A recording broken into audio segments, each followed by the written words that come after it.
Okay. Hope my audio quality is now much better too. Okay. I can see smileys popping up from other people. That's great. And a quick recap of what was said earlier. Oh, that's great. Thank you very much. I Okay. can Hope see my audio smileys quality is popping up. now much better too.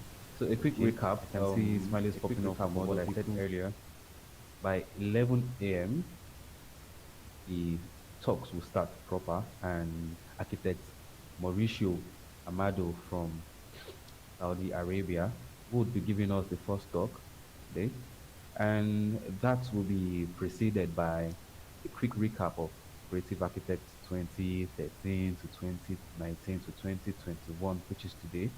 And Architect Hassan Anifowose will be taking charge of that. So, and from yeah, and believe me, it promises to be quite an exciting session today because we have quite an eclectic array of speakers who will be providing insights on a variety of topics, and I know you won't want to miss that. So, about this time, this is our networking session between now and 11 a.m. So you can move around, explore the world, and interact with people. Send messages to people. You can also send messages to me if there's anything I can help you with. You can add up friends and discuss with people too. So by 11 a.m. once again, we'll start proper. Thank you very much.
Hi, Chowendo. Can you hear me?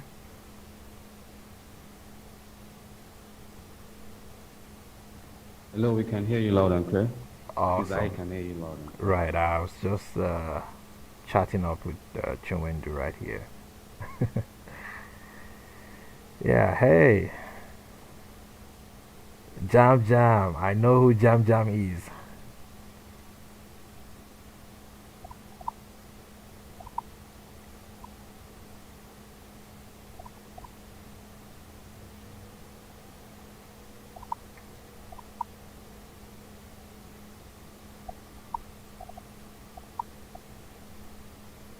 Yeah, everyone good with their controls. Just, just checking that um, we're all conversant we're still waiting for a couple of speakers. We will have our opening in a couple of minutes. Our live stream is going on, so yeah, all is good to go. If you have the Creative Architects app, you could chat with people or message them on there. Yeah, so we're pretty much all set.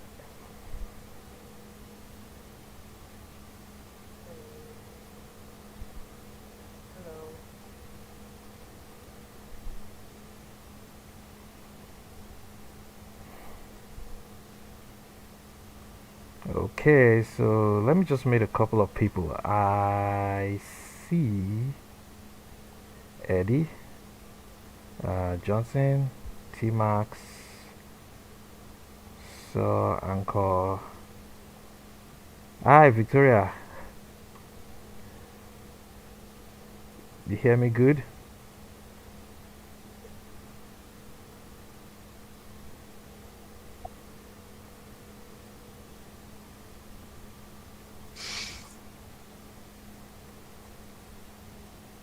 Do you wanna check your mic?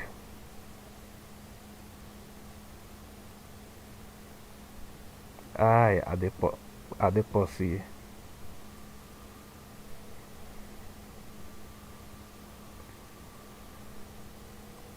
So pretty much still waiting a couple more people.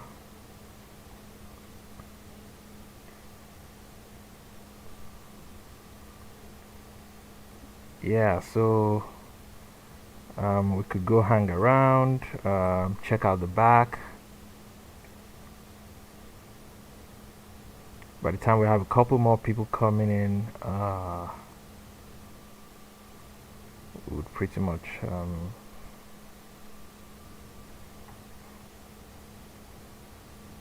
have here. We're excited to have everyone. We're gonna have our slides out there on the screen, and we can, we can take questions. We can take questions from Zoom and YouTube.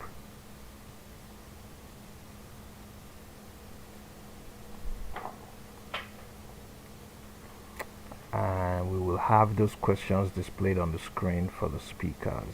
So we're also going to have some videos showing on the screen.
Creative Architects 2019 has come and gone, and this year it was a very, very spectacular.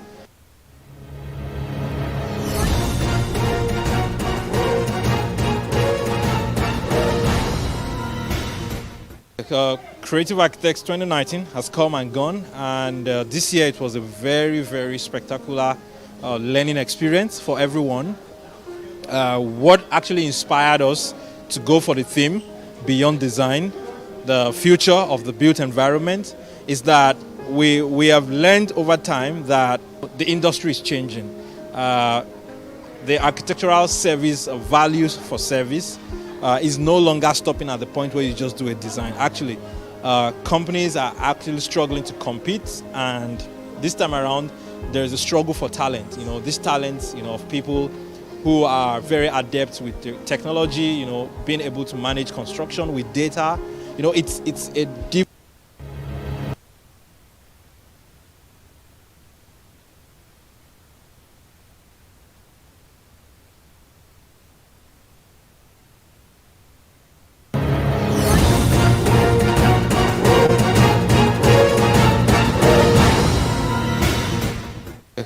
Creative Architects 2019 has come and gone, and this year it was a very, very spectacular learning experience for everyone. What actually inspired us to go for the theme beyond design, the future of the built environment, is that we have learned over time that the industry is changing.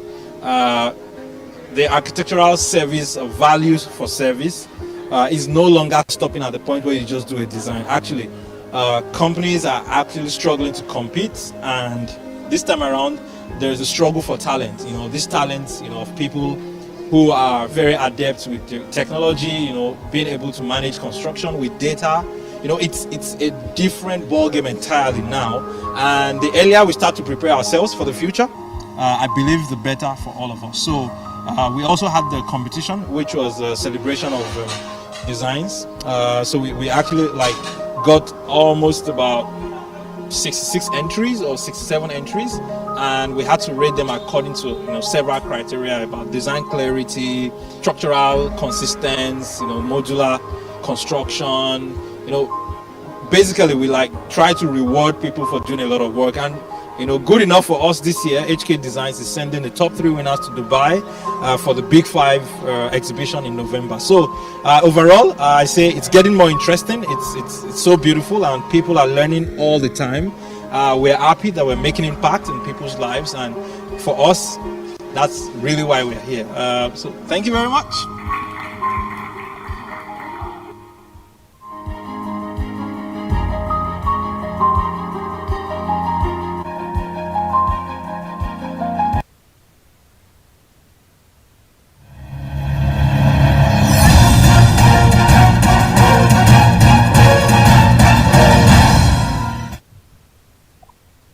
Hello.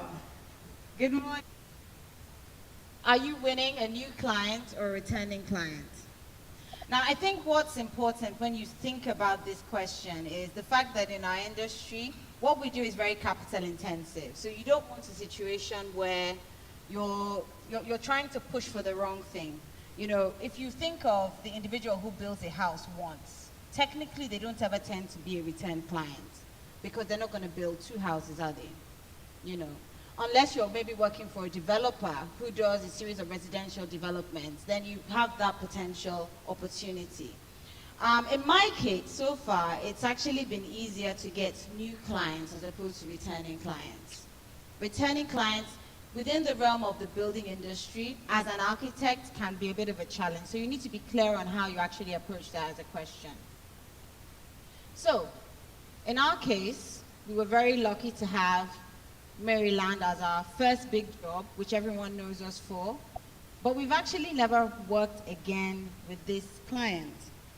When Maryland opened in 2016, it opened at the beginning of a recession. So as you would imagine, most large-scale projects actually were not, large-scale projects were no longer in the market at that stage. So we actually ended up doing a lot of smaller jobs. And I think what's important is no matter what the scale of your project is, a client is still a client. The fact that somebody parts with money for your service should be honored and respected, no matter the scale. So we finished this big project that was 12,000 square meters of retail, which obviously everybody knows, just some of the images that we have. But the question is, to go from this to another big project, you know, that really is the mileage. And this was 4 years ago, and we have just gotten a big commission now to do Glow's call center, which will be in Shangotedo. The job has started as consultancy. It's 19,000 square meters on a site that's 80,000 square meters. So this for us is a very big job. And this is the next big job that we've had since Maryland. But it couldn't have been possible without Maryland More. And that will come out We'll start work on site hopefully sometime next year. So I have 7 points that I want to advise you on in terms of getting your next clients. So number 1, apprenticeship. Please, architecture is a profession of apprenticeship, not entrepreneurship first. School will only teach you how to design.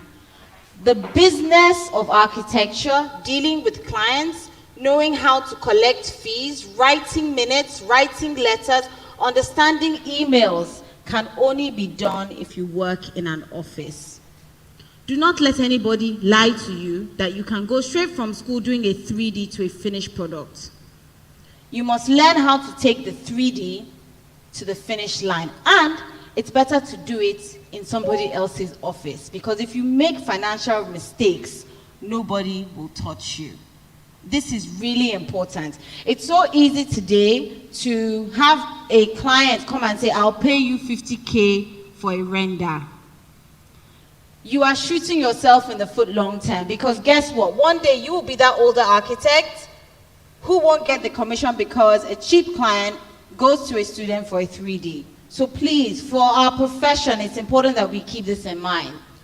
In my case, I worked for quite a few people. I worked at SOM in London, I worked at OMA in Rotterdam. I did 3 months at Femi Majakudumi Architects, and I worked 4 years in James Cuba Architects. And I'll tell you this, wherever you do work, keep good relations. I can call my former boss and ask him for advice today. This is really, really important. If anybody knows James Cuba Architects, this reception table, I did the design, by the way. I think it's still there. Jack, is it? Have you changed it? What? Okay, well, it was there for quite a while, so. Point 2. Document your work. Please. This is something that a lot of offices do not do. I don't know why in Nigeria, people should actually put in the cost for photographing their work at the start of a project. It shouldn't be something that you pay for separately at the end. It's so important. In our case, we document everything. Even if it's a 50 square meter shop, I photograph it, because guess what? The day you hand it over to the owner, that's the last day you have the opportunity to go in and do anything. You can't go to somebody who you've designed their house and tell them that, oh, I want to come in and take a photo of your bedroom. Nobody will let you in. So you document your work. And also, once people or clients understand that as an architect, hello, as an architect, it is actually within your legal right and should be in your agreement that you can take credit for your work. Now, how you go about that is different. So, for example, in Nigeria, where we have security concerns, people are a bit uncomfortable with you taking photos of their house. You have to build up a reputation where you do it respectfully. No one is saying go and scatter it across the internet and put the address, you know. But you should be able to go to a new client and say, this is what I've done. It's really, really important. And we do that very well. Third point, create brand awareness. We have a problem in Nigeria where our profession is no longer fully respected. So we have to make an effort to make this actually happen. As you all know, I'm very big on social media. I think how to represent yourself is how people will take you. Ladies, please respect yourselves. If you want to be known as a good architect, it's not about makeup or fancy clothes. Create an awareness that is positive to your brand. Do you want to be paid or not? It's really important. How you present yourself. And remember, anybody can see this stuff today. So what you put out is important. And once it goes out, that's it. So it's very important how you... Well, what information do you put out? I will say this. Everyone is different and there are different ways to approach this. But I hardly put 3D visuals online. And I do it for 2 reasons. When my office was very young, I was quite paranoid that I would be considered to be inexperienced. I'm 40 next year. I don't look it. So the last thing I need, thank you, Is a client thinking that who is this inexperienced somebody that I'm going to give a lot of money to do a job? So I made a conscious effort to only put finished buildings or finished interiors online. Another reason why I'm very skeptical about putting 3Ds, until it's built, you don't. I hope that's clear. Hello? Until it's built, you don't own the copyright. If you put something online, your intellectual property, and somebody copies it, are you going to go and disturb them in their office? You've created inspiration for someone else. So you need to be selfish and guarded with your information. It's so important. So please, think about how you represent yourself. In some cases, some people feel, especially when you're a young officer, you might not have a lot of information, but just be conscious that once it's out, you can't take it back. And you can't go to someone and say, why did you copy me?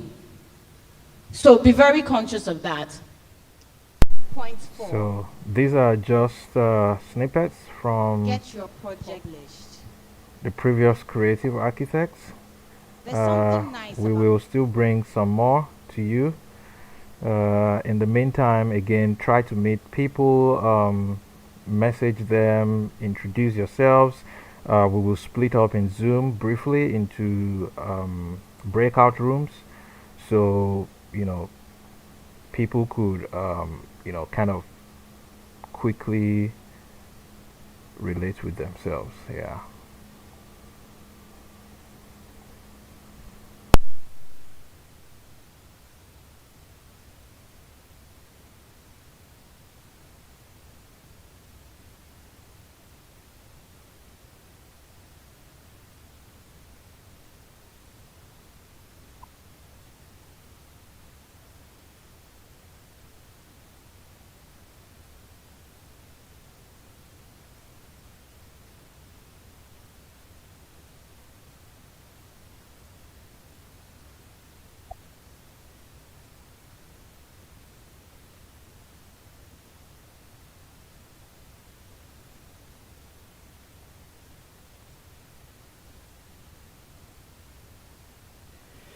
Hello, everyone. Welcome again to Creative Architects 2021. For one, this period is not just for standing around and looking. I think it's for exploring. We have the leave of moving around this generated world. You have the leave of exploring, moving around from now to 11 a.m. when the program starts proper. You can explore everywhere within this world. So feel free to move around, feel free to walk up to people, feel free to send messages to people, feel free to interact because this is the essence of this period that we are right now. So move around, explore the world, uh, look at the banners. Our sponsors are boldly printed on the banners. Look around, move around the world, have a feel of what is to come, and that's the essence of this session, not just to stand around. And if you can hear me, please send a smiley. Let me know that you can hear me. Smiley, anyone, everyone.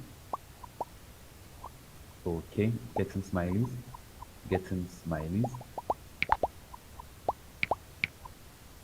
So that's great. So let's explore the space. Let's explore the world. Let's have discussions. Let's strike up conversations. You can add a new friend, add someone, and just have fun discussions and network generally this period. By 11 a.m., we'll be starting proper. Architect Hassan and Anifowose will be giving us a wonderful, will be leading us into the session for today. Will be giving us a recap of creative architects through the years. And as we all know, last year we couldn't have creative architects due to the global pandemic, the COVID-19 virus. But this year we are back and we are better.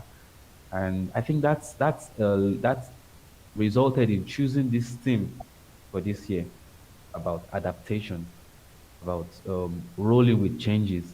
And discussions will be centered around how humans, how we generally respond to change in the built environment, and especially how we do that through design. So stick around. It promises to be quite an interesting edition of. So enough said. Walk around, meet people, interact, and network. By 11, we'll be kickstarting the program proper. Thank you very much.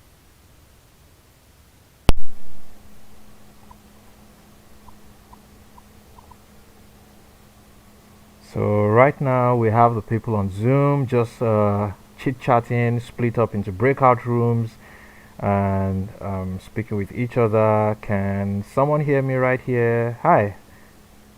Depos is sending a friend request. Am I going to be guessing who that is?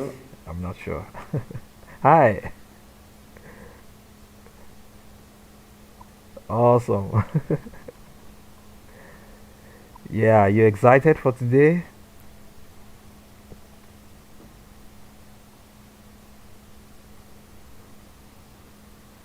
Okay, we are still getting. I cannot speak, though I wish I could use my mic. Okay, that's fine. That's okay. Anyone can make sure their mics are plugged in. Yeah, and just maybe do a test. Walk around close to someone. Send them a friend request, accept friend requests, send messages, and of course some chit chat here and there. Yeah, we're getting ready, and we're going to be running some sponsor ads pretty soon. So.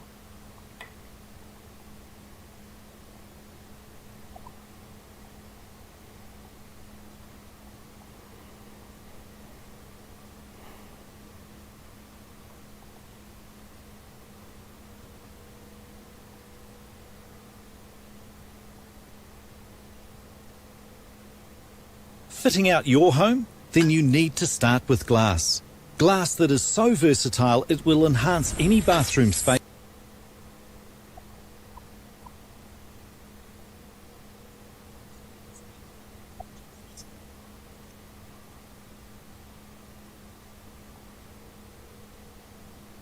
Barrier, but opens up space, adding light to dark internal. Glass that is so versatile, it lets you complement and coordinate with wall colours, flooring, soft furnishings, or even replicate a favourite artwork. Glass that allows beauty and safety to go hand in hand, not only for the protection of the ones that you love, but also for a great looking home you can enjoy for a lifetime, both inside and out. Fitting out your home? Then you need to start with glass. Glass that is so versatile it will enhance any bathroom space and inspire fresh thinking and ideas. Glass that's been specially designed to make it much easier to clean and is so crystal clear it's almost invisible to the eye. Glass that not only provides a safety barrier but opens up space, adding light to dark internal staircases. Glass that is so versatile, it lets you complement and coordinate with wall colours, flooring, soft furnishings, or even replicate a favourite artwork. Glass that allows beauty and safety to go hand in hand, not only for the protection of the ones that you love, but also for a great looking home you can enjoy for a lifetime, both inside and out. Fitting out your home? Then you need to start with glass. Glass that is so versatile it will enhance any bathroom space and inspire fresh thinking and ideas. Glass that's been specially designed to make it much easier to clean and is so crystal clear it's almost invisible to the eye. Glass that not only provides a safety barrier but opens up space, adding light to dark internal staircases. Glass that is so versatile it lets you complement and coordinate with wall colours, flooring, soft furnishings, or even replicate a favourite artwork. Glass that allows beauty and safety to go hand in hand, not only for the protection of the ones that you love, but also for a great looking home you can enjoy for a lifetime, both inside and out. Fitting out your home?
problems can make you miss deadlines and slow down your projects, thereby making you lose so much money. Did you know that caters to the needs of architects and engineers? Printing problems can make you miss deadlines and slow down your projects, thereby making you lose so much money. Did you know that PrintMyDrawings.com caters to the needs of architects and engineers in the design and construction industry? Yes, we print architectural, electrical, mechanical, structural drawings, project reports and documents, and even land surveys, all from the comfort of your computer or smartphone. There's more. We deliver anywhere in Nigeria at affordable prices. Talk about the project site in another state. With our perfect timing, you never have to miss deadlines with us. All you have to do is visit www.printmydrawings.com, upload your drawings, and we do the magic. Your files are secured, safe, and encrypted. Print My Convenient, fast, and reliable. We take on the stress. Very wonderful partners and our sponsors for today. And at this juncture, I would like to appreciate the efforts and the help of the Unreal Place. The Unreal Place is your one-stop shop visualization studio. Hello, Architect Hassan, I can hear you. Can we all hear Architect Hassan? All right. So I would like to I would like to appreciate our sponsors for being with us, for helping us out with this year's Creative Architect, for coming on board to make sure that this year's Creative Architect is a success. I would like to appreciate the Unreal Place. I would like to appreciate Prime Stack Motivo. I would like to appreciate NFO Glass, the #1 stop shop for all your glass needs and accessories in the country, www.glass.com.ng. I would like to appreciate Print My Drawings, MDAD Atilia. I would also like to appreciate Swift Wall, Build Ace, and Studio Stone. These are productive partnerships that work, and I would like to appreciate everybody. So, Akli Hassan, over to you. Oh, thanks. I'm glad that everyone is here. We're getting ready for the first speaker to come on, which is going to be Mauricio Amado. I see some people having a tete-a-tete right up there at the back. Again, don't be afraid to message each other, exchange contacts, talk to one another, and we will be all ready to fly in a couple of minutes. Yeah, thank you. If you're on the app, the live stream is on. You can send to your friends, you can share on your social media, use the hashtag Creative Architects 2021, and tell everyone what your first experience is in this space. And of course, it's a first time for us also, so we're learning and inventing as we go, and we're happy that you're joining us on this conversation. So yeah, if you're as excited as I am, please send out some emojis, give me some high fives. Oh yeah, thanks for that Anchor. Yeah, all right, thanks for that, Miranda. So yeah, we are pretty much ready. Our first speaker is going to join us shortly. Yeah, thank you. We'll get our ads back up and running now.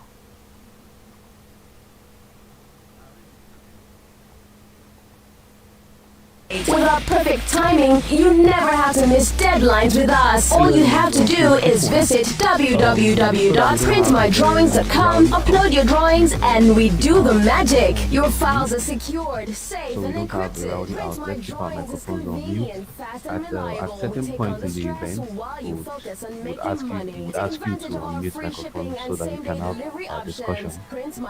But now let's keep our microphones on mute. Please. Thank you very much.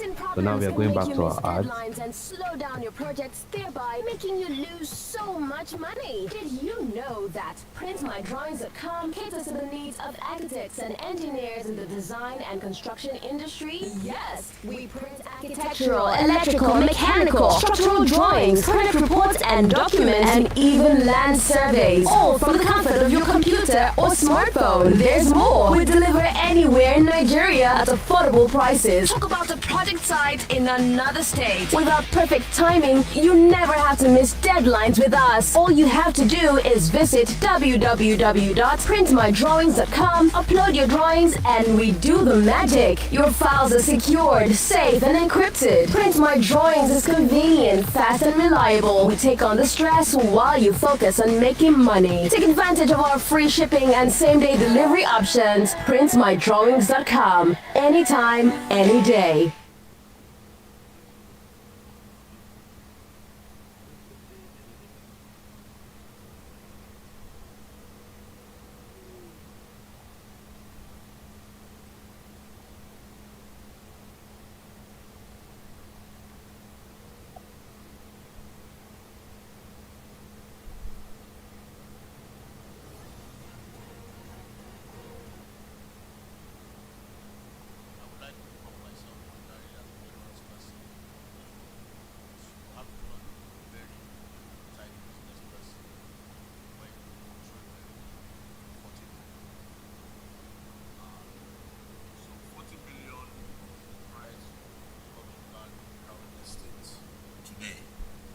But in 1919, when we started real castles, basically that was 300,000. So I sold the land basically to start the magazine. So this is how it went. Got 300,000 in the bank. This was 1999, and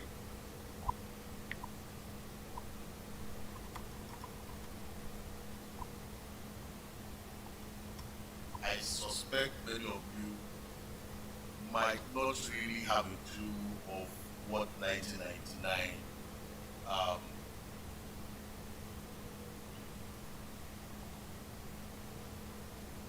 was or looked like. I don't know if I can just do a short poll. Everybody above 30 years of age here, maybe you can just raise up your hands. Above 30. Okay, so most of you don't know about 1999 because you would have been what? Less than 10. So 1999, there were only 400,000 phone lines, which I suspect maybe 200,000 were working. There was no social media at all. Knowing how to use a computer was not actually a requirement to get a job. You could work in many firms, in many companies without even knowing how to press the start button. There was no iPhone, no iPad. And I think that was about the year mobile phone came into the GSM companies came in. So that was the kind of setting that we had. But business is still business, whether you are starting in 2019 or in 1999. And so basically I had this 300,000 and the idea was to set up a magazine that would, talk on real estate. And the idea was that we were going to offer very low advert rates because estate agents basically used to advertise in the Guardian then and was quite expensive. So the idea was to get a magazine that talks only on real estate and have only real estate stuff there and basically give it at low advert rates. So I took this 300,000 and I first used 100,000 to advertise that this magazine is coming. So every week for about 4 weeks I was advertising, and I got only one phone call from a woman in Ibadan who said, "Well, I want to sell my house." I said, "Well, yes, you can advertise it in the magazine." He said, "Who is interested in advertising the magazine? I want to sell my house and tell me about adverts." My friend, are you going to help me sell the house or not? And I just realized that basically pissed off 100,000 because no one even really understood what I was saying. But I pushed on. I spent another 70,000 on stationery. I know because I used that stationery for the next 6 years. Very wise decision in retrospect. And a lot of other things we spend money on. And basically the 300,000, which today will be about 40 million, had gone. And a light bulb went off in my head when he actually printed the magazine and I showed it to my mother-in-law. I said, so this is what you have been talking about. I said, but mommy, I've been engaging you, I've been telling you. She said, I've not been praying for you. I didn't have a clue of what you were just saying. I was just praying that you would not, put my daughter in penury with this new project. So basically, all what I've been saying, all the adverts and so on and so forth, made no sense to anybody. They couldn't conceptualize what I was saying in their head until I actually put the thing in their hands. But that wasn't the end of the mystery. So we printed 5,000 copies. I assumed that would be enough to get people, a good, nice circulation fee. When I gave it out to vendors, gave it out to shops and everything. And when the sales figures came in the next week, it's still very painful. I had sold 28 copies out of 5,000. My father bought 20 of those copies.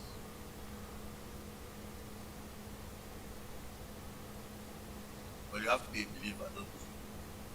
So let's just cut off 1,000 and we're doing 4,000 copies. So yeah, let's go. Let's do it. So again, 4,000 copies, and we did better this time. I think we sold 18. Since my father didn't buy 20, that means we moved up from about 8 to 18. So but it was obvious that this was a business that was going to die. 2 more print runs, and it was clear that nobody wanted these magazines. And at all this time, I was giving out free adverts to people just to make the magazine bulky and look attractive. Then on Christmas, I said, look, what are we doing with all these piles of magazines? So we put them all together and we send them out to estate agents, various estate agents, go and just enjoy the magazine. There's stuff in it. Now, I don't know if it was the spirit of Christmas. I don't know if it was the prayers of very many people who were depending on me. But somehow, over the Christmas, people were reading the magazines and were calling each other. And that's basically why people advertise. People advertise to get calls, to get responses. And because it was in the hands of, when we send them to estate agents, because these estate agents started calling themselves. In January 20,000, I came back to the office with the whole idea of shutting down the magazine and go and look for a job. But I started getting phone calls. This is your magazine, what are the advert rates? Because you see, people are very snobbish about such things. It's as if they are doing you a favor. What's your advert rate? Okay, do it at 50% and so on and so forth. But basically, they had seen some value because people had been calling this. And before we knew it, we saw an opportunity. But it was not the opportunity as we saw it to be. It was the opportunity at the market saw it to be. And I think that was when really my understanding of business started to come alive.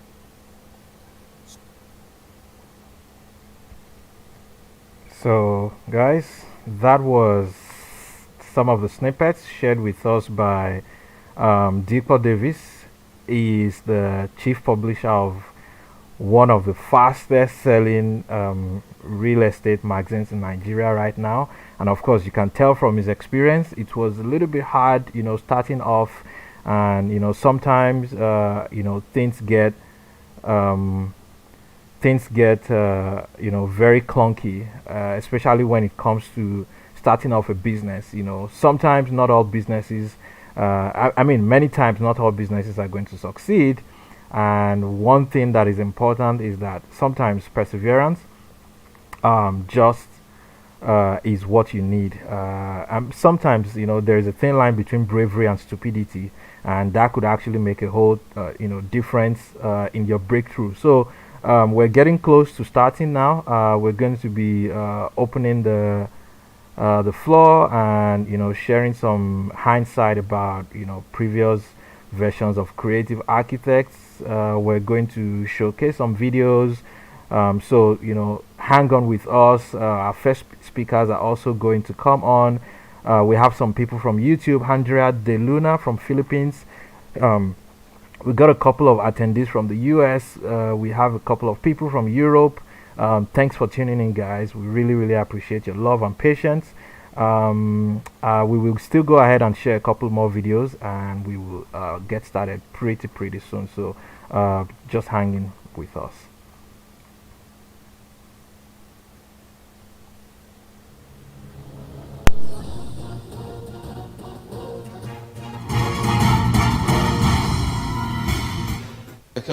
Creative Architects 2019 has come and gone, and this year it was a very spectacular learning experience for everyone. What actually inspired us to go for the theme Beyond Design, the future of the built environment, is that we have learned over time that the industry is changing. The architectural service values for service is no longer stopping at the point where you just do a design. Actually, companies are actually struggling to compete, and this time around there is a struggle for talent. This talent, of people who are very adept with the technology, being able to manage construction with data. It's a different ball game entirely now, and the earlier we start to prepare ourselves for the future, I believe the better for all of us. So we also had the competition, which was a celebration of designs. So we actually got almost about 66 entries or 67 entries, and we had to rate them according to several criteria about design clarity, structural consistency, modular construction. Basically we try to reward people for doing a lot of work, and good enough for us this year. HK Designs is sending the top 3 winners to Dubai for the Big 5 exhibition in November. So overall, I say it's getting more interesting. It's so beautiful, and people are learning all the time. We're happy that we're making impact in people's lives, and for us, that's really why we're here. So thank you very much.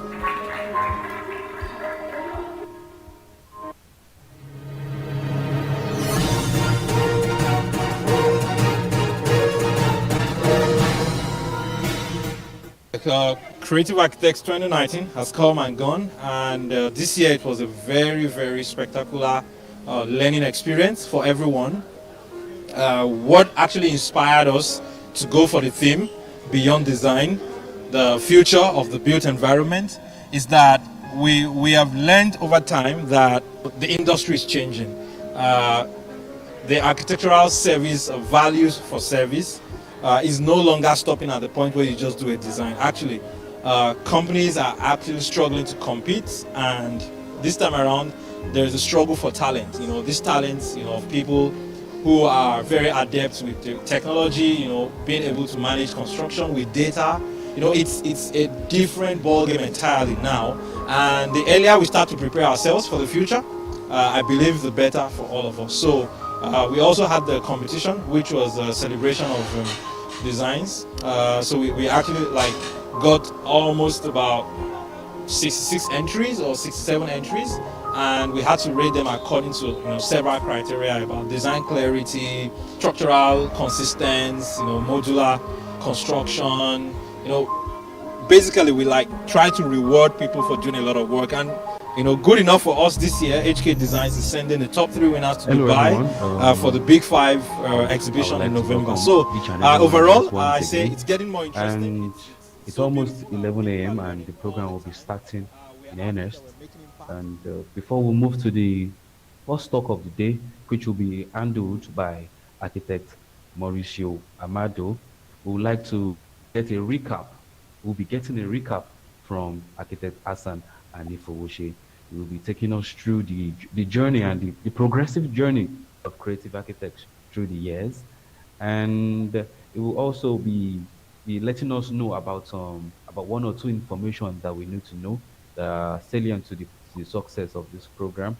So architect Hassan and Anifowose will be coming up on the stage now for the briefing. Thank you very much. So just a quick one. Could a lot of people in this space see the videos that we're showing previously? on Altspace, just send me a high five or something if you could, or just just give me a nod like that if you saw the videos. Yeah, okay. So I got a high five, I got a nod. I'm hearing that some people could not see the videos or hear the videos. So I think what you can do is to leave the room and come back, and you should be able to see the videos, I believe. Yeah. So yeah, we're going to do a quick recap of Creative Architects, and I will be modifying my screen shortly. Just 1 minute and we're good to go.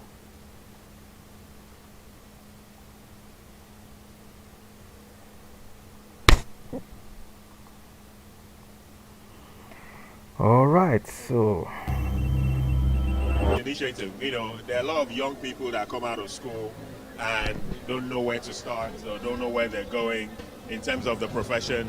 I was once in that position. Advice to young architects is always the same. Just stay true to yourself, and then keep on aiming higher. Better organization.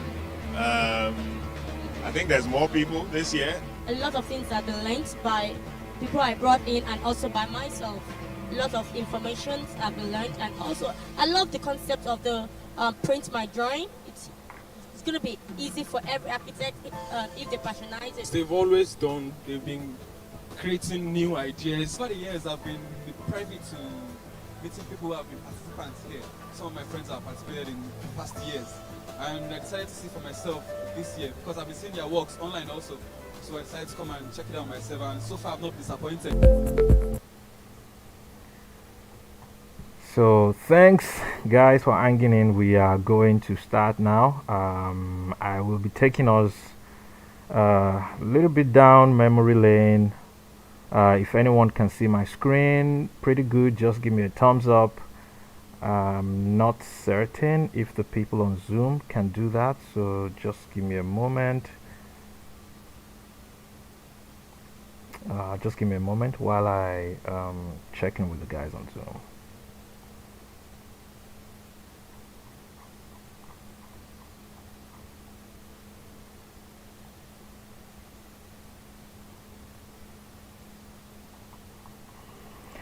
All right, so yeah, just drop in some messages on Zoom. Yes, if everything is good and clear, we will be we'll be talking right now about creative architects and how far we've come. So thank you very much for the moderation, Mr. Debo. I really appreciate that.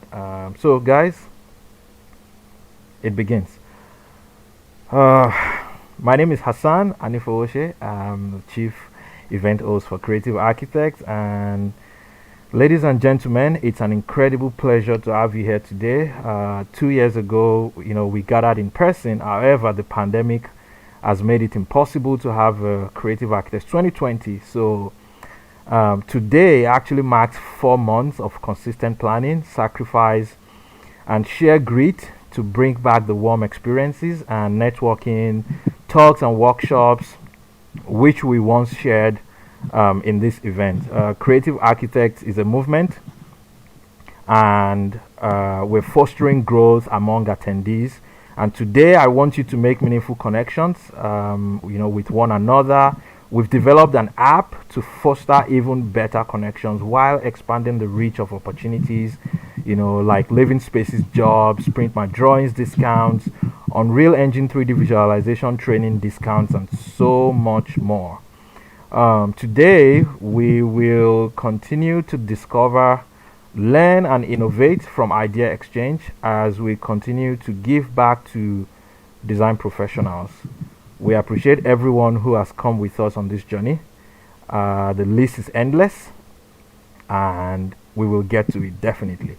Among us today, we have excellent individuals changing the fabric of design in Nigeria and the world at large. Among us today, we have industry experts who have explored far and near boundaries. This is the best place to network and exchange those ideas while seeking out opportunities. We've come far. 8 years now, and many people have great testimonies about the event. This year, we're expecting nearly 900 attendees across all Space VR, Zoom, and YouTube at different times of the day. In 2019, we celebrated designs, and we had 3 winners: Anko Obe, Akinye Lure Temidayo, and Akano Unduka, who were outstanding and deserving. Today, we look forward to revealing the winners of the competition 2021. The theme for this year's event is adaptation, a response to change. To begin, I want to celebrate everyone who made it through a rather tough year.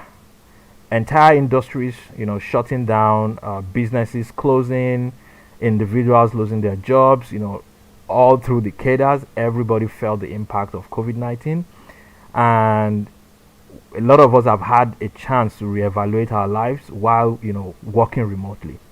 And there are many lessons we have learned as humans, and one of which is our adaptation beyond the self, extending our adaptation to the environment we all live and work in. Just imagine having to adapt your living room to a workspace, or having to adapt your bedroom to a workspace, or having to adapt a project site to a workspace, and vice versa. Today I really want everyone to enjoy from our selected speakers all the knowledge from the amazing presentations that they're going to share. And during the mentor pods, I want you to join conversations and ask questions. You never know what you might find. People have met people on Creative Architects, and their lives have changed for good. Special thanks goes to all our speakers, all our judges, and all our sponsors for their support. My deep appreciation to these people in no particular order: Ifeoma Ogbonaya, Shade Oguntoyinbo, Adesoye Gbadebo, Lekan Akinyemi, Miranda Campbell, Simisola Sogbeson, Moyo Eson, Dapo Taiwo, Joan Leyland, Iskil Kuye, Anko Obe, Tosin Ogundepo, Oyekunle Gabriel, Timi Ayekiton, Egbenyon Leonard, and everyone who planned and drove engagements for this event. Ladies and gentlemen, I now declare Creative Architects 2021 open. Our first speaker is going to get ready while we still showcase a couple more videos and some of our sponsor videos. Thank you so much for joining us today.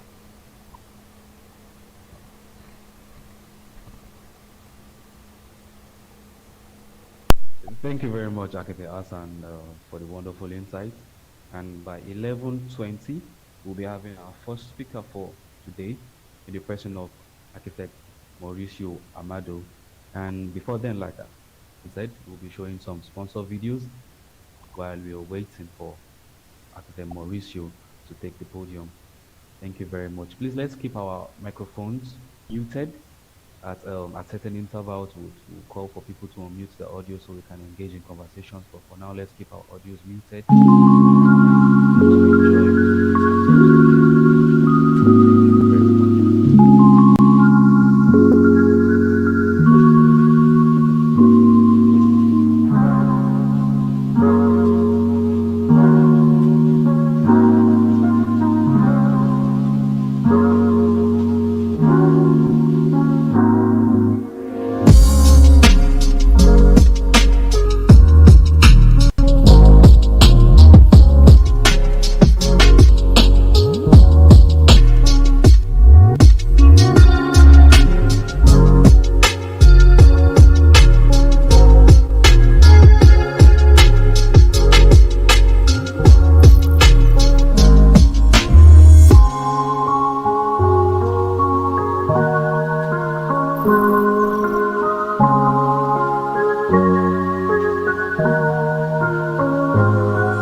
have our sponsor, the Unreal Place.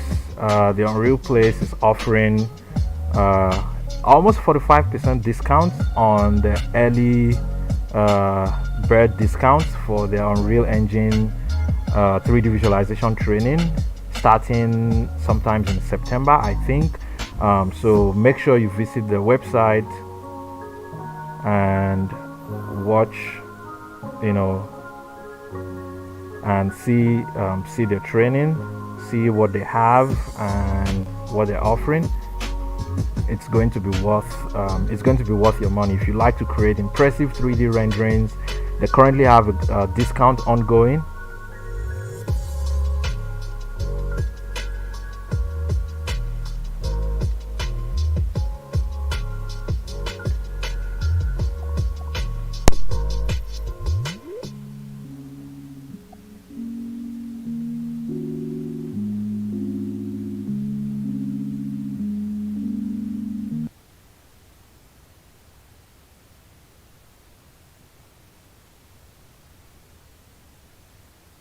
Again, in no particular order, we'd like to appreciate everyone who's been part of this. We've had a lot of effort from everyone. Our sponsors have been very great in helping us kick off the very first virtual creative architects. We are not certain how things would go, especially with COVID, but we're glad that we're able to pull this off without waiting for another year. Part of some of our competition entrants are here today, and we're going to show you some absolutely amazing, mind-blowing works that were submitted for the competition 2021.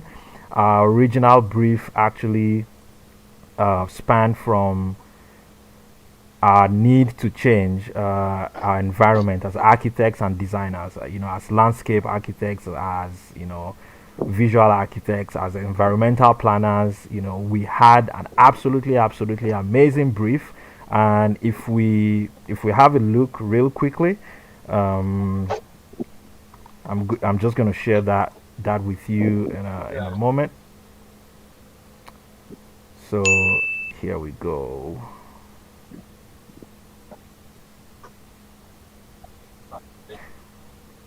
All right, so the brief was pretty tasking. I know a lot of people can't read this, but the brief was mostly about trends and changes in our environment and how we can avoid creating more problems, so to speak, and basically developing a relevant brief that addresses the solution to these problems. And we had really good entries by some of our first registrants, and yeah, so we had them shortlisted, and I'm just gonna run you through some of the things you should expect in the submissions today. We have very beautiful ideas. We have rebuilding Northeast. We had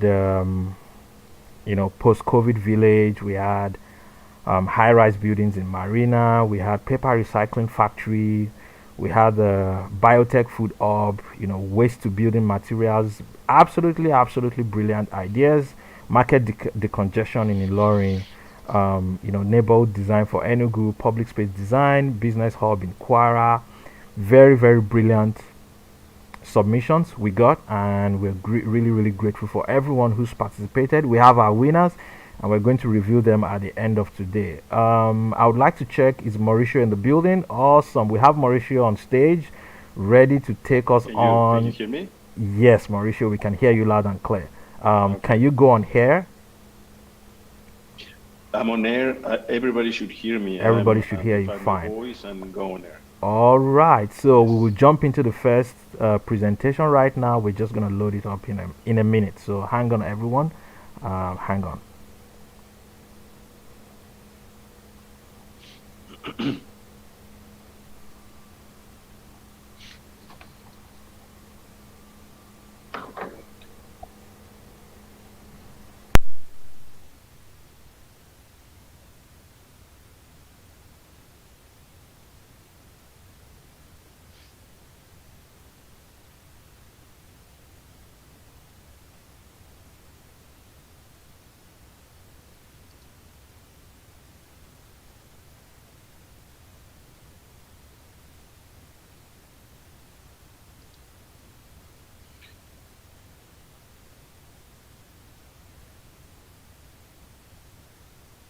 You go, Hassan. Okay, so everybody should be able to see the screen now. Can everybody on Zoom hear Mauricio? Yes, I'm not on Zoom. I'm on this app, but I can see the screen, and I have a screen here with me. So I'll just be giving you cues to when to change. Awesome, awesome. So we are ready to roll now. So just a moment. Okay. So I'll start. Well, first of all, thank you, Hassan. I don't know if you're aware, I've known Hassan for almost 10 years, and this is not the first time we worked together. We met in Lagos a long time ago, and we've stayed in touch since. The first topic, or what I'm going to be talking about, is architectural practice. So, just a very brief introduction. If I combine school and experience, I've been doing this for about 38 years. From Mexico to the United States, to Angola, China, Nigeria, Saudi Arabia, Qatar. I'm with NEOM, also in Saudi Arabia. If you're aware, if you're an architect, you should know what NEOM is. The topic I need to talk about is the architectural practice. Now, architectural practice, basically, can you go to the next slide, please? The following one. Architectural practice, the next one, Hassan, after this one, this is the table of contents. Architecture has changed and on something that I call rifts, maybe 3 or 4 times in the history in the last 3,000 or 4,000 years. And we're currently in one of those rifts. Now, if you remember, we went from empirical master builders. This means in the past, people would build it, and if it collapsed, then it collapsed, and they would try it again until things didn't fall down. This transitioned to pre-construction models. And if you see, the Romans did it, and in the Renaissance it was done. People would actually build scale models of what they wanted to build, and then this would get approvals. They didn't have any plans. That was the first rift. The next one is when we went from pre-construction technical models to plans. In this case, what was interesting, we began to put in paper all our knowledge. And this is when another rift happened, maybe 600-700 years ago. We begin to have plans, we begin to have not as much empirical information, and we would start splitting into, okay, we need to consider the structure, we need to consider light, we need to consider elements.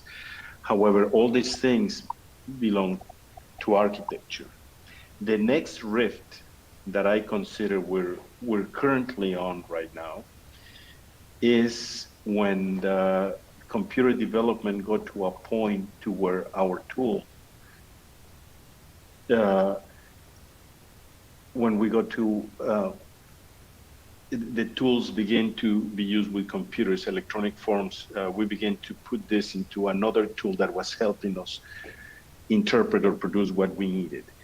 This happened, this rift began to happen. Can you go to the next slide, Hassan? This rift happened probably in the late 80s, early 90s, when I was in the university finishing the career, when all we had to do was AutoCAD. We had AutoCAD, we had MicroStation, but we didn't have to deal with BIM, we didn't have to deal with any other things. So what began to happen is that at that point, people began to get more interested in the tools.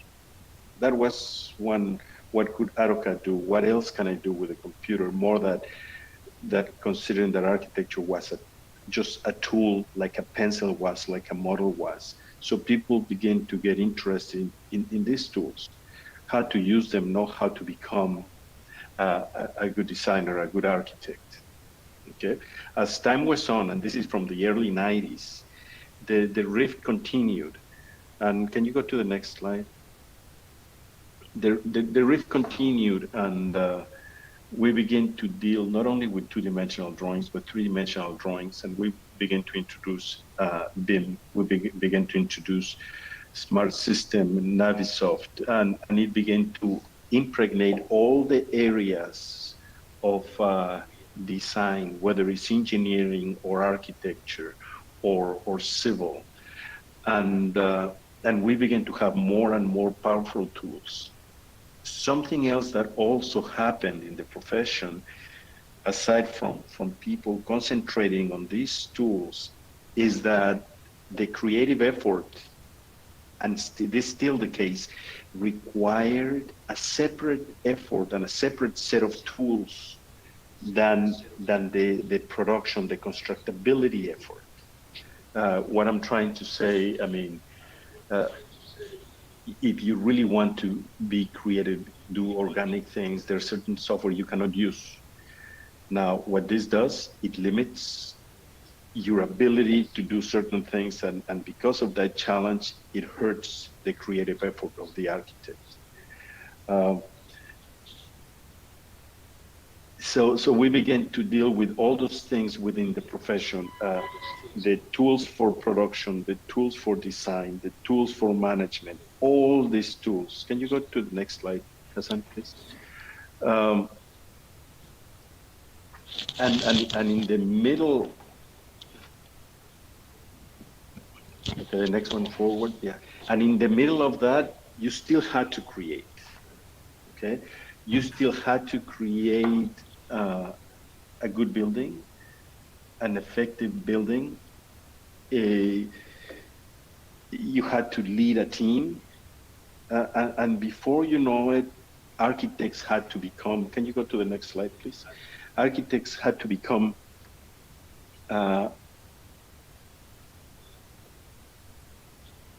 multifaceted, multi-skilled, flexible. We had to become leaders. We had to be mentors. We had to, at the same time, create the future. This is before we even attempt to design, okay? All these changes, all of a sudden, our profession exploded in terms of the available tools. And we're lost in this, should I design, should I be a manager, should I be this? If you're an architect, you're an architect. And on top of everything, you have to remember that this is a business.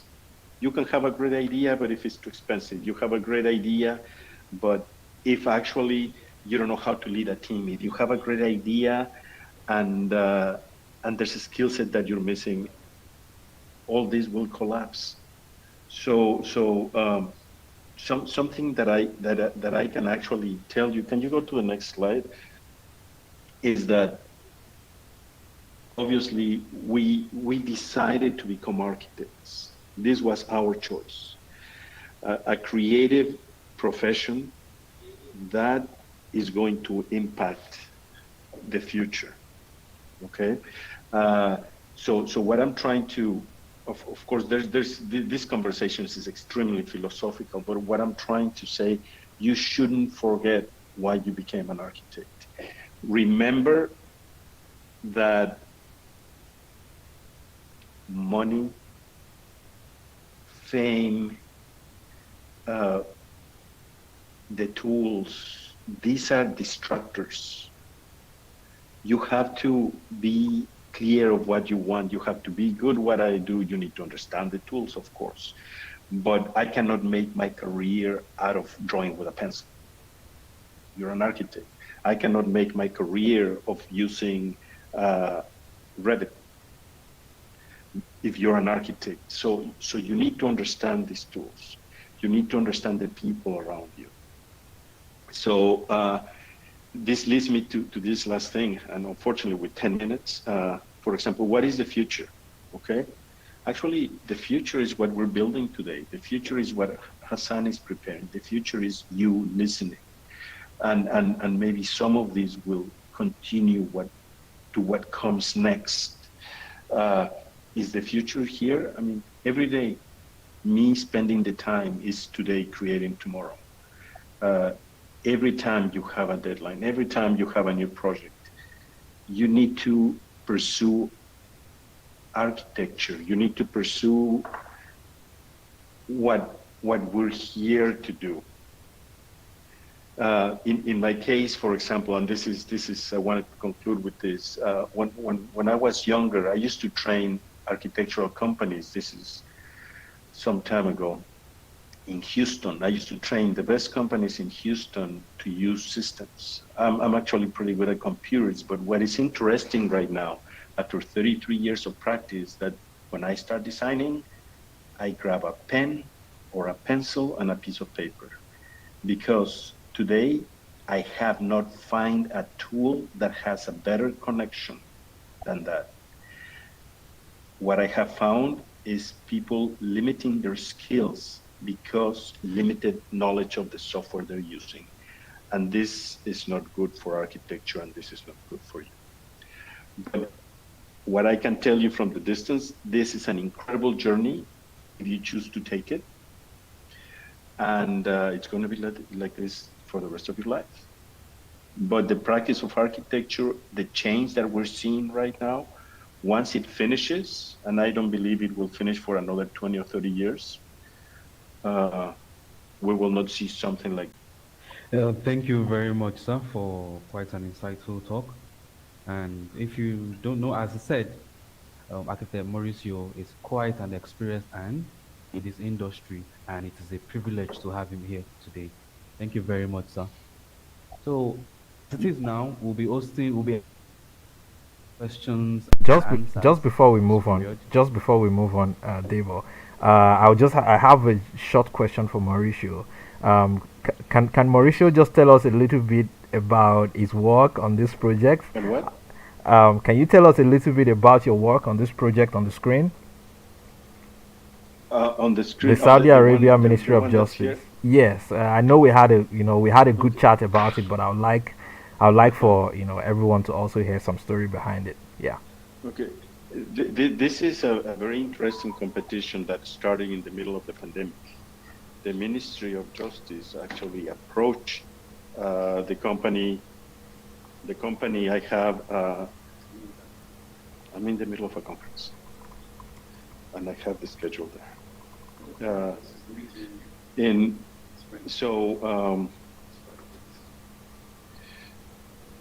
This started in the middle of in the middle of the pandemic, and at the time we were maybe 50% force on the staff, and we had very limited resources. People were in their home countries; they were stuck; they couldn't come back, and the Minister invited us to enter a competition. So I had to start everything by hand. The first 6 months of the competition, it was my sketches. That allowed us to be shortlisted. It decided that when we finished this, we continued with the next stage. We were 3 firms out of the Middle East and Africa, and once that got concluded. When that concluded, we were one of 2 companies. The companies involved were companies from, from Spain, from Lebanon, from Saudi Arabia, from Africa, from Oman, from Egypt. And we had the opportunity to present this to the minister, and the minister liked the design, liked the sketches. And it was a year effort that concluded with winning this Ministry of Justice.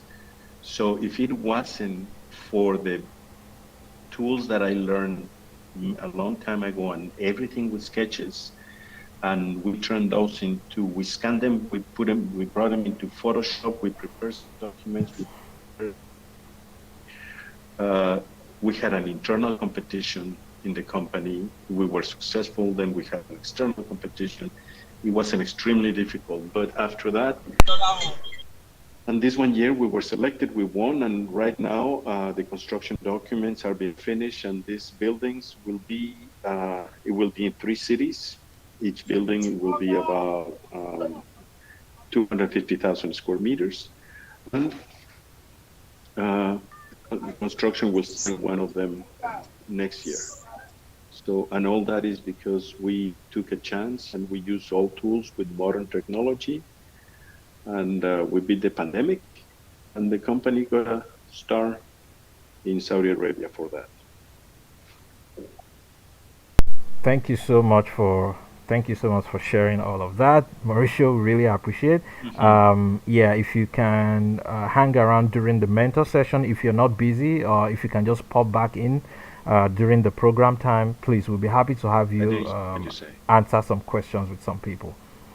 All right, thank you so much. Debo, over to you. All right, sir. Thank you so much once again.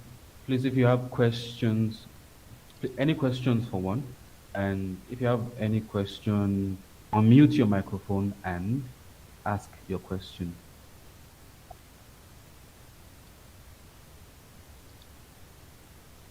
Or do we have any question from any of our other platforms, from YouTube, from Zoom? Do we have questions from other platforms? Or does anyone here have a question? Does anyone in Outspace VR have a question? So someone is asking, what tools do you use for sketches? I couldn't make up what you said. What tools do you use for sketches? Oh, any design that I start by hand. I like, of course, I just like sketch paper, maybe a pencil, maybe a blue pen. This is what I've always started with. But once that gets transferred, and this is the creative effort, okay, this is what the client pays for, not the tools. Once we get past that, of course, we have Illustrator, Photoshop, some things in Revit, some things in 3D Max, some things in Rhino, some things in Visio, some not Visio, in Lumion. It depends on what we need. We explored a few years back a little bit of VR. It's a great, this could be a good selling tool. We use, of course, this is on the design side, and the problem we find that when the client is asking you for a BIM product, that is, that you can use Navisoft for integration, that translates pretty well to the design tools. However, you have to know your tools. This is the must. You cannot just come out of school not knowing how to use your tools. But the creative effort is from your mind to whatever you put them in paper, and the connection that exists between the mind and the hand. I haven't found a piece of software that can mimic that yet.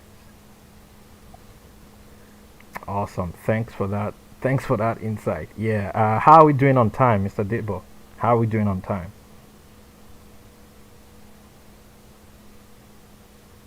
We're moving on to the next speaker now. After running an ad, do we still have a question? Okay. There's a question, sir. Is it the one on Zoom? Okay. Yeah. No, a question from Anchor Obe. Okay. Right. So he said, I'll be reading the question directly. He said, good day, sir. You talked about the use of software limiting creativity. I want you to speak more on this. How can we improve our creativity? Okay. This is something that I have had, I'm the head of design in the company where I'm with. The issue that I have found, I've seen really good designers that when I tell them, put your thoughts on paper or on the computer, their lack of knowledge of certain tools, for example, yes, they can use SketchUp, yes, they can use 3D Max.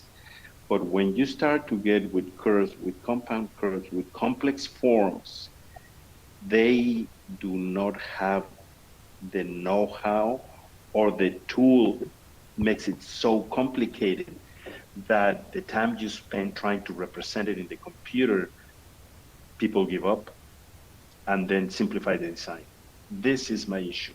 However, in your mind, if you have exactly what you need, you can put it in paper and then you can explain it. And but once you cannot conceive when you don't master a tool, this is the issue. If you try to conceive something when you are good but don't master, then you're going to limit your design abilities because of the tool.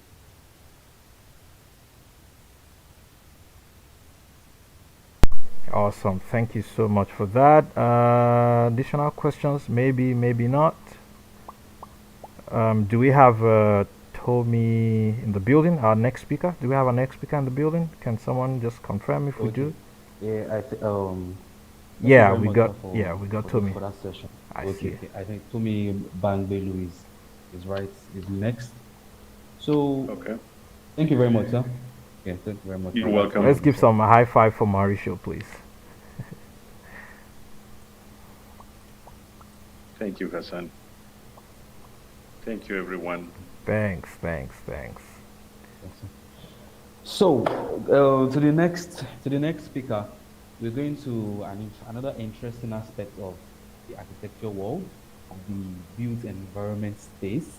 So, as we know, Tomi Bamgbelu is regarded as Africa's female tech interior designer, and she has a BSc in computer science from Covenant University, and she holds a Master of Interior Design degree from Florence Design Academy in Italy. And she has deep feet in both worlds. She worked as a systems analyst in Allied Soft and also at the Nigerian Stock Exchange and at Global Giant. But currently, she is the creative director of Spazio Ideal. And well, give it up for Tomi Bamgbelu as she leads this next talk into.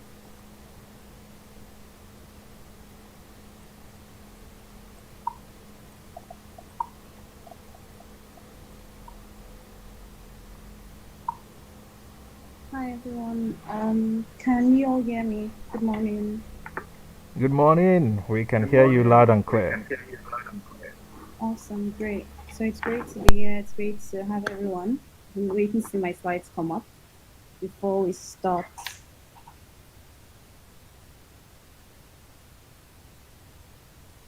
Okay. Do you see your slides yet? Not yet.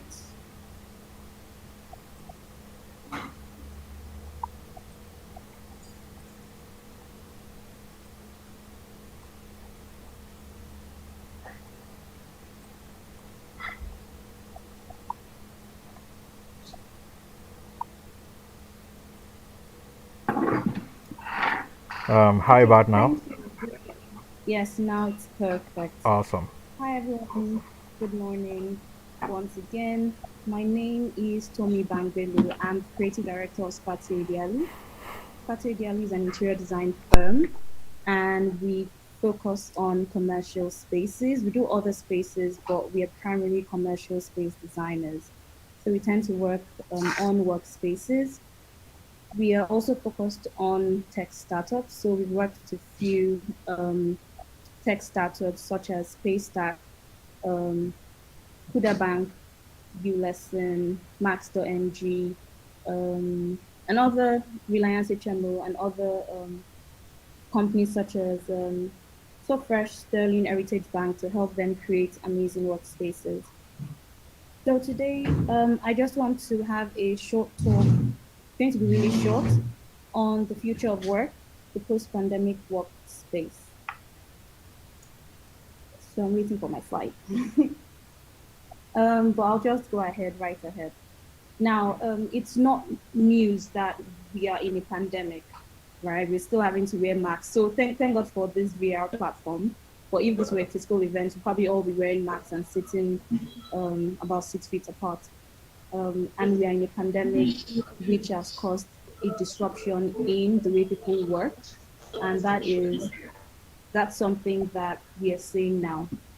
And that has necessitated the conversation about the new future of work. So this topic isn't necessarily new. Designers and architects have been talking about the future of work and how they see work transforming and changing over the next couple of years. But now with the pandemic, we're having to even rethink what our initial thoughts were in terms of the future of work. So I'll be talking about what the post-pandemic workplace or workspace would be like and what we can do as architects and creative designers to improve the working experience of people that use the workspace or how work is going to evolve. So I'll move to the next slide, which is what is work and why it is important. So before I go ahead into talking about what the future of work is, or what I think, or what my team thinks the future of work is, I would first of all ask that we examine the past, right? Because I believe that to really understand the future, we need to know where we're coming from, and we need to know what the past is. So as work evolved over the couple of years, and what is necessitating this change, and why are we having to rethink the way we work, and what can we learn from the past and use in the present and in the future in terms of how we work. But let's start with what work is and why it's important. It's also really important to understand what work is when you're designing spaces that have to do with work. Because understanding why people work and what it is they're trying to achieve is critical to designing spaces that help them achieve those goals. So what is work? Work is an activity involving mental or physical effort done in order to achieve a purpose or result. So we basically work because we're trying to achieve a result. And work isn't new in society, for example. So work started from the Stone Age when our quote and unquote ancestors started making hand tools such as knives and spears. And then work moved into a communal sort of gathering when people started doing agriculture. And that's what we call the agricultural revolution. And then work transformed. That's the type of work we do. Transformed into the industrial revolution. And then we have people like Henry Ford creating factories and the machine line. And now we are moving to another sort of generation, which is the technological generation. So even though we have machine lines and we still have factories and assembly lines, right, work has evolved over the years. And the way people work has evolved over the years. And now we are looking at how is work going to evolve in the future and what can we do as architects and creatives to make sure that we are delivering the right design for the needs of the workforce. So I just wanted to point that out, how work has been and how humans have always worked. It's interesting that Adam Smith says that work is the real price of everything. And I'll give an example of why work is super important. The current platform we're using. So I know we have some people on Allspace VR, we have some people on Zoom, and probably some people on YouTube. These elements were created by people while they were working. Now, the comfort and the ease we're enjoying now, the fact that I can sit in my home and have a conversation or a conference with thousands or hundreds of other people is due to the fact that someone was comfortable enough to work and to create such products, right? The fact that you can use your phone or the iPhone or the Android is the result of work. So work is super important in the way humans live. It is very important. They say that humans spend, I think, 90 to 70% of their time at work. You actually spend more time in the workspace than you spend with your family. That's how important work is. And that's why workplace design is super important, because a lot of people actually spend most of their time at work or working. I'll move on to my next slide, and I would say that people generally work for the following reasons. So why do people work? They work because they're trying to get an achievement. So they want to have a personal sense of fulfillment. So work basically gives our life meaning. And understanding that work gives our life meaning, that perspective would help in terms of the value you deliver when you're delivering a workspace. Also, people work because it's an alternative to leisure and rest, right? So work is an alternative. Like if you're not working, you're resting. if you're not resting, you're most likely working, right? It's either or. Our lives revolve around those elements, those primary elements. And then there's a third one, which work can be burden or punishment. So, for example, if you're a child and maybe you do something wrong and they tell you to maybe sweep or do something, right? It's even though that's not the best form of work, but you also have that as one of the reasons why people tend to do work. Now I'll move to the workspace in relation to achieving productivity and enabling work. So let's just go down to the office, right? Because we're talking about the future of work, and basically people tend to work at the office. So let's go to how the office has evolved over the years and how that would affect our conversation and what we do as creatives in terms of providing solutions for people that work. So pre-20th century, the workplace, the office evolved from being a scriptorium, which is like a small place where, in Rome actually, this started in Rome, where you have artists and quote unquote architects, people like Da Vinci working in a very small cubicle in like the Duomo and sketching and writing. So it's really small cubicle where you could just write their ideas and do some work. That was the beginning of, unofficially the beginning of the evolution of the office. And then it moved to England, where we have the first built for purpose office, the old Admiralty building. And then that moved to the East Indian Company when they were trying to do that for trade. And the interesting thing is the workspace evolved due to improvements in the environment or technology. So for example, prior to the East Indian Company, when people work, you didn't have electricity. So you're probably using a lamp or a candle. Now the bet and the invention of the light bulb changed how people work. People could work longer hours because of just an invention of the light bulb. So basically the environment and things that are happening around in other sectors, not necessarily the sector we're in, affects the way people work, and we should use that to understand how we design for other people. For example, COVID.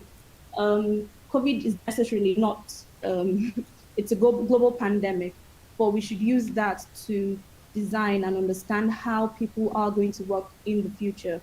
Now we as architects can help people work better. And then we moved to the 20th century, where we had the very first open plan office. And this was by Frank Lloyd Wright when he did the Johnson Wax office. That was pretty much the very first open plan office. So that the books and Googles came back out, and I think it was Philip Johnson that did like the first Facebook office, and they went back to open plan office. It's nothing new. And to be honest, people are saying work from home now. That is also not new, because prior to having the office, people used to work from home. People used to have stores below their houses, and then they used to live just above their houses. So basically, they used to work from home. And we moved from working from home to going to the office. Now we're going back to working from home, but we need to understand how or why that did not work in the past and how we can actually make it better now for the future. And that's what I want to talk about today. So like I said, 20th century moved from open plan to Roland Shaft, to the Action Office, to cubicles, and now to Facebook Office by Frank Gehry, actually, was by Frank Gehry. So my next, what I'd like to talk about next is why do we need to rethink the way we work? We've seen how the office has evolved over the years from open plan to Roland Shaft to the Action Office to cubicles, which is what the open office, that's why the open office came back, because people didn't really like cubicles because it was quite restricting, and then back to open office again, and an hybrid of both. So we need to rethink the way we work, because obviously COVID-19 is one major reason why we need to think the way we work, because things aren't necessarily going to go back to normal. We have a pandemic that basically almost shut down economies and nations. And we have to prepare for that in case it happens next time. And that's the reason why we need to rethink the way we work. Now, what factors contribute in our assessment of how people work or how people will work. If we are thinking about the future of work, how do we determine what it is going to be? We look at the following things. Or if you're even designing a workplace, because this is what we do a lot at Spazio, if you're designing a workplace, you have to think of what are the needs of people. So if you're thinking about the future of work, the things we're going to consider is what are the needs of the people? COVID-19 is one, so people need to be safe. That's one of the things we need to consider when designing work for the future. We also need to consider the fact that now at the office, we currently or typically have 3 generations at the office, and what are the needs of those generations? Currently, we have baby boomers, and this is the only time we've had 3 generations in the workspace. We have baby boomers, we have millennials, and we have Gen Z in the workspace. And the needs of all 3 generations are different. The Gen Zs want to live, work, play in their environment, and the millennials want to live, work, play too. All right, the baby boomers want more of a quiet space. The Gen Z want the Gen Zs want a lot more fun in the office space, same as the millennials.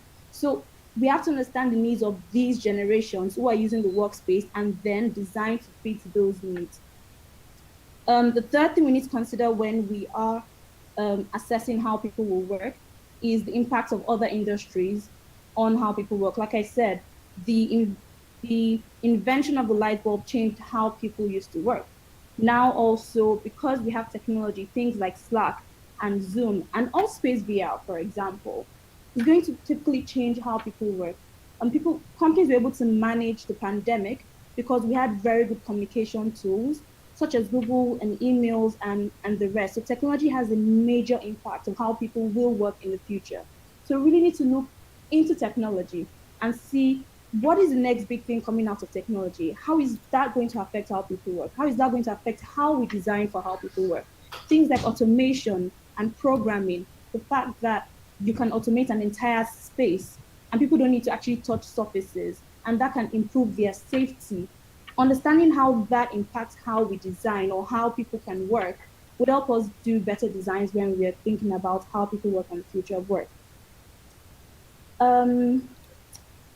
So for example, before we used to use desktops, we moved to laptops, to emails, now Wi-Fi and productivity tools, software, Zoom, Slack, Teams, and the rest. Now, what do I think the future of work is, or what do we think the future of work is, right? Currently, we've had people work at the office for quite a long time. A few companies, very few companies, such as my company, did an hybrid system. So we used to work from home most of the time. And then the general public moved from working at the office to working from home. Now, the challenges with working from home is there are quite a few constraints for people working from home. Number one is access to technology. Now, if you stay in Nigeria, for example, you understand that internet system or accessing good internet is really bad. You understand that power is also really bad. So those are challenges that would affect people who are working from home. And this is taking it home. Now, working from home can work very well in a developed country. But in a place in Nigeria where we don't have the proper infrastructure to support working from home, it most likely may make people unproductive, right? Because you have internet issues, you have power issues. And I saw is that people who have families or have distractions from kids and the rest. And those can impact productivity when it comes to working from home. So how do we manage that? The other option, aside from going back to the office, will be creating an hybrid system, which is what we think is the future of work. And an hybrid system is where you can work from anywhere. And understanding the needs of millennials and Gen Z, which is pretty much the future in terms of people that are going to be in the workspace, is informing this decision. Now, millennials and Gen Z want a lot of choice when they're making decisions. They want to be able to decide that this is what I want to do. And they want a lot of flexibility because that is what you see in these generations. Now, understanding that and creating that choice for them makes it easy for them to be much more productive. So we believe that a work from anywhere or an hybrid system where people can decide based on how they can be productive to either work at the office or work from home or work at a co-working space close to home. depending. So I can decide to work from home, but then I don't have light. But if my company is, for example, has an agreement with a co-working space very close to my home, like WeWork, for example, I can work from WeWork rather than commute all the way from, say, Ikeja to the island because I need to get to work. Why can't I work at a space close to me and be more productive and save drive time? And we believe that is where the future of work will tend to evolve to. And now, how do we design for that? There are a few things we think companies should consider when considering designing their space, and also creatives should consider, is to make sure that there is collaboration. So people actually do want to go back to the office because of there is more collaboration at the office. Even though they are collaborative tools, humans are physical, right? Also, people would rather not work from home. So the future of work isn't working from home 24/7. We don't think that that is the future of work, because people who tend to work from home tend to work longer hours and are more stressed than working at the office. Because when you work at the office, it closes at 6 p.m. and you're pretty much done. Technically, you're done. You can go back home and continue working, but technically you can say you're done and you're done.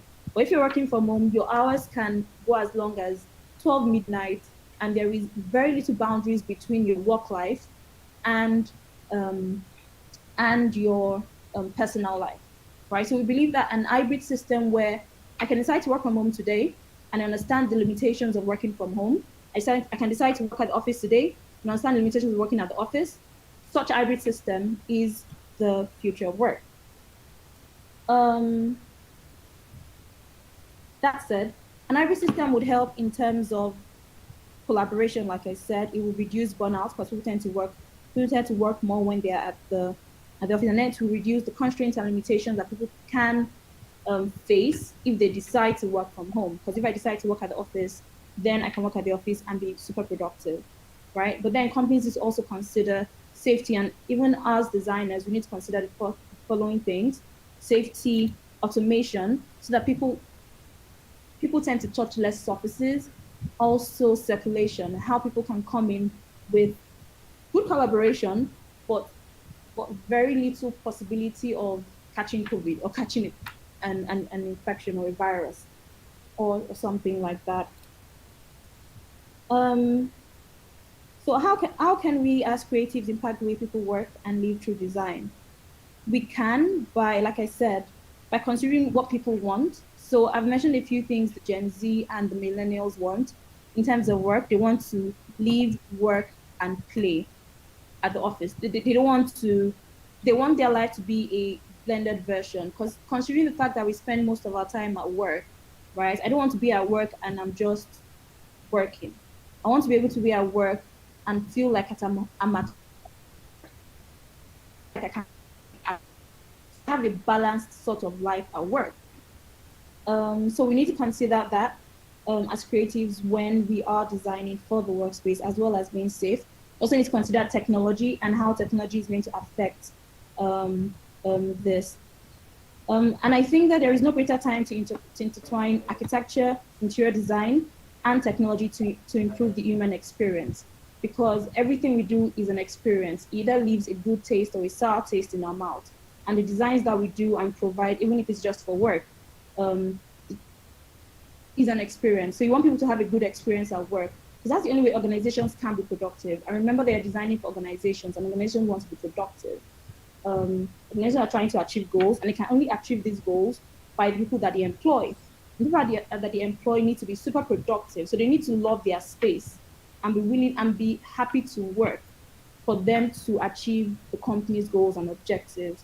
And that is where we come in as designers, to make sure that we help organizations maximize their talent with the space, right? You don't want to do a space that is making the employees unproductive or unhappy.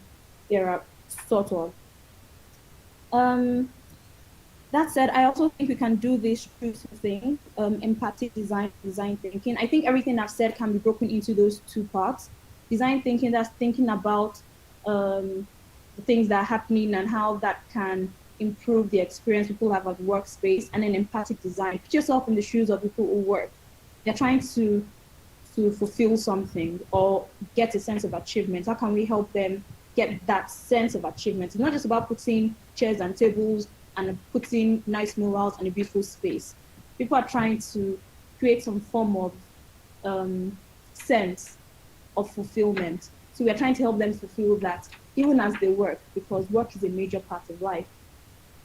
And as designers, I would like to say that we should, when designing, and this is super important, we should endeavor to design for the future and not the present. If we are thinking of current technologies in terms of what we design or how we design or current things happening, then I think we are far behind, right? Because thinking about it, the next technology coming out today, that will come out today, isn't something that people have thought of years ago or years before, and people have worked on over. So we need to research and see what's happening in other industries, and how is that going to affect what we do? How can we use that to improve the experience people have in the designs that we do? It could be workspace, it could be home, it could be institutional, it could be hospitality, any of the industries. But we should look at the future and design for the future. Thank you. Thank you so much for that wonderful presentation. We're sending you some emojis. Yeah, let's get the emojis coming, guys. Right.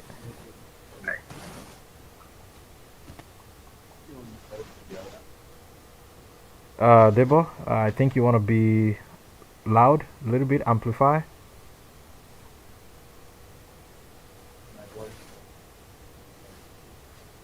Still can't hear you. Can you talk a little bit louder?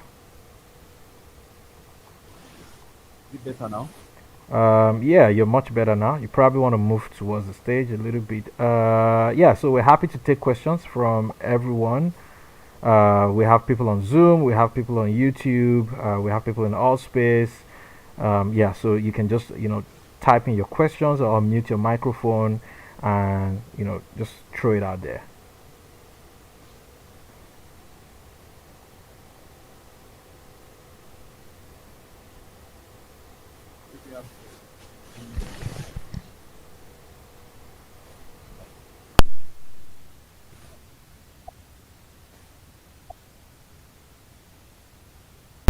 Debo, we can't hear you per se.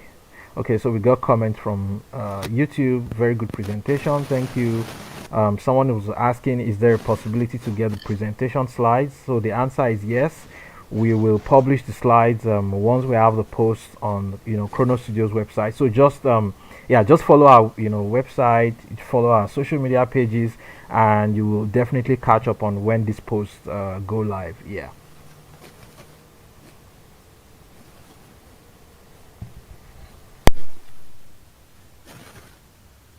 Okay, so I know we have a question on Zoom, so we're just about to check that out. Someone on Zoom says, how can one incorporate design thinking in architecture design? That's from Precious. How can one incorporate design thinking in architectural design?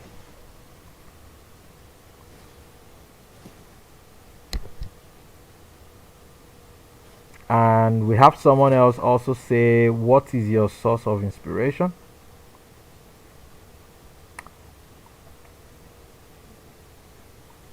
Can you go live? Can you go on air?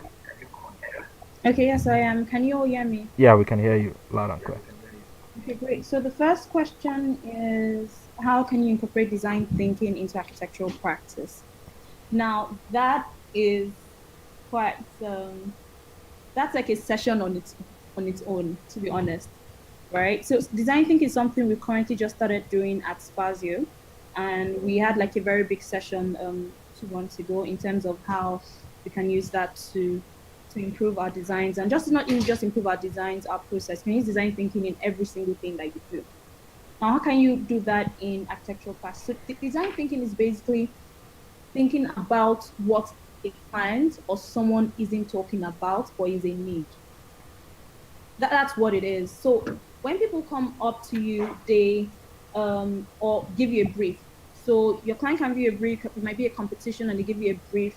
There's some things that might not be very clear, or that they are asking for, especially if you're talking to women who are not very clear about saying exactly what it is that they want. So how can you now get deep down into what it is they're trying to achieve? That's one way to look at it.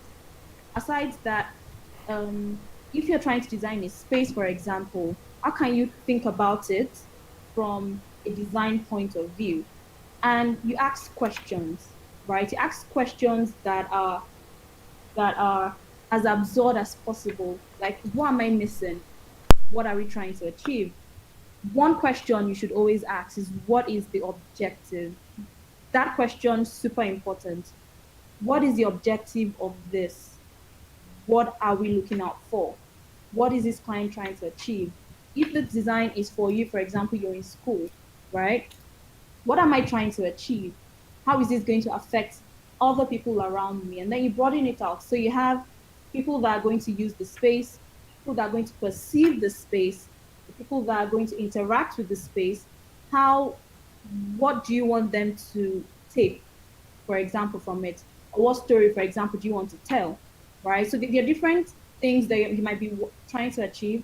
And it is drilling down into those questions and then trying to those questions that you can now actually think through design.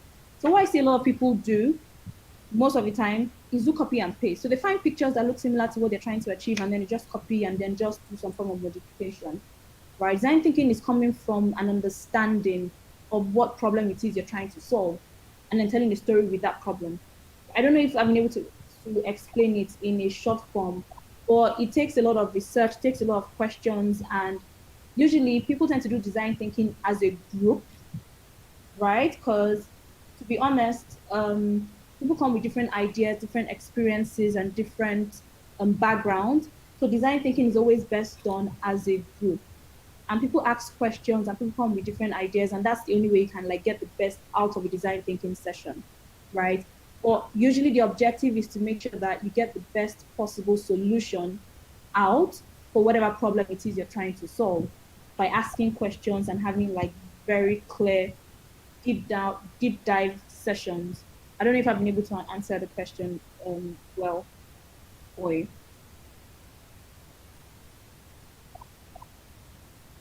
I believe that Can was a anyone hear very me? good. Yeah, we can hear you. I believe that was a very good rendition to that question. I think someone else asked, "What is your source of inspiration?" Inspiration. I think that question was for Mauricio, but we would like to hear what your own source of inspiration is, basically. Yeah. So Okay. let's hear it.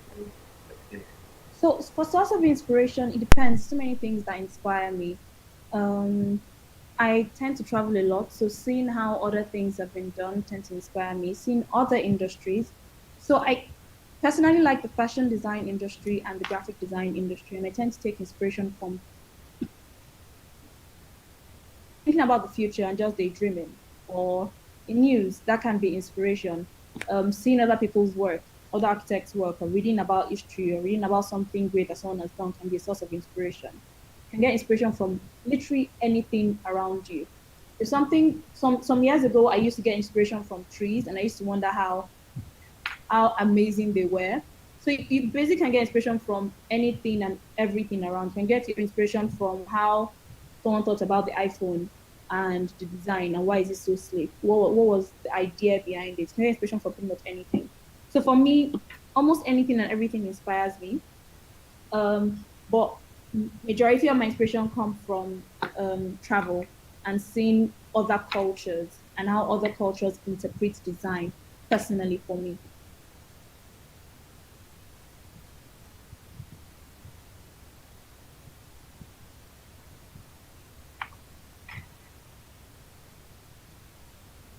Can anyone hear me? Yes, we can hear you. Yeah, I think you're still on air. Do we have any other questions coming from anywhere else? Ooh, wow, we have a lot of people in all space. Hey guys, hi everyone. Can we give our speaker some really nice high fives? With the emojis.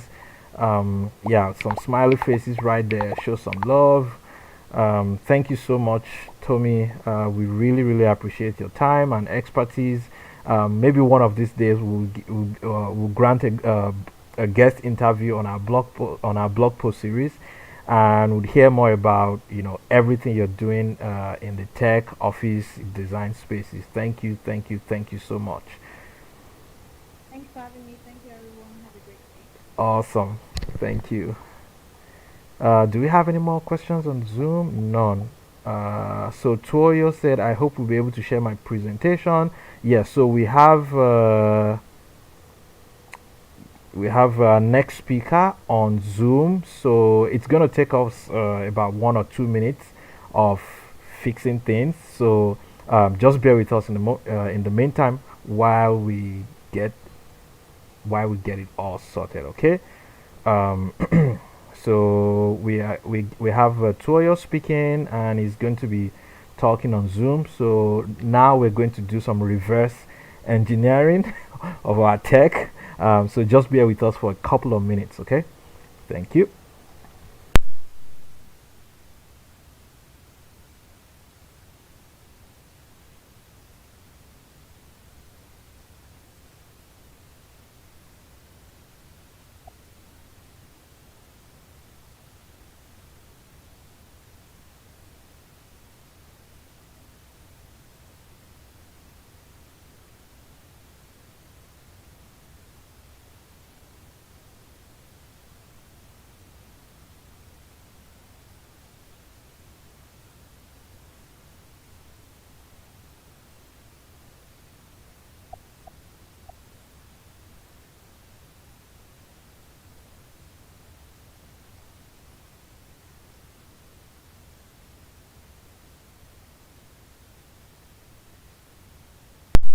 Hello, Toyo.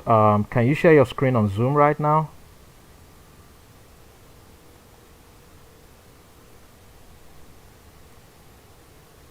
Toyo, can you unmute yourself? Yes, I've unmuted myself. Sorry. Awesome. Thank you so much for coming on. Please, can you share your screen, your slides right now?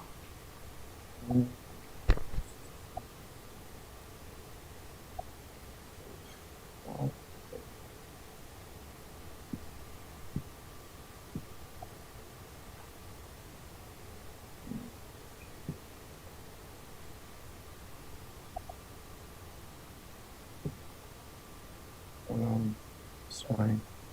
My computer is having a...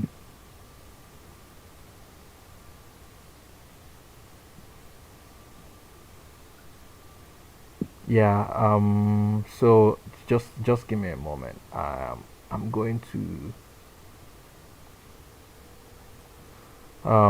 Can you see the screen share right now at the bottom of your screen? Yes, I can. Awesome. Yeah, go for it. So once you get that all sorted, we have to stream. We have to keep the YouTube audience going. Yeah. For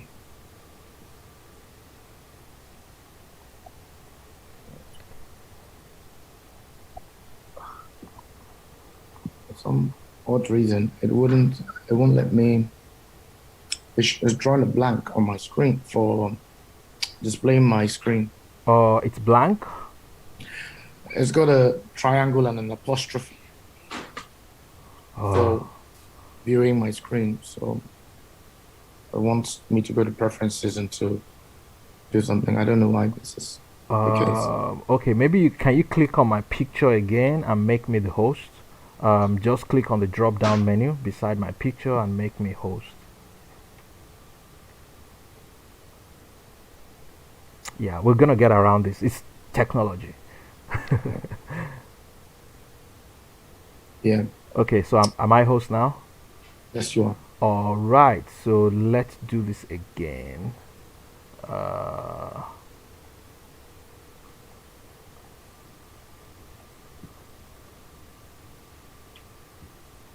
Okay, can you try now?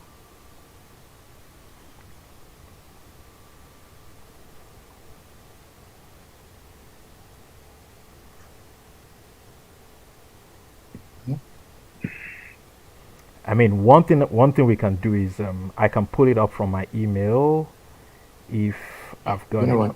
Right. Let me. Yeah, I can just pull that from my email. So in the meantime, while we're waiting to do that, let's run some let's run some sponsor videos, and we will be right back.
Fitting out your home? Then you need to start with glass. Glass that is so will enhance any bathroom space and inspire fresh thinking and ideas. Glass that's been specially designed to make it much easier to clean and is so crystal clear it's almost invisible to the eye. Glass that not only provides a safety barrier but opens up space, adding light to dark internal staircases. Glass that is so versatile, it lets you complement and coordinate with wall colours, flooring, soft furnishings, or even replicate a favourite artwork. Glass that allows beauty and safety to go hand in hand, not only for the protection of the ones that you love, but also for a great looking home you can enjoy for a lifetime, both inside and out.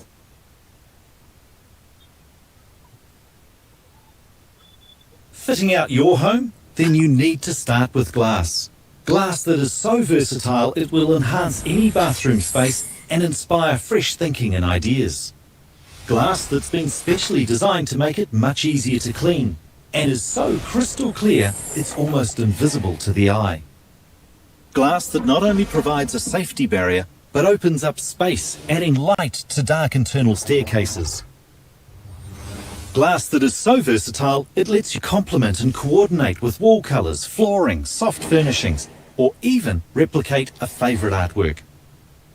Glass that allows beauty and safety to go hand in hand, not only for the protection of the ones that you love, but also for a great looking home you can enjoy for a lifetime, both inside and Printing out. problems can make you miss Fitting out your deadlines home? and slow Then down you your start projects, with glass. thereby make Glass that is so so versatile much it will money. Did enhance you know that printmydrawings.com caters to the needs of architects and engineers in the design and construction industry? Yes, we print architectural, electrical, mechanical, structural drawings, project reports and documents, and even land surveys, all from the comfort of your computer or smartphone. There's more. We deliver anywhere in Nigeria at affordable prices. Talk about a project site in another state. With our perfect timing, you never have to miss deadlines with us. All you have to do is visit www.printmydrawings.com, upload your drawings, and we do the magic. Your files are secured, safe, and encrypted. Print My Drawings is convenient, fast, and reliable. We take on the stress while you focus on making money. Take advantage of our free shipping and same-day delivery options. Printmydrawings.com. Anytime, any day.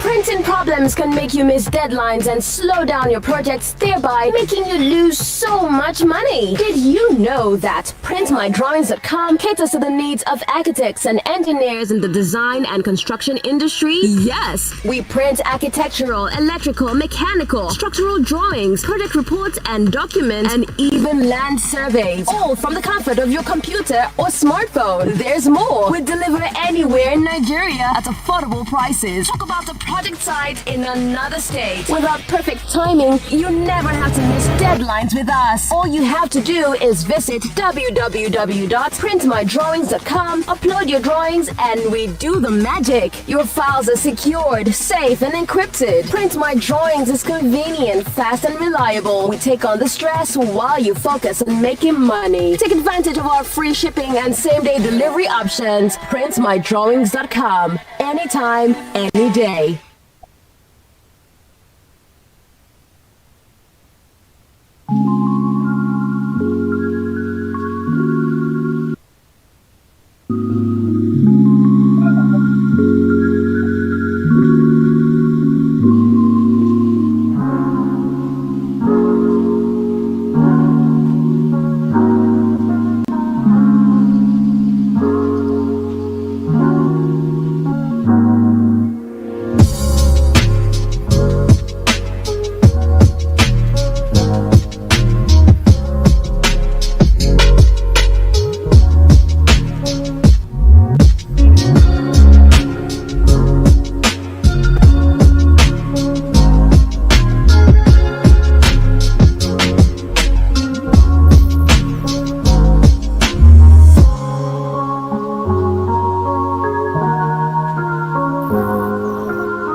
So we are back. Thanks for bearing with us. We have the slides up and running, and just a moment, please. Please, can you keep your microphones mute, please? Everyone, keep your microphones mute. Let's respect everybody. Yeah. So can you see your slides, Mr. Toyo? Yes, I can. Thank you very much. Awesome. So let me see how we can make this amazing for everyone else. Let's move to alt space and be sure that everybody in alt space can see the slides. And okay, this is gonna be a little bit tricky, but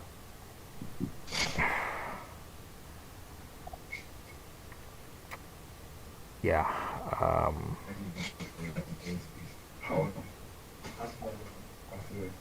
Just a moment. We're going to have this go on all space. I will mute myself, and yeah, you can go ahead and start. This is going to be a little bit tricky, but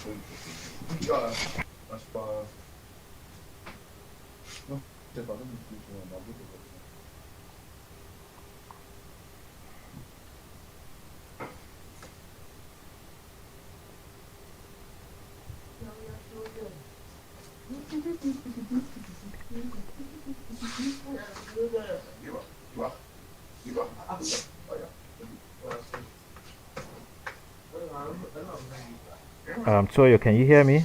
You're good Yeah, I to can go. hear you. Yeah, you're good to go. Okay. Awesome. Okay. All right. Hello, everyone.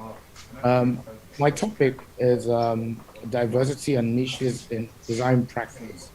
Now, started out with the framing and context, which is definition. When I got the topic, I reached out to Hassan saying that there's so many interpretations to diversity, because Toyo, diversity can you can hear be me? seen. You're Yeah, good I to can go. hear you. Yeah, Yes, you're I good to can. go. Okay. Awesome. Okay. All right. Hello, everyone. Can't you hear me? My topic is diversity and niches in design practice. Now, started out with the framing and context, which is definition. When I got the topic, I reached out to Hassan saying that there's so many interpretations to diversity, because Toyo, diversity can you can hear be me? seen. You're Yeah, good I to can go. hear you. Yeah, Yes, you're I good to can. go. Okay. Awesome. Okay. All right. Hello, everyone. Can't you hear me? My topic is diversity and niches in design practice. Now, started out with the framing and context, which is definition. When I got the topic, I reached out to Hassan saying that there's so many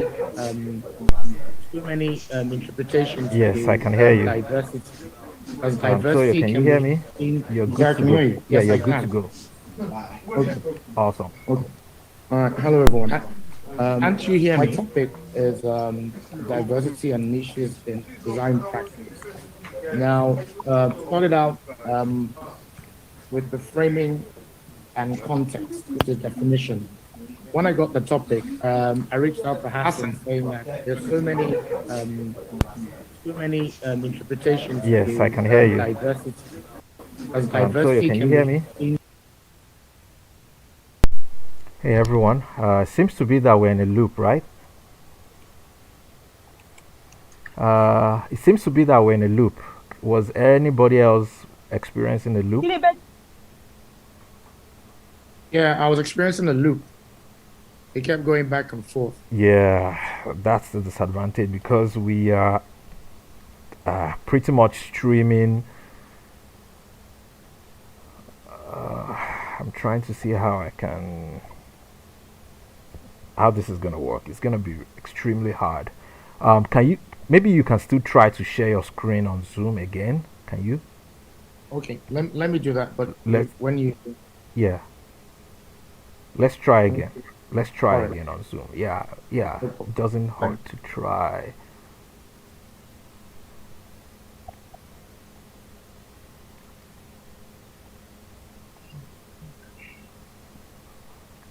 So we have the slides back on Altspace. We have the slides back on YouTube. I think Zoom is our only issue. Awesome. We got Zoom. So give me one moment while I share my screen on Zoom.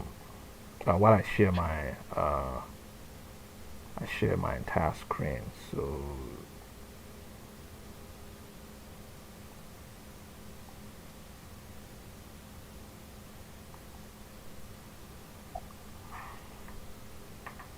all right, yeah. Go for it. Okay. Excuse me. Sorry. So can you hear me now? Fine. Yeah, can hear you loud and clear. Okay. All right. All right.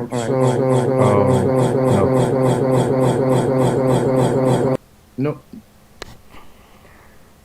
Just a moment. Just a moment. We will. Okay. Yeah, we will get it. Just a moment. Yeah, just a moment, please. So we have to stream.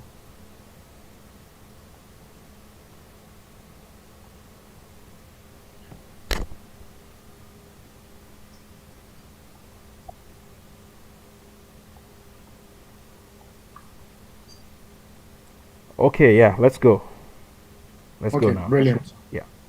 So, in order to contextualize You're the good to topic, go. which is Yeah, you're good to go. diversity and niches in design Awesome. practice, Hello, everyone. Can't you hear me? The meanings of diversity. I think diversity is a state of being diverse, and just variety. Now, started out with the framing and context, with the definition. When I got the topic, I reached out to Hassan saying that there's so many, Go. Let's go okay, now. brilliant. Yeah. So, in order to contextualize Your the topic, document, which is yeah, like go. diversity and niches in design practice, Hello, everyone. can't you hear me? The meanings of diversity. I think diversity is a state of being diverse, and just variety. Now, started out with the framing and context, with the definition. When I got so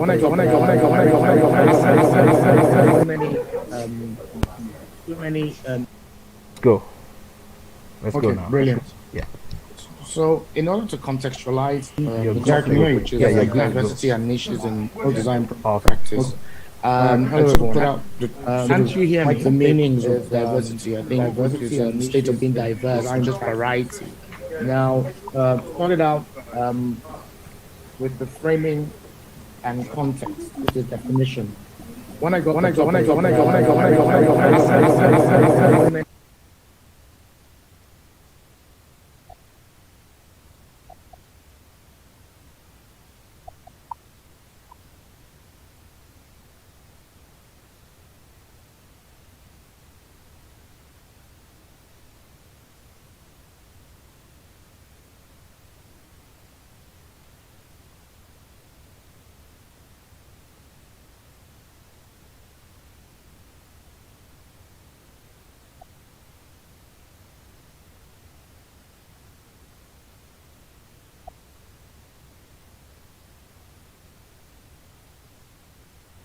opposed to sort of on a much larger scale.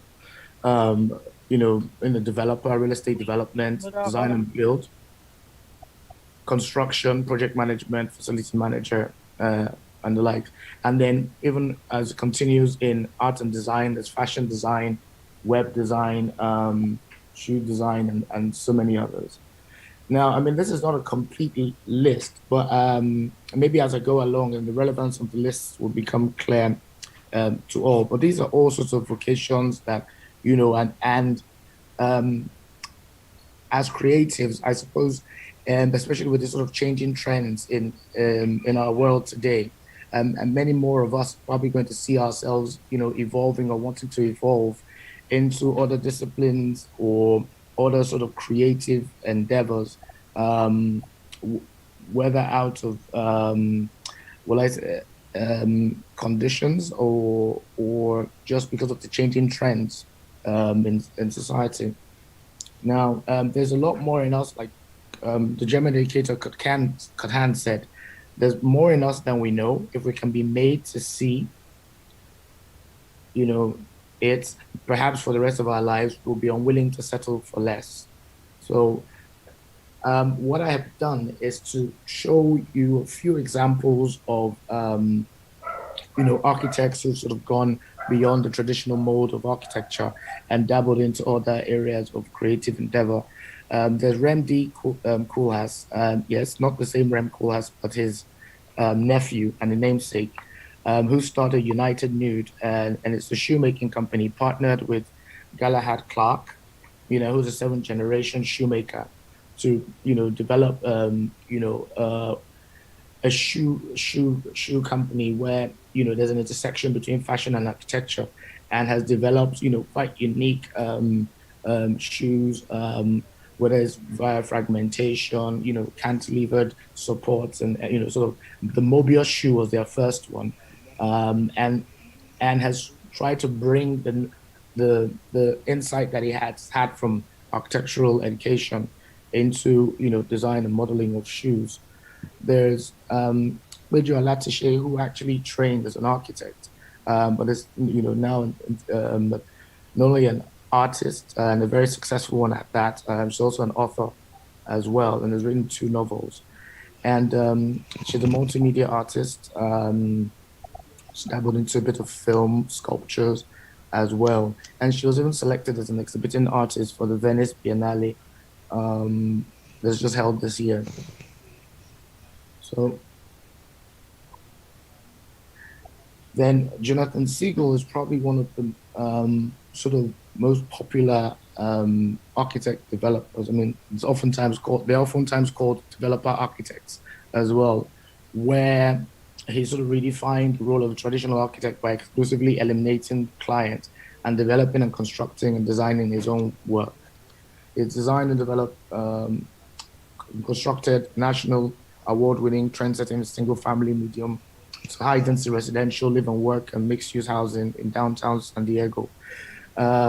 So, I mean, essentially, he's taking control of every aspect of the projects, you know, from design to financing, construction, and but he's also quite gifted with quite a strong, they've chosen to call it entrepreneurial approach to his work, you know, which is sort of tying entrepreneurial and architectural approach, where he's got really, you know, he's a real savvy businessman. And I suppose the environment is in where they do not only the design work, they do costing and whatnot themselves as opposed to having a QS, but it's probably lent him more towards, I mean, that doesn't take away from whatever sort of personal business acumen that he has or probably developed that has led him down this direction. And he's been very successful at it.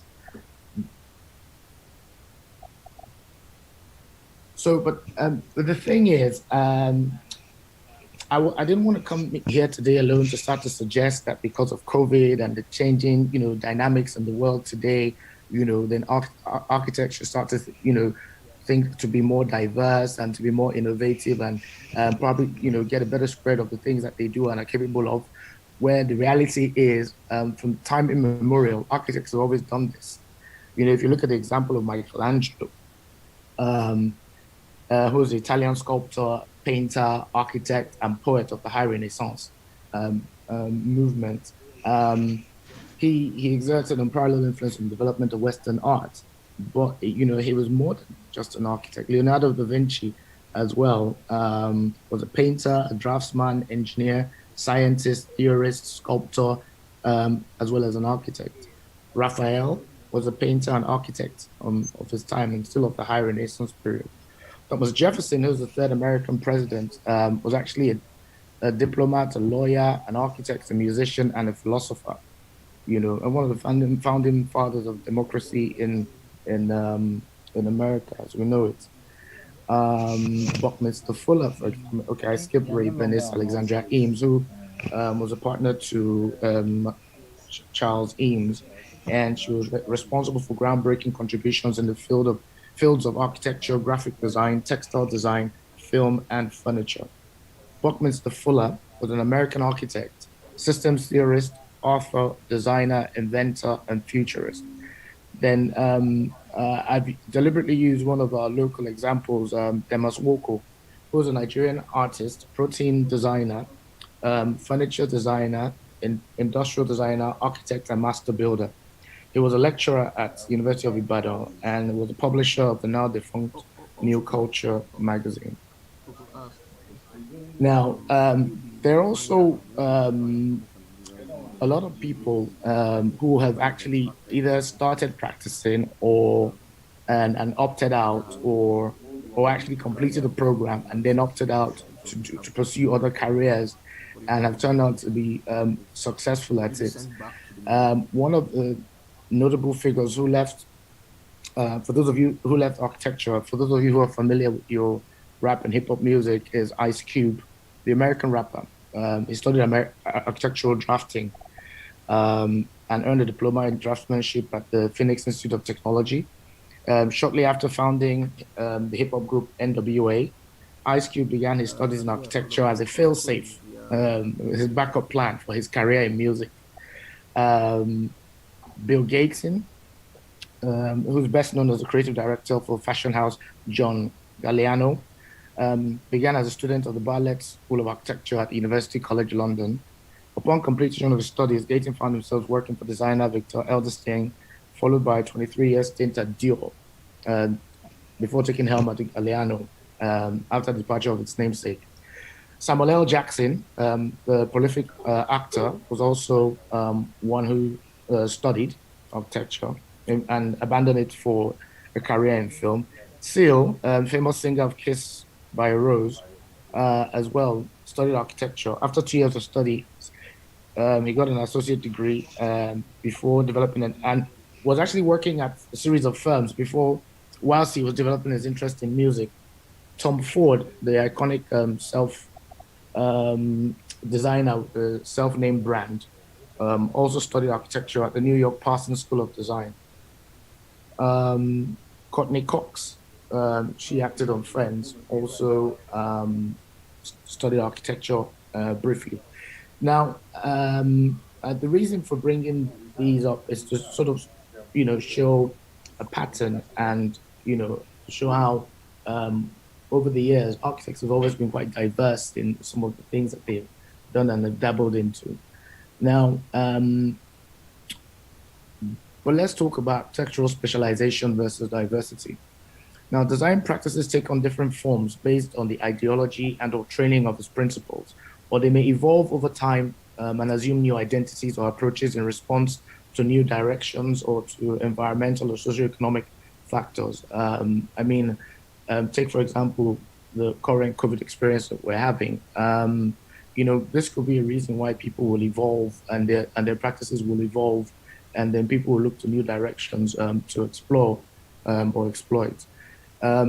Some practices specialize in diverse sectors and projects and invariably become experts in these areas, e.g., for example, hospitality and medical or retail architecture.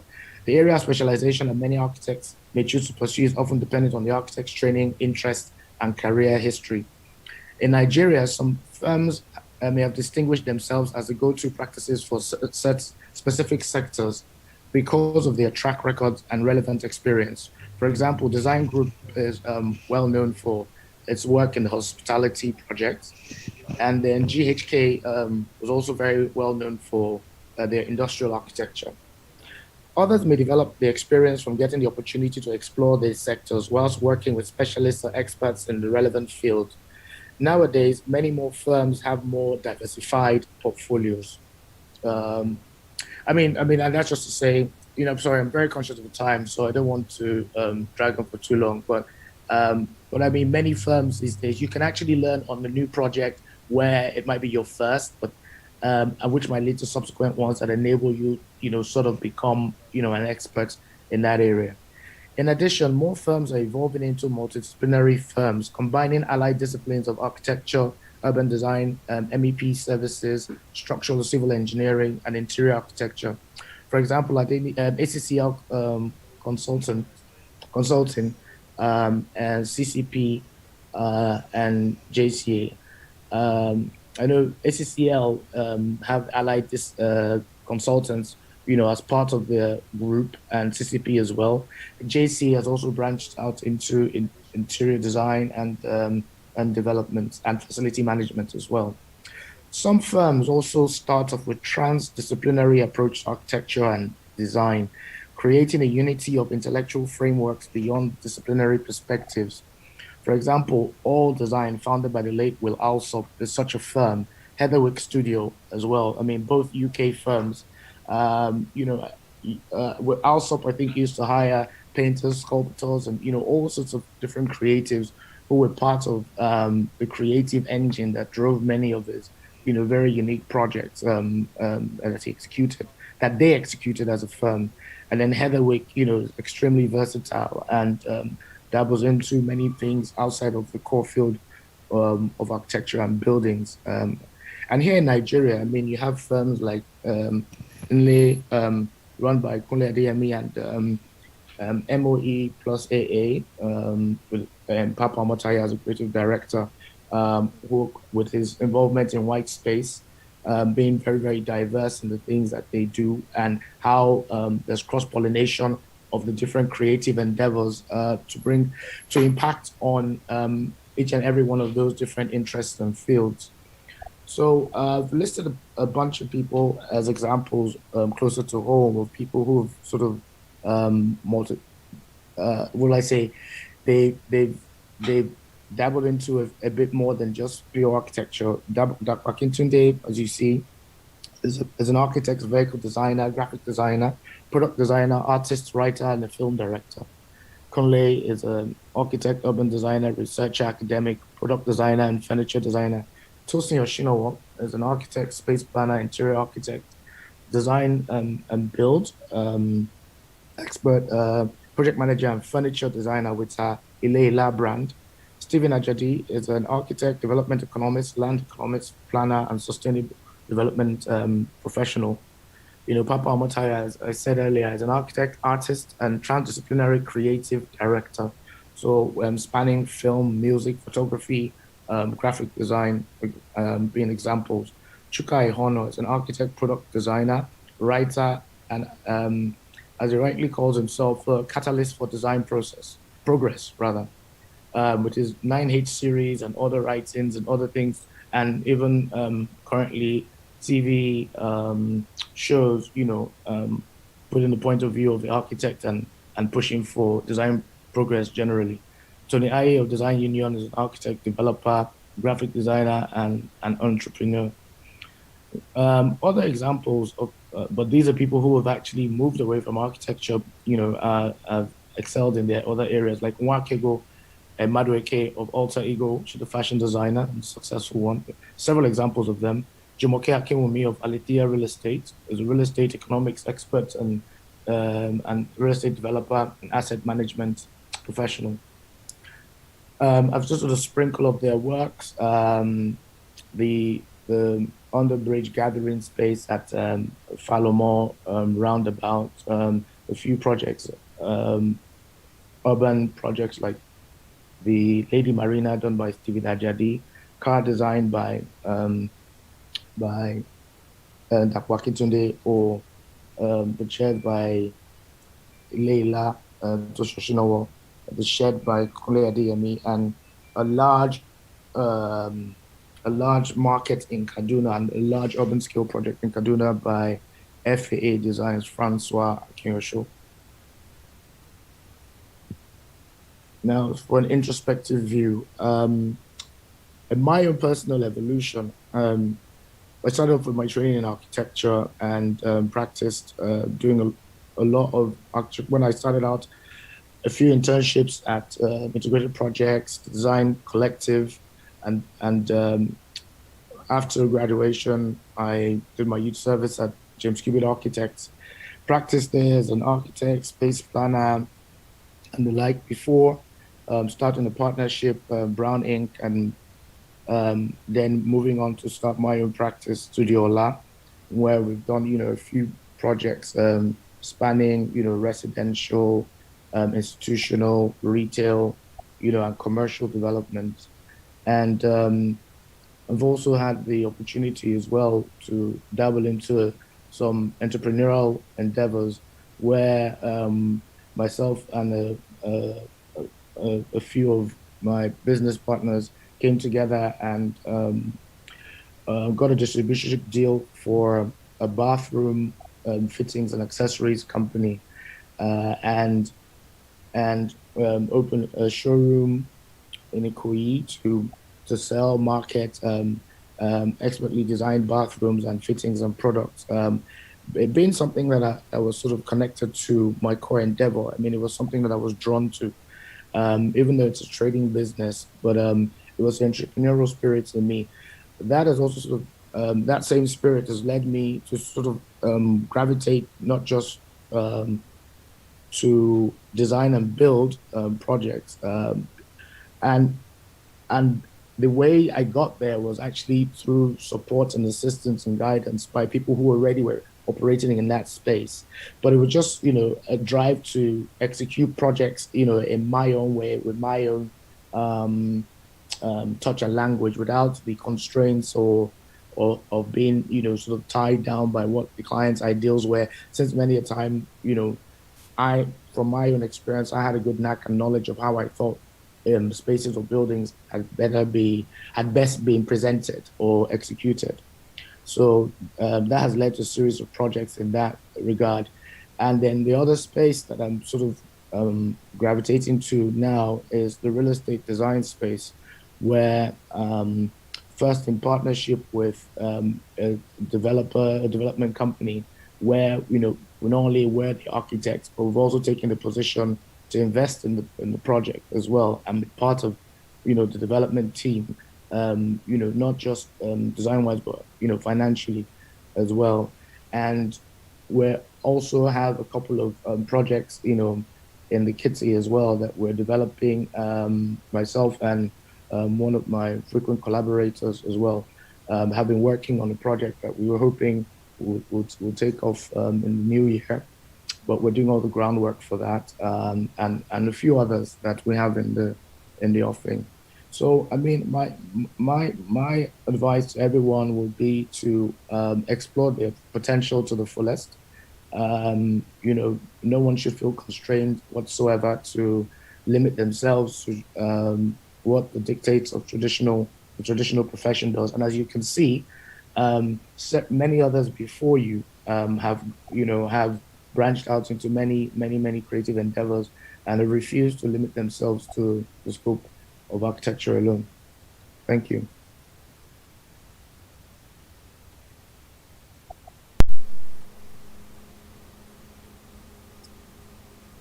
Thank you so much for that wonderful presentation. We'll be taking questions from Zoom and YouTube right now. Fortunately, we can't take questions from Allspace VR because we can't get the voice going from there. But I think our next presentation is also just going to be on Zoom, and then we'll move back to Allspace.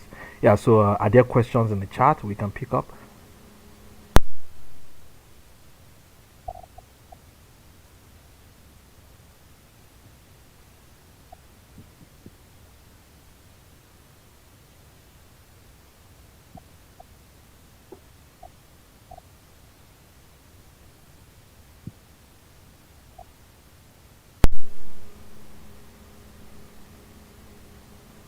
I don't see any questions. Well, I probably would want to ask one. I've There's a seen question. one. Okay, yeah. How Yeah. do you know what directions to branch out to where you don't have any commissions suggesting? So I think it's okay. I'll say there are probably two ways I would advise one should go. First, you really need to know yourself and know who you are and what your strengths are and play to your strengths. I mean, that's the easiest thing to do. Where if you've got an interest. I mean, sometimes you don't see it yourself. I've had friends or colleagues whom I've seen certain skill sets in that don't see it themselves or have no interest in nurturing those aspects of themselves, and for whatever reason. But there's just so many things. Many of us, as we come up in life, tend to pick up certain things that we might have been interested in, but we end up dropping them for some reason or the other. You might have picked up early interests, and it's just to sort of know what they are and to nurture them. I have a friend who was always very hands-on and always making things when we were in university. Currently, he's making wardrobes and kitchens. That's what and he's in love with it, and that's what he does. That's some people don't even wait to practice. They branch out beforehand. Some people are in theater, are in film, because, and then sometimes if you take an interest in something and you go and learn, because you might not, for example, I said, I dabbled into some design and build. I didn't know how to build before, but I knew someone who did and who did it well. And I wanted him to help me with execute something. And he said, no, I'd rather help show you how to do it. So he took me under his wings and then showed me the ropes. So that's that's sometimes the way you go about it. How can you use architectural education to influence problem solving outside the built environment? Well, I suppose that will depend on how broad your academic your architectural education is, because there are broader subject matter that are covered during the program. From psychology to land economics. There's so many different things. So if you do get the right exposure, I suppose it's quite easy for you to get to learn how to solve problems. Because I mean, architecture is essentially about and urbanism is about solving human problems, and also says how easily we do it all. Well, well, that again goes back to how easy will it be to do it all? I mean, that goes back again to knowing your limits and to knowing your strengths, and how not to affect it to affect your focus. It's not easy. I'll tell you that for free. That when you have so many sort of things going on, if you don't set up systems for dealing with each of them, yes, you will lose focus. But then, and maybe it's also about finding yourself. Okay, let me just take this last one now. What kind of design skills have you found to be essential that are not taught in school?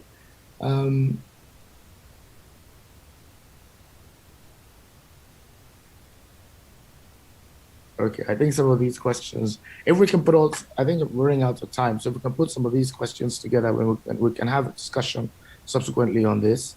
Do I think partnerships really work in Nigeria? I mean, partnerships can work. I mean, a lot of the times why partnerships fail is that some of us don't really know how to go about partnerships in the strict sense. And, it's a legal and a contractual framework. And when things are not properly defined ab initio and things start to move and change, and then people start to react to those experiences in different ways. And then half the time that usually leads to disputes and disagreements. Yes, I think architecture is accepting of people that are multidisciplinary. Awesome. I think we can just wrap things up right now. Thanks so much for this amazing presentation. We absolutely appreciate it.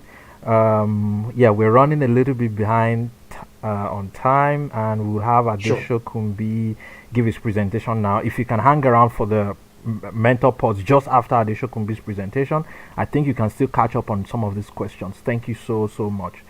Really appreciate the presentation. All right, is Shokunbi ready to present? Yes. So Ade is just gonna get on now. We still have a video going on YouTube. So. Hello? Yes, we can hear you loud and clear. Great. How are you, sir? Fine, thank you, sir. And you? I'm fine. I'm good, thank you. Thanks for dropping in. Yes, can you share your slides now? Oh, I think I'm gonna have to get you to assist with that because I'm working off my iPad. Okay, just give me a moment. Not a problem. So the thing about sharing screens, it's a little bit more complex than we think. But I will make something work really quickly. Right. Yeah. Thank you. Just give me 1 second. Yeah, I'm just gonna switch between PCs.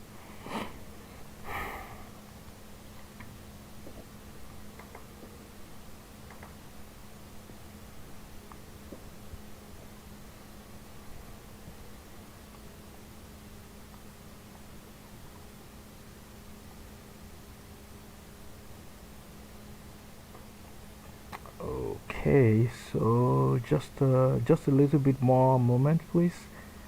We're almost there.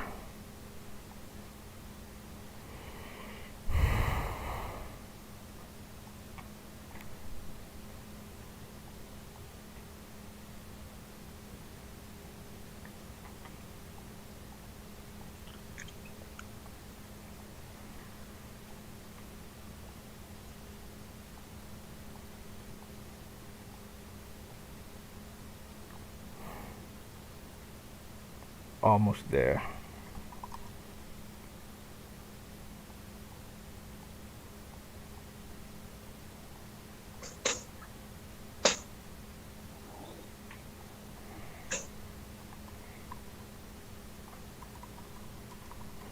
So I'm basically just joining from a different computer. and then I'll be able to share my slides. Wait, my slides, you mean? Yeah, your slides. I'm not trying to take ownership. Well, you can. Yeah, almost there.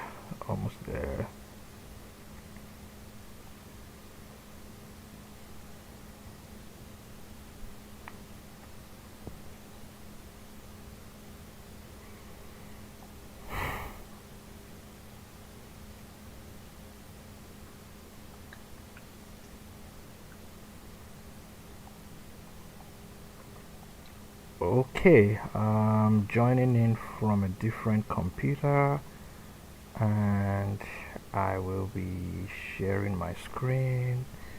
Let me in. Okay. Everyone sees the slides? Yes, awesome. I can see them. Okay. Cool. Yeah, so yeah, we're just going to get everybody on Zoom and YouTube, and we should be good to go. So okay, yeah, you're live. Wonderful. Yeah. Thank you. So good afternoon, everyone. I'm going to be quite brief today because there isn't really much to share, but I'm sure what I will be sharing though will be quite worth it. So I was asked to talk about productive partnership. And what I thought of doing with this subject matter was to actually see how I could use a project that we recently completed as a premise to discuss this whole notion of productive partnership. There are some anecdotes that you can see on your screen now without me having to read them. I'm sure everyone can read them. First one says, they are aware of our limitations and our aim to compensate for them through productive partnership and self-improvement. Basically, the way we can fit this, we all know what partnerships are. We know what production or being productive is as well. So when you combine the two of them together, it leads to a situation that brings about, hopefully, something that is tangible and something that is hopefully effective. So going to the next slide. Yes, thank you. So the Abidjan Mosque was a project that was actually, it started back in 2013, which is when we were first approached to provide a concept for a mosque in what I call the not necessarily very developed part of the Lekki Expressway. At the time, it wasn't. So when we were given the brief, it was, we thought it wasn't necessarily the right place to actually put this building at that point in time. But I think the client had acquired the land through a gift from the state government. And the client, who I would probably shed a little bit of light on, is a group called the Crescent Bearers. And they're a group of people that came to be back in 1939. And their objectives at the time was actually to see how they could advance the cause of Islam and education. Because at the time, I think what was happening in Nigeria and Lagos was most of the missionary schools were the only places where you could get higher education, and most of the people that attended these missionary schools that were Muslims had to convert to Christianity. So they came together to set up this group that could help, alleviate this whole movement from, from one faith to the other. So this brought about some kind of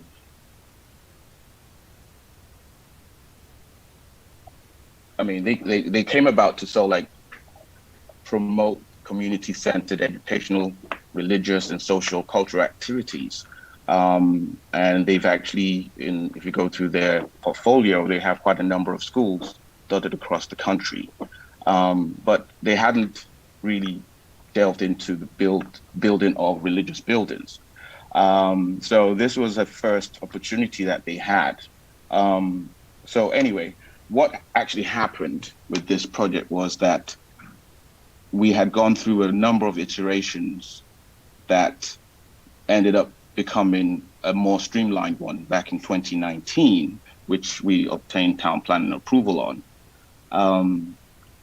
And before we got to site, I think they didn't have the resources to build what we had obtained town planning approval on. So we had to revise the design somewhat to, scale it down so that, they could execute the project. However, when we did the streamlining or scaling down, my gut feeling at the time was that this wouldn't serve the community well, because this was actually more of a community mosque as opposed to just a simple mosque building. And I felt that the program or the spatial arrangement that we had to revert to wasn't going to be sufficient or substantial. So I think this is when myself personally and the client entered into some kind of partnership. And what I mean by this is that I made it known to them that what I would like to do as a Muslim, because I'm a Muslim, is to see how I could take the design back to what we got approval on, which is to create a much bigger mosque building and provide something that I feel would serve the community quite well. So it became a situation where I believe I was able to what I call get carte blanche or be given like an artistic license to come up with a project that I had total control over in terms of what I delivered or what we delivered. And it also became a partnership between myself and the craftsmen or the artisans who helped achieve the end result. I think if I hadn't been able to convince them, because at the end of the day, even if I said I was going to add my own finances to this project, they still wouldn't necessarily accept it, because I'm sure they wouldn't have wanted me to start a project that I couldn't deliver. So this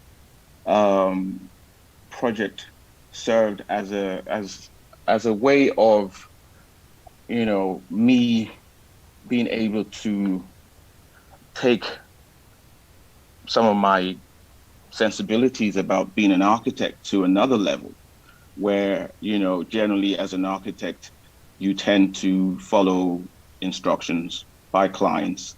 But this was a very, it was an example of having built a relationship, because part of or members of the press and bearers are people that I have actually done, projects for in the past.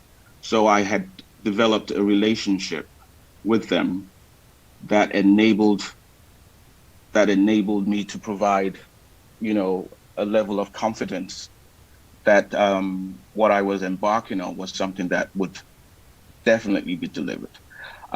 So it gave what I would call an opportunity for everybody to be in a win-win position, because if I was not necessarily using my own finances to create this building, I'm sure it probably would have had a different it would have a different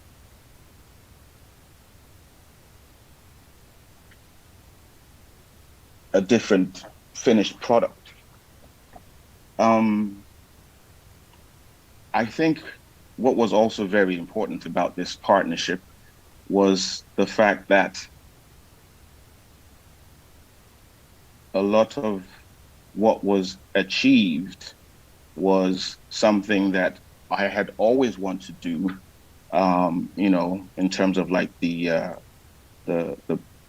delivery in trying to, you know, use local material, use material that is not necessarily or not usually associated with, you know, the type of architecture that we do in this environment.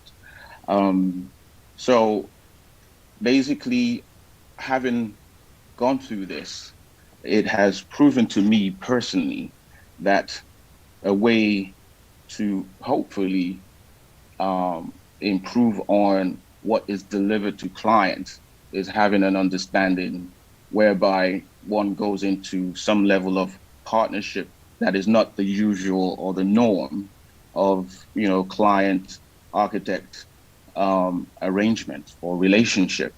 So can we move to the next slide, please? Yes. Like I said, I want to be somewhat brief about this because the whole objective was just to basically give an understanding of how, you know, within the context of client-architect relationship, we were able to move the goalpost in order to be able to achieve something that was what I think one of our best moments since we've been working in this environment. And I think it was like we had to buy that opportunity in a way. But like what I would take away from this this project, or what I would like to sort of like share, is that obviously it wasn't something that was achieved, you know, easily. We did have some challenges where some members of the bureaus didn't necessarily think that this was something that was going to be delivered. So we had a lot of, you know, hostility from some of the members.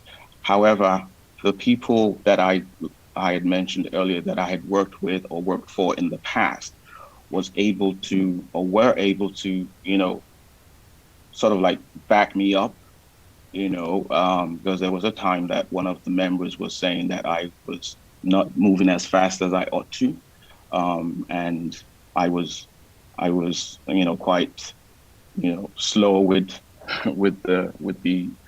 the flow of work that was being executed. But mind you, it was during the height of the COVID period as well. So I don't know what he really expected from us.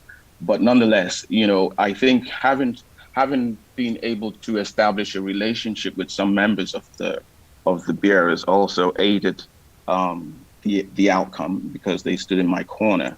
I think what was also very important was that, you know, there was a level of alignment of common interests with some members of the bureaus, and a personal motivation for me with this particular project being that, you know, there is a belief that, I mean, as a Muslim, that if you were to build a mosque, that, you know, that Allah will build you a house in paradise. So, you know, having those sort of like what I would call drivers pushing me allowed me to sort of like dig deep and have what I would call a fine moment in delivering a project that hopefully would stand the test of time.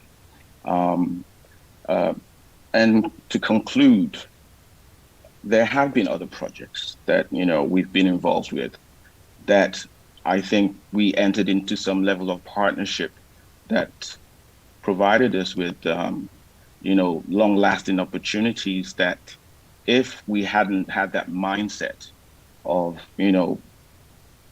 joining or basically digging deeper.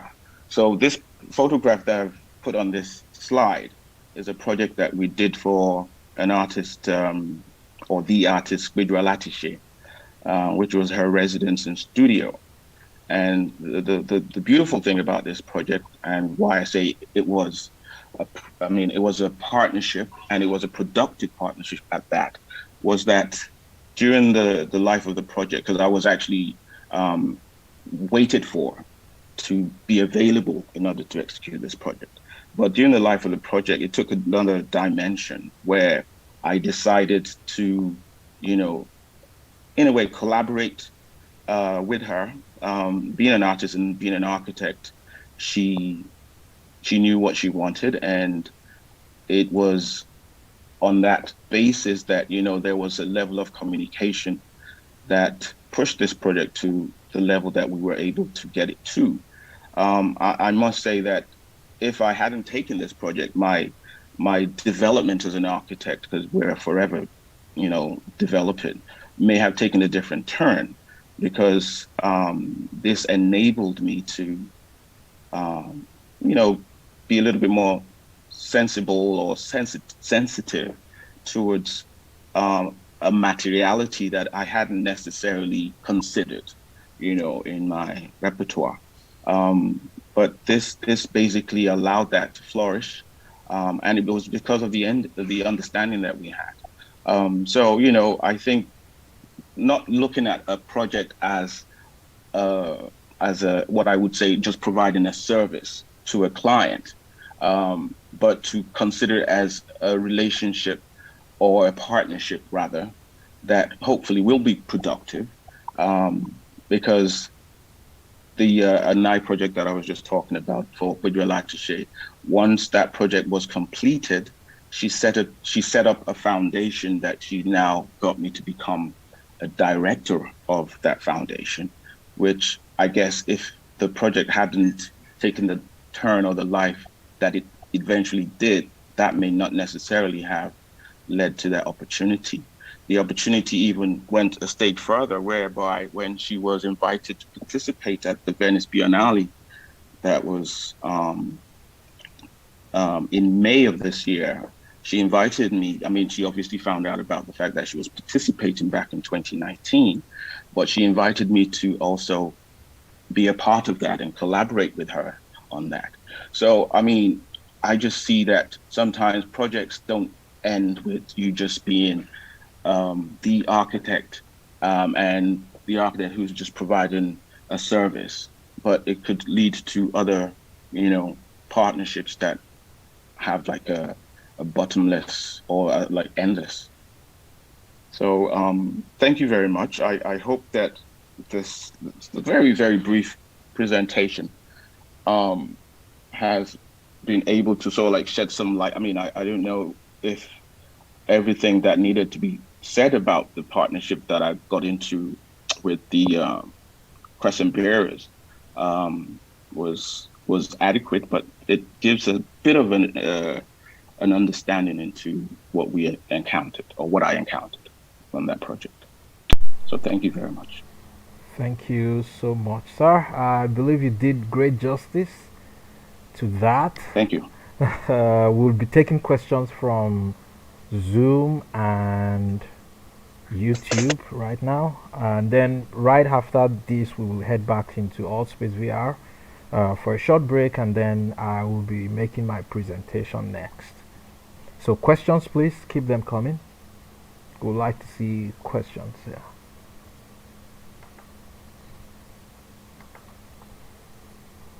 We're picking up anything from YouTube?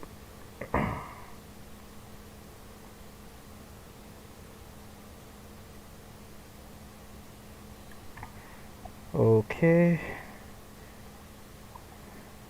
No questions.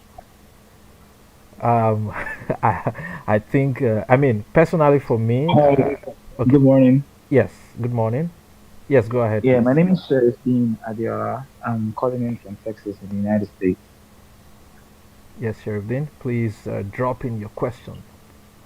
Yeah, so I want to ask, what excuse me, what do you look out for in a partnership when you're looking to partner with someone on a project or in a firm? What are the key things you look out for to help you make a decision?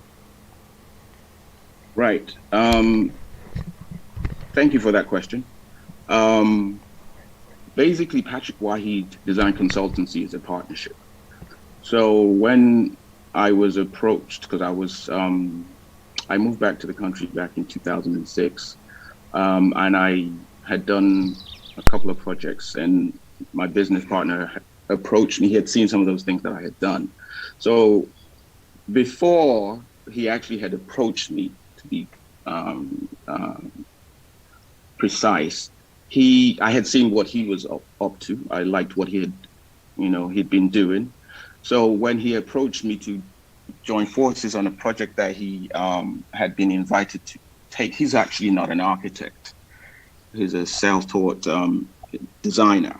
So when he approached me, obviously, I think he needed some level of expertise, that I could provide. But going beyond that, I think what also made that partnership flourish, or what initiated it, was the fact that we both had similar interests. I loved what he was about. I loved what he was doing. So it enabled those forces to come together and form some major bang.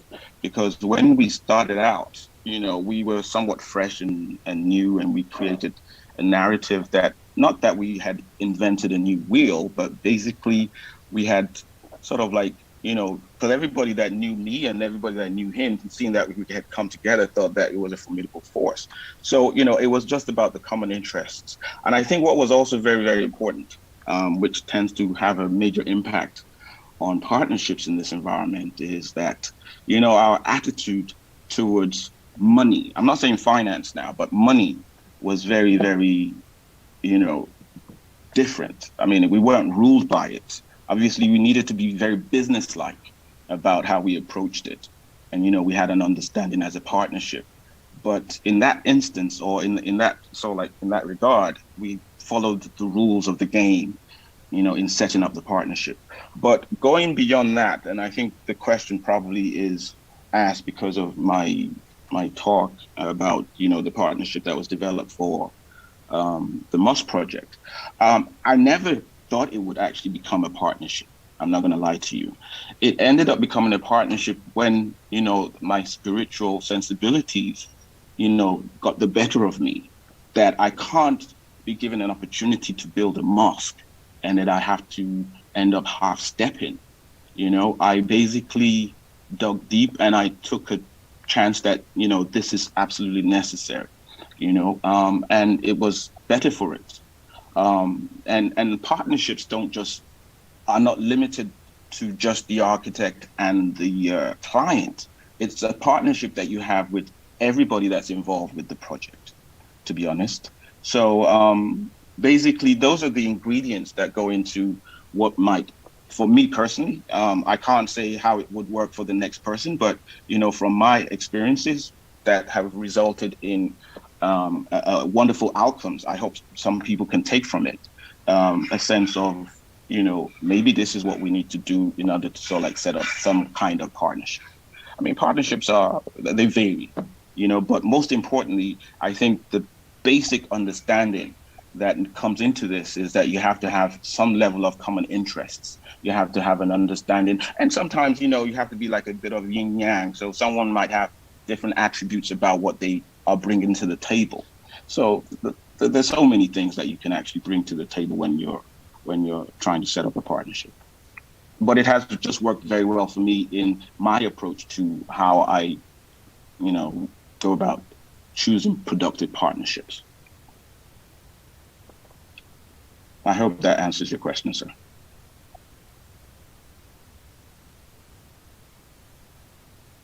Hello? I believe you did great justice to that. So thank you so much for your kind response. We will split up briefly for a couple of minutes. we run out of time on our mentor pods, but we will still have it. So on Zoom, we're just going to create random breakout rooms, and people can just quickly network, tell each other about themselves, what they're doing, what they're currently working on, what they're looking for, and possibly exchange contacts and absolutely start to forge productive partnerships from here. It's our objective that people make these relationships meaningful today and absolutely heading right into the future. So thank you so much, Architect Ade Shokunbi. We really appreciate your support.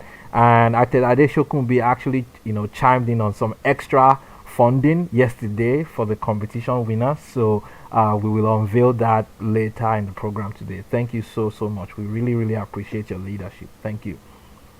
Thank you very much. Thank you everyone. So we're going to move back to Allspace VR now, and then on Zoom we will have the breakout rooms all split out. Thank you so much, guys.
Problems can make you miss deadlines and thereby making you lose so much money. Did you know that PrintMyDrawings.com caters to the needs of architects and engineers in the design and construction industry? Yes, we print architectural, electrical, mechanical, structural drawings, project reports and documents, and even land surveys, all from the comfort of your computer or smartphone. There's more. We deliver anywhere in Nigeria at affordable prices. Talk about a project site in another state. With our perfect timing, you never have to miss deadlines with us. All you have to do is visit www.printmydrawings.com, upload your drawings, and we do the magic. Your files are secured, safe, and encrypted. Print My Drawings is convenient, fast, and reliable. We take on the stress while you focus on making money. Take advantage of our free shipping and same-day delivery options. PrintMyDrawings.com. Anytime, any day.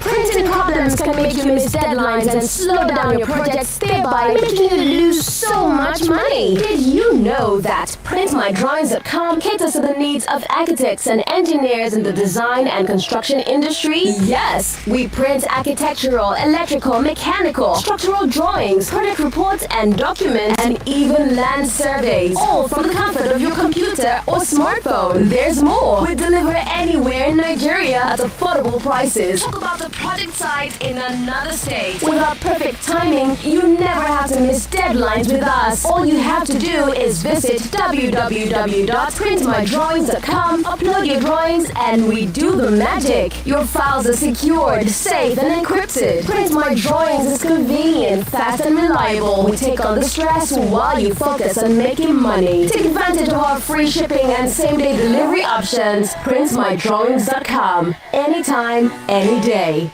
Fitting out your home? Printing problems, you miss deadlines and slow down.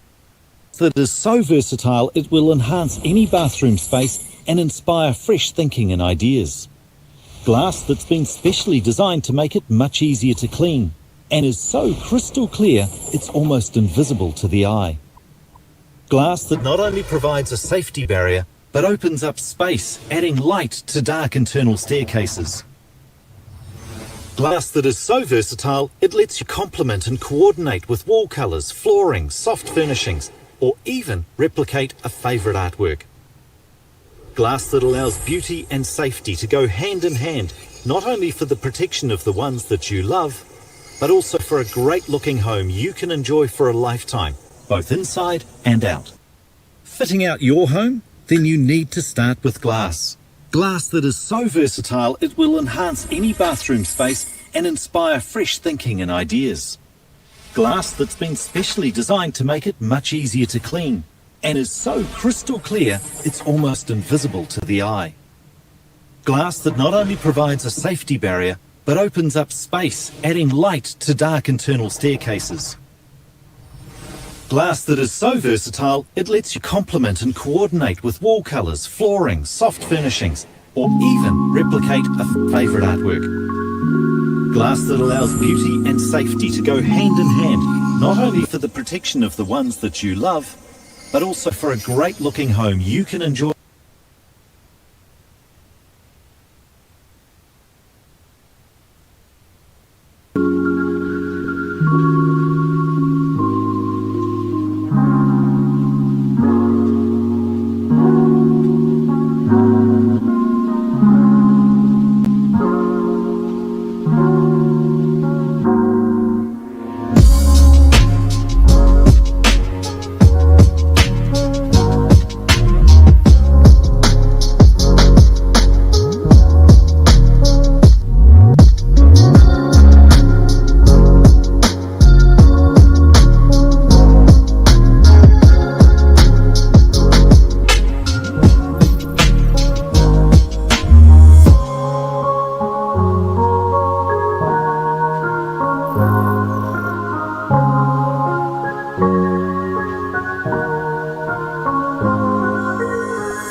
Mr. Debo, can you hear me loud and clear? Right. Ready to roll. I can hear you.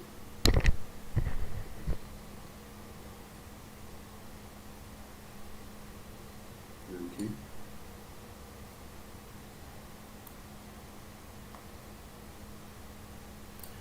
Hello, everyone.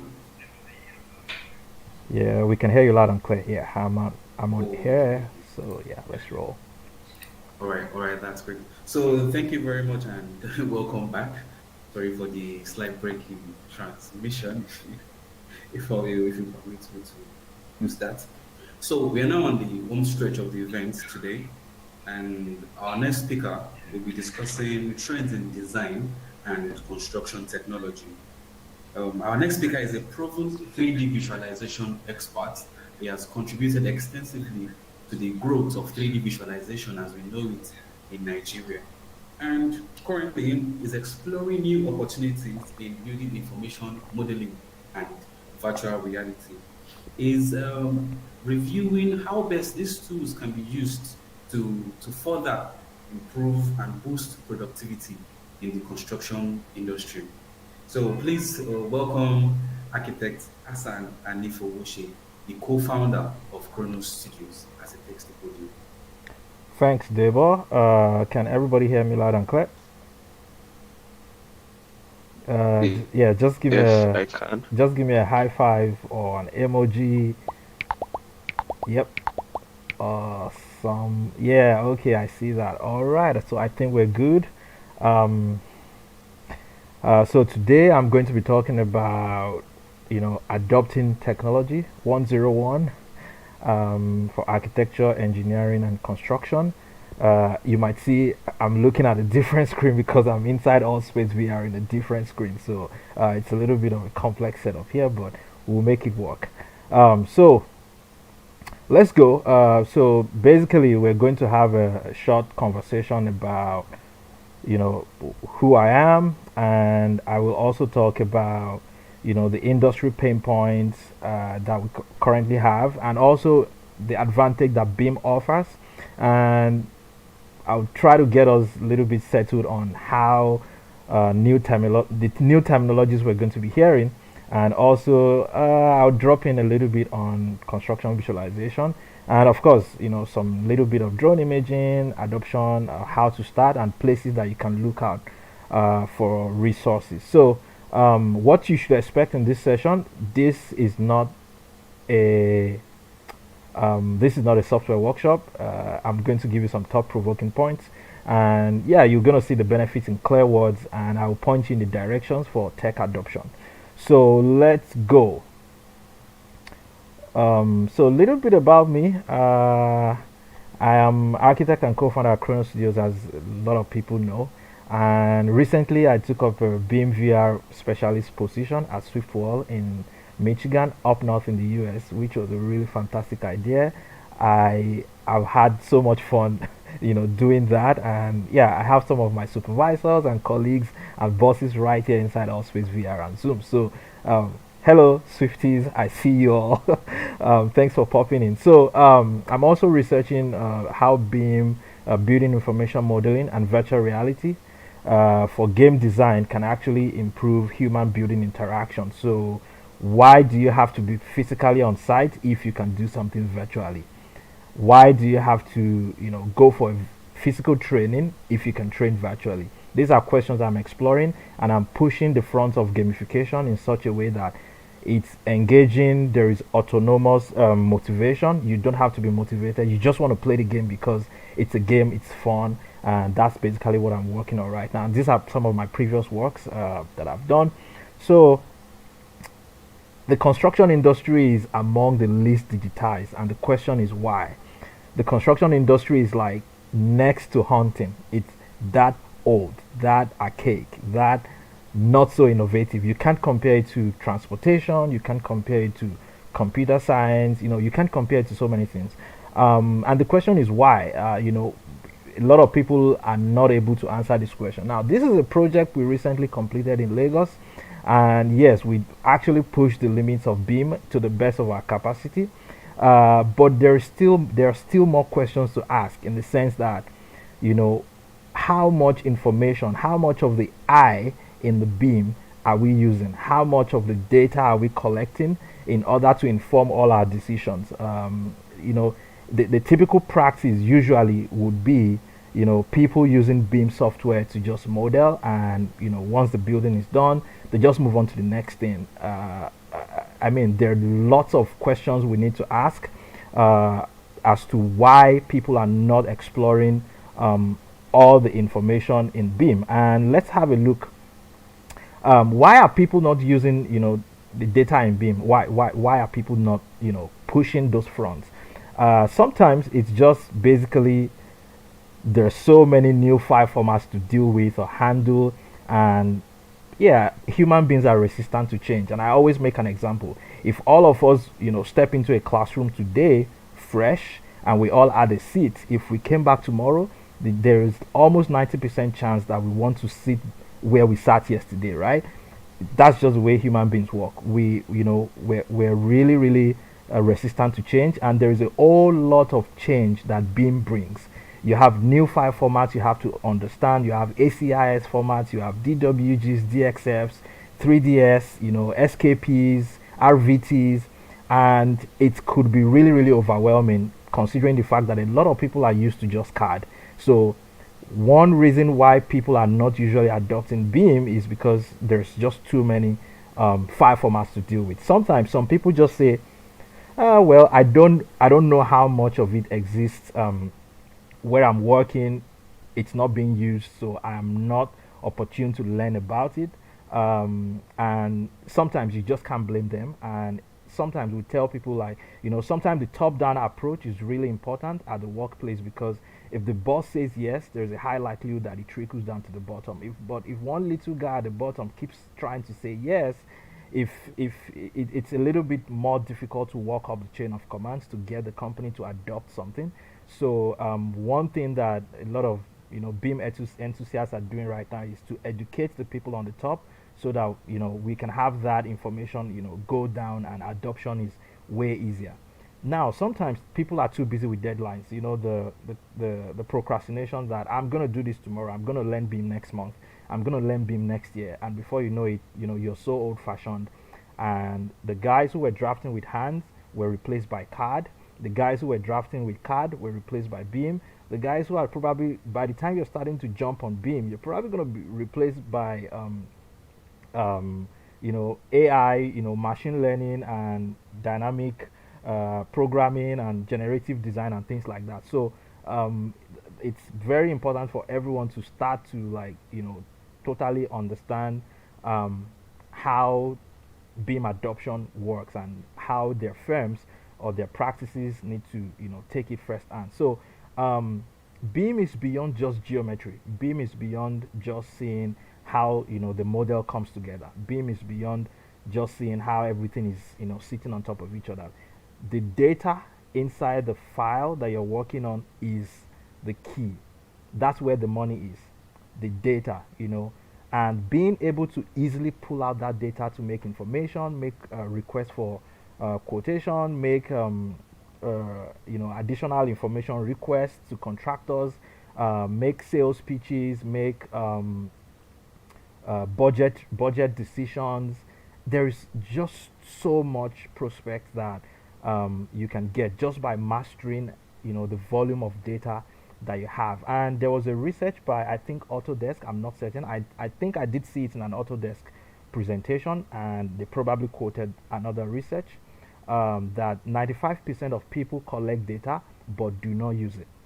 That's a huge number. That's a huge number. And one thing I always tell people is, it could take a little bit of time, but you have to learn how to maximize the data that you're collecting. You need to learn how to read that data and understand it, and use it in making all these decisions you're going to make. So I'm just going to highlight really quickly 3 key benefits why you should embrace beam. And now because if you haven't done that now, you're already like a late adopter, and it helps you to resolve differences between multiple consultant models. So for example, a structural engineer superimposes a model on the electrical and mechanical ducting works, and then the architectural walls are right there. you can easily detect, and resolve clashes, as against having to overlay several drawings on top of each other. That could be really, really painstaking. And also, we're talking about sharing information efficiently. Let's assume there's a revision on a file that is required to be on site in the next 2 days, right? And you have your systems all set up in Beam. You can extract all this information really, really quickly and share them like remotely, and that makes it so easy, reducing rework and of course improving communication. So if I needed a file and you were sending me the file that I practically can't use until I ask you to send another file, we're going to have a lot of differences in communication, basically, because one party is going to be frustrated or both parties are going to be frustrated, and that reduces all the productivity that you would want to maximize on a project. So we need to start getting used to new terminology. So Beam is a little bit old. There are new terminologies that are like shaking the industry, and some of them are augmented reality, mixed reality. Some of you must have heard about all these and probably tried them out in some IKEA installations or some Pokemon Go games and things like that. AI, artificial intelligence, machine learning.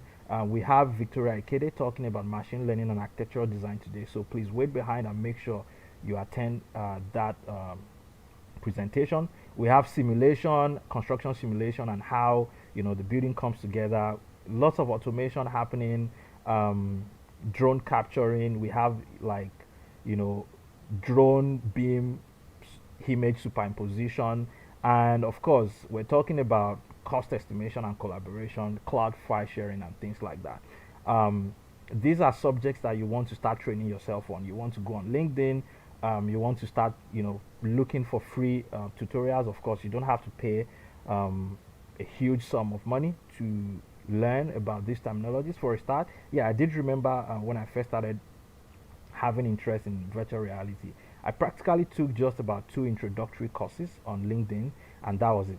And then my interest spiked, and I kept pushing the limit. So, and currently I'm building a virtual construction lab for Swiftwall, and that is something we're looking at pushing into the industry really soon. And of course, the objective is for us to have architecture firms in the United States and across the world be able to specify the temporary walls in their drawings, in their phase construction projects, and of course that's going to drive a lot of sales. So see how we're exploring Beam, and of course extending that our intentions into new terminology. So 3 ideas that are basically disrupting the construction industry right now. The 5D model based cost estimation. A lot of huge companies, especially I talked to a lot of people in Dubai in 2019, and a large percentage of them are actually looking at getting all their cost estimates right from the get-go, because again, it affords them a whole ton of flexibility in making design decisions, in reviewing specifications, and eventually meeting the budget of their client, of course, which makes the client happy. And yeah, other disrupting ideas are also like digital collaboration and mobility. So there's a lot of iPads going on site, there's a lot of iPhones, there's a lot of augmented reality, and file sharing and marking up design reviews on the go. And actually COVID taught us a lot about that. The third one will be analytics and machine learning. So analytics will help you like pretty much learn how your data is working in your BIM model or any other model you're trying to work on. And of course, machine learning saying, okay, if we have this scenario for a previous project, we've had this same scenario for another project on a separate size of development. How can we optimize these two to give us an optimum solution for the next design without having to reinvent the wheel? So these are trends that we need to keep our eyes on. In advanced construction visualizations, for example, which I mentioned earlier on, this is not your everyday 3D. It's not for visual fidelity. It's not for how nice it looks. It's mostly for clash detection and sequencing and estimation, and of course predictions.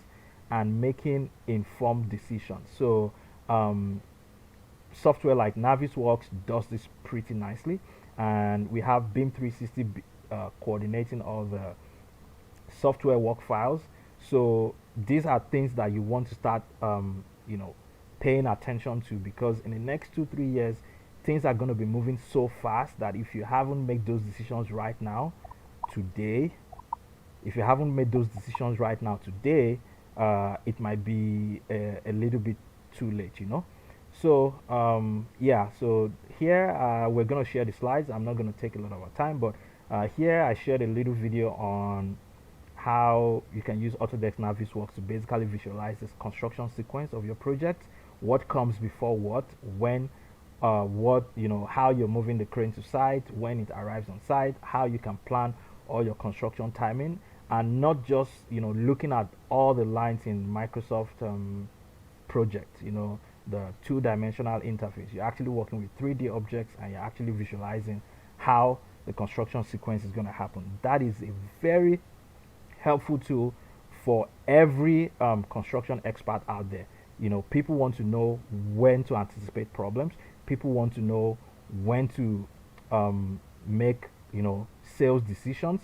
People want to know when to talk to a client about possible delays and things like that. So once we will share the slide with the attendees, and you can always look through the videos. So the objective, the goals of being ahead in design and construction technology is mostly to make informed decisions earlier, because you make these decisions earlier, you're going to save time, you're going to save money. One other thing is you're going to dominate your industry market, basically, because you're a little bit above others out there, and you can sign on more projects easily, because the people who need your service and can pay for it are actually looking for you, because you actually differentiated yourself from every other person. So the competition becomes technically easier, because you're right ahead and you're pushing the limits all the time. So keep your eyes on the goals. It's highly important that you keep these 3 things in mind, and you're going to be in business for a pretty long time. So I have a favorite saying, and the saying is, if you can't measure it, you can't grow it. So these are some of my work tasks from work, and one thing I always do, like every week, is to see how far I've come, what I've completed, what I have left to complete, and it boosts my productivity. I have different platforms of tasks synchronized together with my Google Calendar, with Todoist, and they're all synchronized on all my computers, so on my smartphone. So if I need to jump on a task, I always almost know what to be doing at exactly the time I need to be doing it. So something about analytics is that it helps you to stay on top of your game. You will always have your eyes on how you're performing, how fast you can work, how smart you can work, what is giving you the blockade, and how you need to tackle that on time and move on to the next thing. So let's get started with this is about very close to the end of my slides. Let's get started with where you can start looking for resources if you're trying to push for BIM adoption. So we've got a couple of friends in time past. One of our favorite friends is Blaze Academy, and they have podcasts and trainings and BIM strategy and execution for clients all over the world. Another friend we have is BIM Africa, and this is an organization that is pushing digital construction across Africa. Autodesk University has a ton of educational resources. A lot of people are not looking there. And Autodesk Design Suite also. The licenses are expensive, but you can always, find a way to join up or share licenses or buy in volumes to save money, as against having to buy individual software. That's one thing Autodesk is doing really well, and they always do webinars. Like at least once in a week, Autodesk has a webinar going out about something. Try as much as possible to stay on top of them. And basically, that's it about my presentation on design and construction, trends in design and construction technology 101. So welcome to my class, and I'm happy to take questions. Thank you.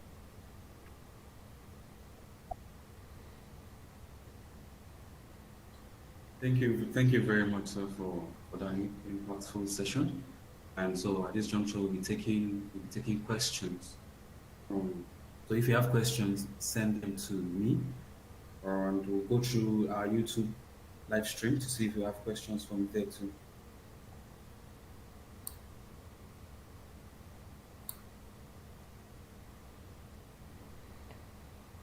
All right, so I'm just trying to keep my eyes out on the chat.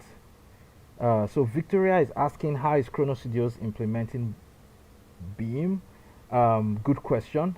So right now we're still in a lot of early implementation phase, and well, again, our go-to partner is going to be Beam. Blaze Academy.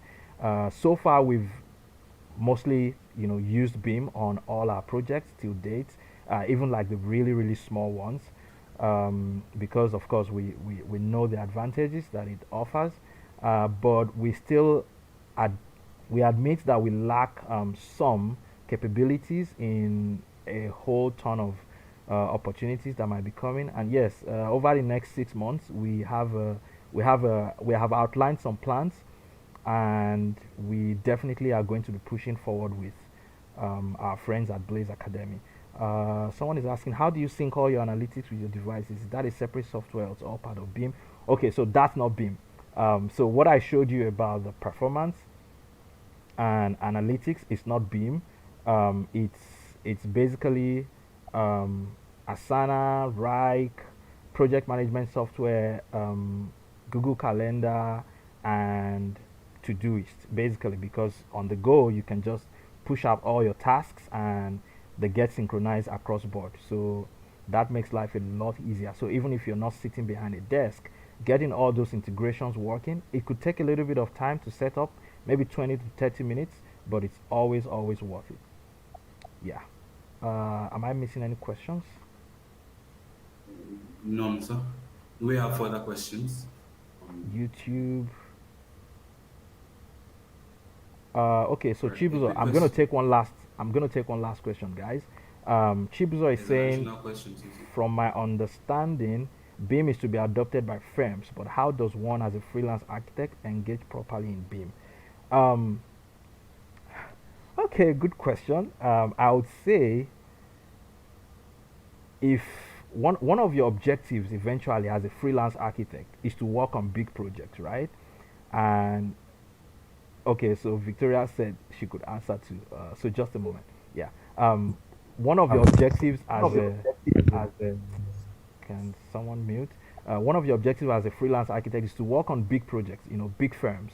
And if you're being prepared, then your chances of working on those projects are even going to increase anyway. So don't think because you're small or because you're a one-man show, you don't have to like implement Beam for yourself. The time is now. It's just about when we had to learn about CAD. Yeah, the more you learn about CAD, the higher your chances of working with the big firms on big projects that require CAD inputs. So yeah, go for it. So Victoria, yeah, you want to chime in something? Victoria is on Zoom. Yes. Zoom? Yes. Zoom? Yes. Okay, hello. I'm also, I don't know which one to use now. Hello, can you hear me? Yeah, we can hear you. Is there an echo? You have to mute your... No. Just go ahead and just make it brief. Okay. So, yeah, as a freelance architect, you need to offer more values to your clients. They are probably not going to look for a professional QS the way you would have in a big firm. So the good thing for you is if you're able to create an intelligent model and give them more than what they're asking for, you're going to have a client base that will keep coming back to you for more.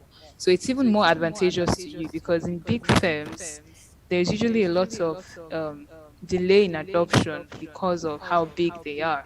But when it's just you call the shots, and once you start to see the value and you're able to offer your clients the value, you just be just in higher demand. I think that's in summary. Thank you. Thank you so much for that contribution, Victoria. So yeah, we're going to move on to our next speaker right now. There's another question. Right? Oh, we got one more question. There's another question. Okay. So the question is, do you think the Nigerian industry will embrace BIM like the Western world? Yes, I believe so. I believe Nigeria will embrace BIM like the Western world. It's a painful journey, of course, as we can ask our friends in BIM Africa, and Victoria said eventually BIM Africa, and Victoria is doing some great stuff for ATO architects. We can see that the adoption is slow, but eventually, yes, it's a painful process. We don't have all the technology that is available in outside the country, and sometimes this could be really really tough for a lot of people. And eventually the answer is yes. It might take long, but absolutely yes. And I mean, BIM Africa is pushing the fronts, and they're making a lot of progress in Africa. So yeah, eventually we will get all that adoption. It's just going to be a little bit tough, painful journey. Yes. All right, sir. So thank you very much for. All right. Thank that. you. Thanks for having me. Yeah. Thank you, sir. Yes, sir. So I think, in summary, I think as design professionals, we all know that our industry leverages heavily on technological inputs, and from what I know and from experience, I think the future of architecture and general design practice promises like a synergy of traditional design thinking and heavy investment in technology. So at this point, it's for the so I think it's an aspect that we need to really explore. Thank you very much for that. So at this point, I would like to appreciate our sponsors for helping us out in putting this together for everybody. I would like to appreciate the Unreal Place. I would like to appreciate PrimeStack Motivo, NFO Glass, RYG Designs, Print My Drawings, MDAD Atelier, Swift Wall, Build Ace, and Studio Stone. Thank you for being part of this year's Creative Architect, and we look forward to more productive partnerships. So up next is a BIM design automation expert. Onyema Udeze is the co-founder of Blaze Incorporated, the BIM consultancy, and also a founding director of the BIM Africa Initiative. So Onyema Udeze, welcome on board. Thank you very much for the introduction. I believe you can all hear me. Yes. Yes. We can hear you loud and clear. We got your slides on. Okay. Yeah, we just need to get that on Zoom. Yeah, I'm talking from Hotspace, so awesome. You should just help me to switch the slides. Yeah, we got Zoom. Yeah, we got everybody on Zoom, so we're good to go. Let's run. Okay, so like I've been introduced, I'll be talking about the BIM and design automation. But before I get started, I'll just give a brief intro about myself. So, as been mentioned, I'm a co-founder of Blazing, which is a BIM consultancy and IT integrations outfit that is based in Nigeria. And I'm also one of the founding members and the directors of BIM Africa Initiative, which is charged with BIM awareness and implementation across Africa. So I also specialize in creating a lot of content. So currently I'm an instructor at LinkedIn Learning. So I create a couple of online courses and also create courses for the academy, which is also an on-demand, online academy where you can purchase courses. And certification-wise, I use Revit mostly. I'm a certified professional for Revit, architecture, mechanical, and electrical disciplines. So I've used Revit for quite over 10 years now. So next slide, please.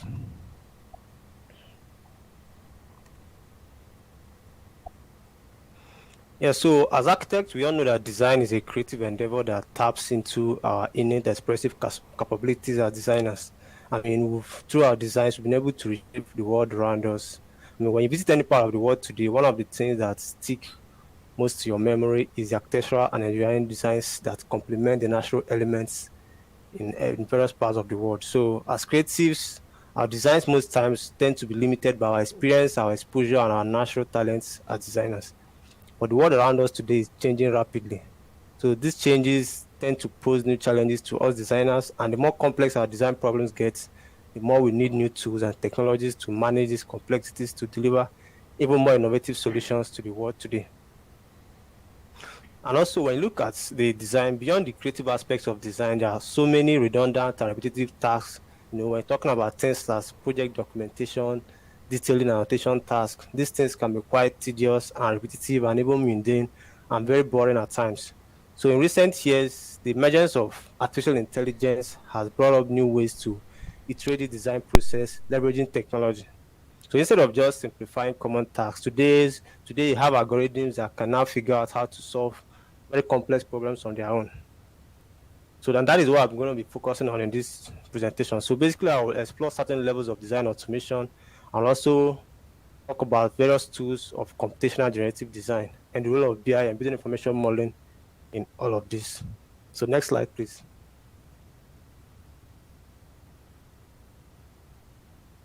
So before I get started, what exactly is design automation?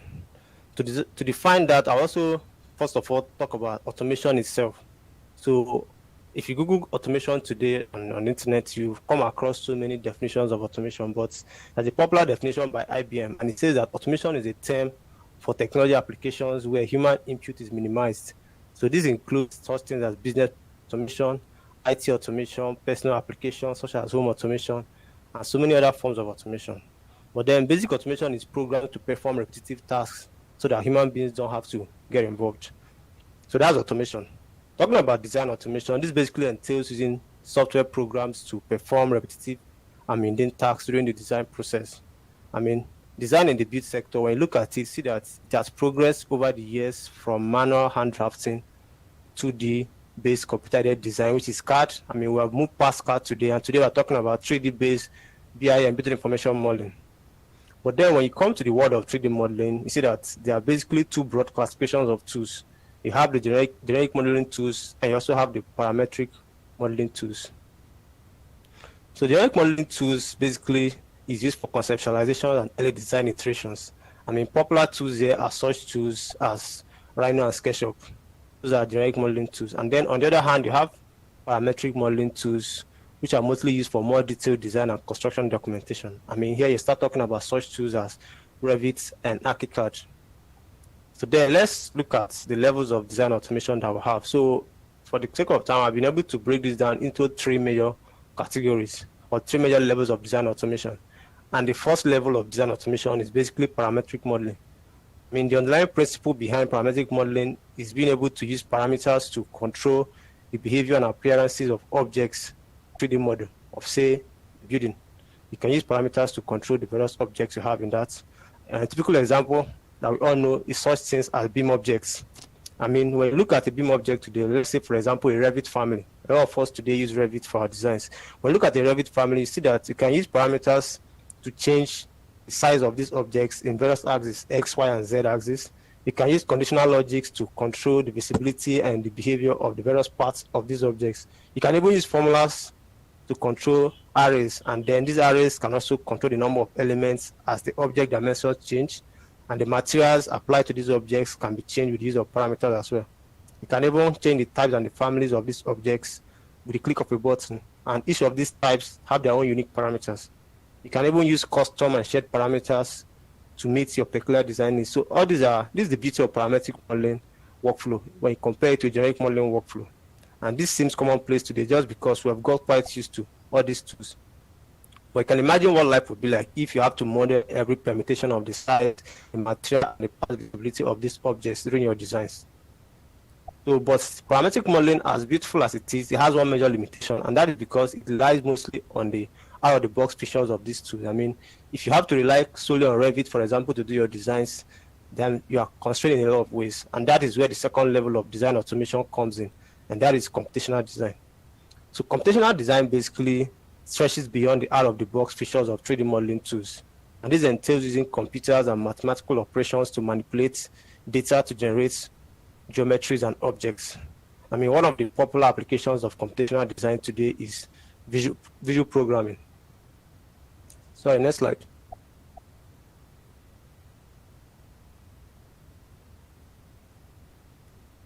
Next slide, please.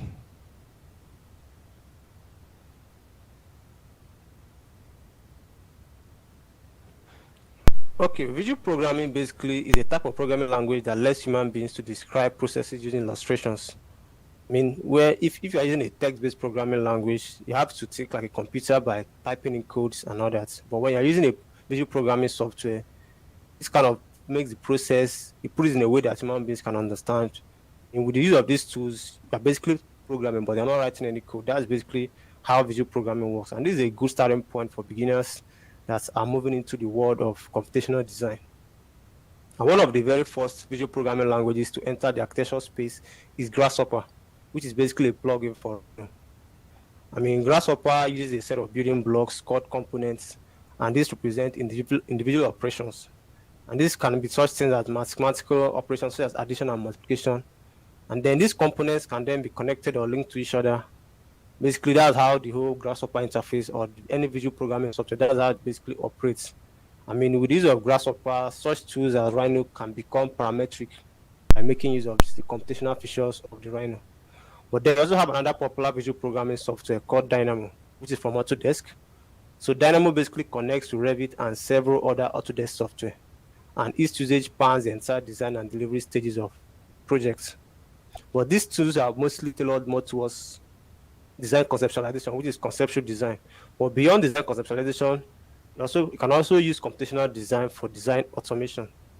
And that is one of the most popular aspects of computational design today. So this actually, a lot of time has to do with writing scripts to automate repetitive and mundane tasks within the 3D modeling tools such as Revit. I mean, you can use it to automate such tasks as annotation, documentation, and presentation, like I talked earlier at the beginning of the presentation. And a good example here is maybe tagging elements of B model. Imagine the time it will take you to tag all the rules, all the rooms, all the doors, windows in your project. You can write scripts that can help you to automate some of these tasks using Dynamo Player. I mean, within Revit, the Dynamo Player plugin, it helps you to execute Dynamo scripts for Revit without having to access the Dynamo interface. So that is one of the most popular applications of design automation today. And today, companies are beginning to write scripts that help them to automate all the redundant tasks to speed up their documentation workflow. Right, so that is one of the aspects of it. I mean, today you can also have third-party design automation tools that come mostly as plugins to these BIM modeling tools. For example, if you visit Autodesk App Store today, you can just search for productivity tools, and from there you can see a lot of plugins that can also use to automate a whole lot of your design. So that is the second level of design automation, and that is computational design. The third level now is what is called generative design. So generative design basically is a new design approach where you work with a set of tools to describe a design problem to the computer, and then the computer generates many possible solutions and help you to find the best one. So this way, this kind of enables the designer to think outside of the box because it exposes you to much more solutions that you cannot get using the traditional design process. And this it even does in a very short period of time. So that is basically, instead of working through the traditional approach, when it comes to generative design, the computer is helping you to think beyond the box. So basically, when you're talking about generative design, there are three major stages or three major steps. And the first step of the generative design process is to create a generative model. And this will help you to create many possible variations of your design within the constraints of your design problem. So you have to create a generative model, you give it the constraints, and with this, you now move to the second stage, which is now when you begin to translate your design goals into objective metrics. So there are two conditions there. These metrics, they must be quantifiable in the sense that you must be able to express them numerically.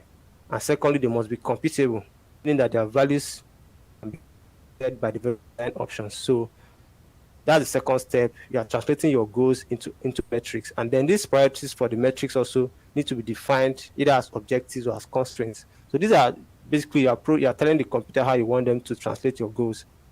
And then after you've told the computer how to evaluate each of these solutions in generative model, then the final step is now to optimize algorithm. So basically you make use of optimization algorithms to explore the various options, and then the computer will help you to find the best solution.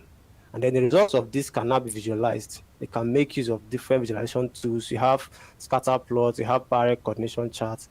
So those are the three major steps when it comes to generative modeling. You have the creating the BIM model or the model that will serve as your design, and then you have to optimize it. And then when with the growing popularity of visual programming languages today, such as Grasshopper and Dynamo, you see that simulation tools are also being developed as part of these tools as plugins. So they incorporate it directly within the tools as plugins. And then when it comes to optimization, you also have inbuilt tools. For example, in Grasshopper, it comes with what is called Galapagos, which helps to optimize your design directly within Grasshopper. You don't need to go to another software for you to optimize your BIM models. And then also, when it comes to Dynamo, you have the refinery plugin that also helps for these optimizations. And also, within other modeling software, for example, Rev 2021 upwards today come with what is called the generative design primer. So this is based also on the refinery beta, and this is currently available to Autodesk AC collection subscribers. So basically today, you see that these tools are now being incorporated within the modeling tool. So with this, can now carry out a generative design without having to explore so many other software. So these are the 3 levels of design automation. I've talked about parametric modeling, computational modeling, and then I've talked about generative design. So what is now the role of BIM in all of this, right? So as creatives, you see that it's very easy for us to get lost with design iterations, especially as young professionals. So it's very important that the guiding staff for the whole process of parametric, computational, and generative design should be on producing more innovative and human-centric designs for increasingly complex work. So it's not just about creating very fancy and complex stuff on the screen. This should actually be tailored towards creating very human-centric problems that will help to solve our problems in the world today, right? And through a BIM workflow, basically, you can co-design and communicate in real time with other stakeholders on the project, including the end users and the clients. Thanks to cloud-based collaboration platforms today, such as BIMX, Autodesk Construction Cloud, Procore, Trimble Connect, and so much more. These platforms, they serve as common data environment on our projects today. And then leveraging parametric, computational, and generative designs, we're not only creating better designs in a much faster way, but we're also creating information-rich models. And this makes the construction and the management of these facilities much more seamless. So that is where BIM comes into all this process. It kind of helps to unify all the stakeholders on a project. So in conclusion, I would say that the concept of design automation, it tends to paint a picture of a future where artificial intelligence and algorithms will replace human beings entirely and take over the design process. But that is not true. In the course of this presentation, it's obvious that it will take human beings to set up the metrics for the design simulations. And it also takes human beings to include the objectives and the constraints during the generative design process, for example. It also takes human beings to interpret the outcomes of the optimizations and also improve on these outcomes. And finally, it will also take human beings to write the automation scripts, build on them, and improve the plugins over time, right? So the whole idea of design automation is actually to complement architects and designers by leveraging intelligent tools to take care of the repetitive and the redundant tasks. And in the process, it helps to unleash the creative designs beyond the latent creative potentials of the human mind. So that is the whole idea of design automation. It's actually a tool to help to complement our talents as designers, right? So in essence, designers should not shy away from the whole tool and the technology of generative design and design automation. Instead, they should actually embrace these tools to make their life easier. So in conclusion, I would say that over time, the role of human beings in design, it will likely change from a traditional design method to a higher role of human beings now telling the computer what to do and then guiding the computer all the way. Next slide, please. Yeah, so before I round up, I'd just like to talk a little bit about Blaze Academy. So Blaze Academy is basically an online academy, a platform where you can purchase or you can access so many online courses. And recently, we've been able to create some membership packages. And through these membership packages, we're able to access all the courses on the platform. So currently, we have 2 packages. We have a package for professionals and we have a package for students. For the professional members, with as low as $9 per month, you can be able to access all the courses on the platform. So we create courses from thought leaders in the industries. And also for students, we have a very subsidized package whereby with $20, you can access all these courses on the platform throughout the year. So at the moment, we also create a lot of activities like how I mentioned earlier, live sessions, we create podcasts, and we also communicate with other stakeholders in the industry over time. And the whole idea of this is to help to improve our industry. So thank you very much for the time. If you have any question at this point, I'll be willing to answer.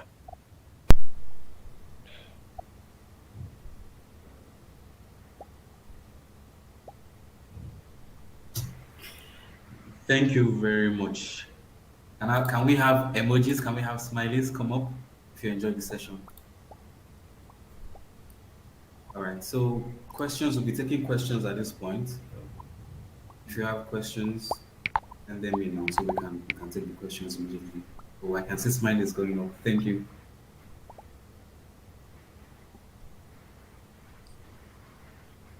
Across our platforms on Zoom, on YouTube, Altspace VR, we have questions.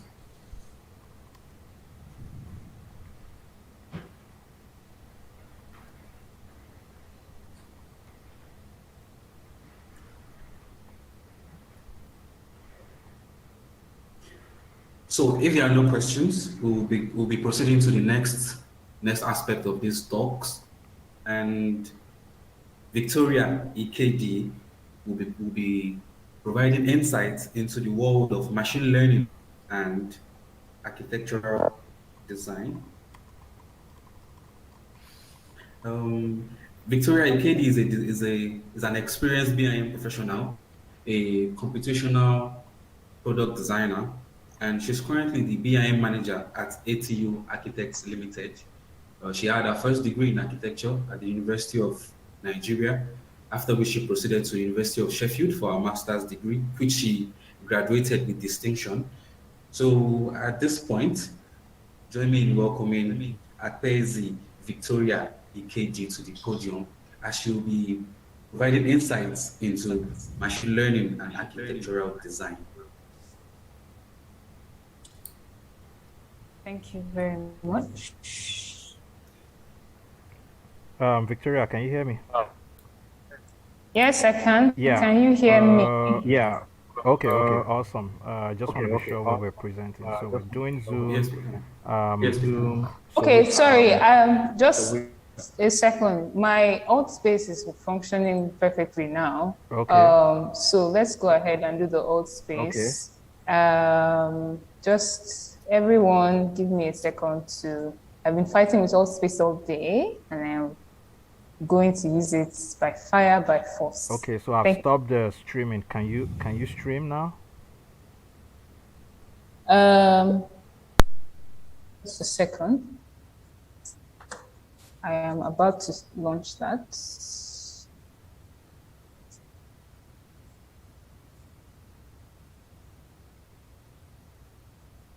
I'm sorry, I know I'm delaying. Yeah, can you see the connect button on the screen? Sorry, the mic refused to leave my hand. Just right click or left click, hold it for a couple of seconds. Yeah.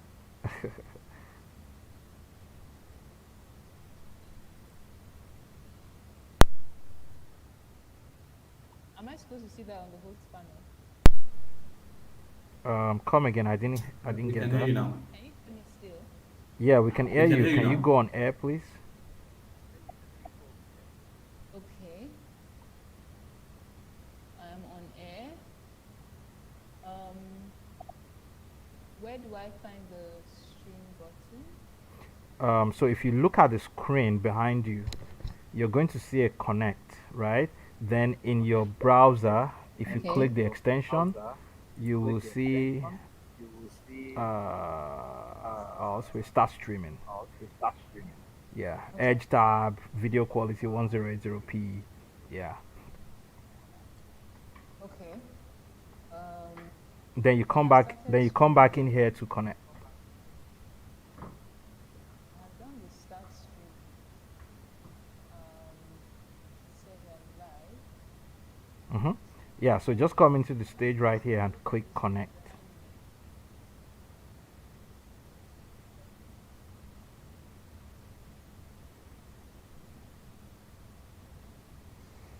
Okay. Sorry, everyone. We did do a rehearsal.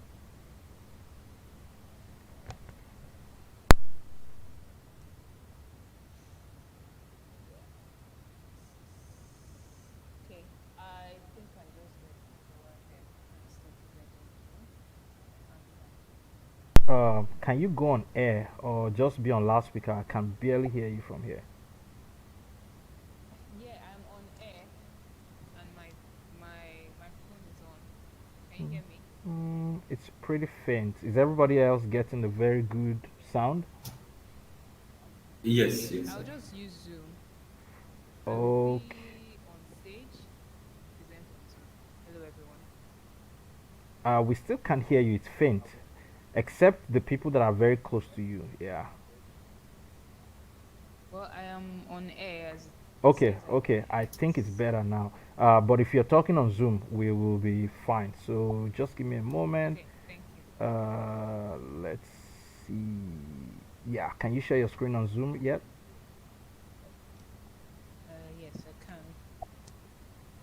Okay, so I will get your slides on Allspace.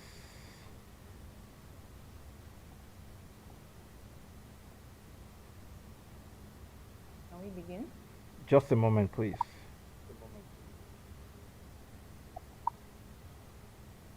All right, I think everybody can see your screen. Just a moment. Seeing a full slideshow. Yes. Yes.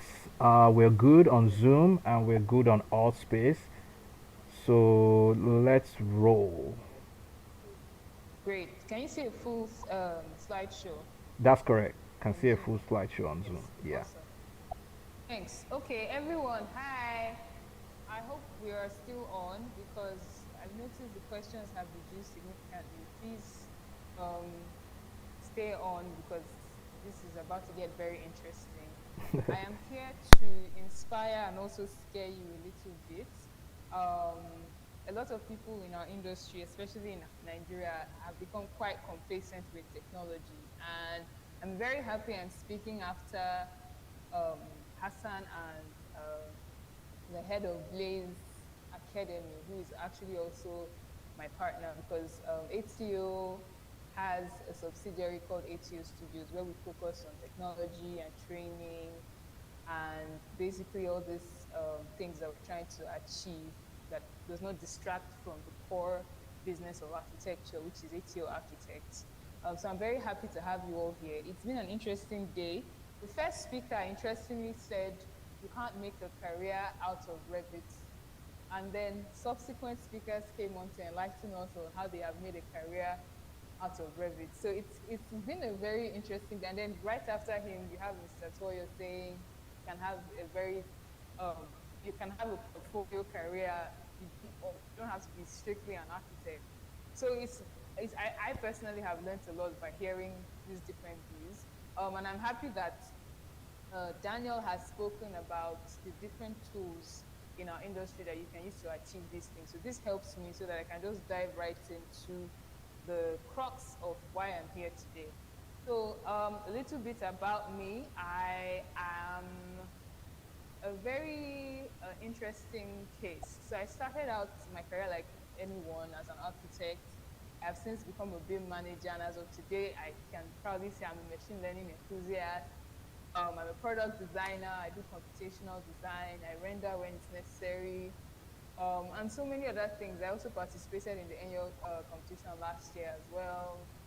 Came out in top 10. So there's been a lot of things that I've delved in, but I think the core of everything I do is technology, because I am constantly fascinated by what people are able to do with technology.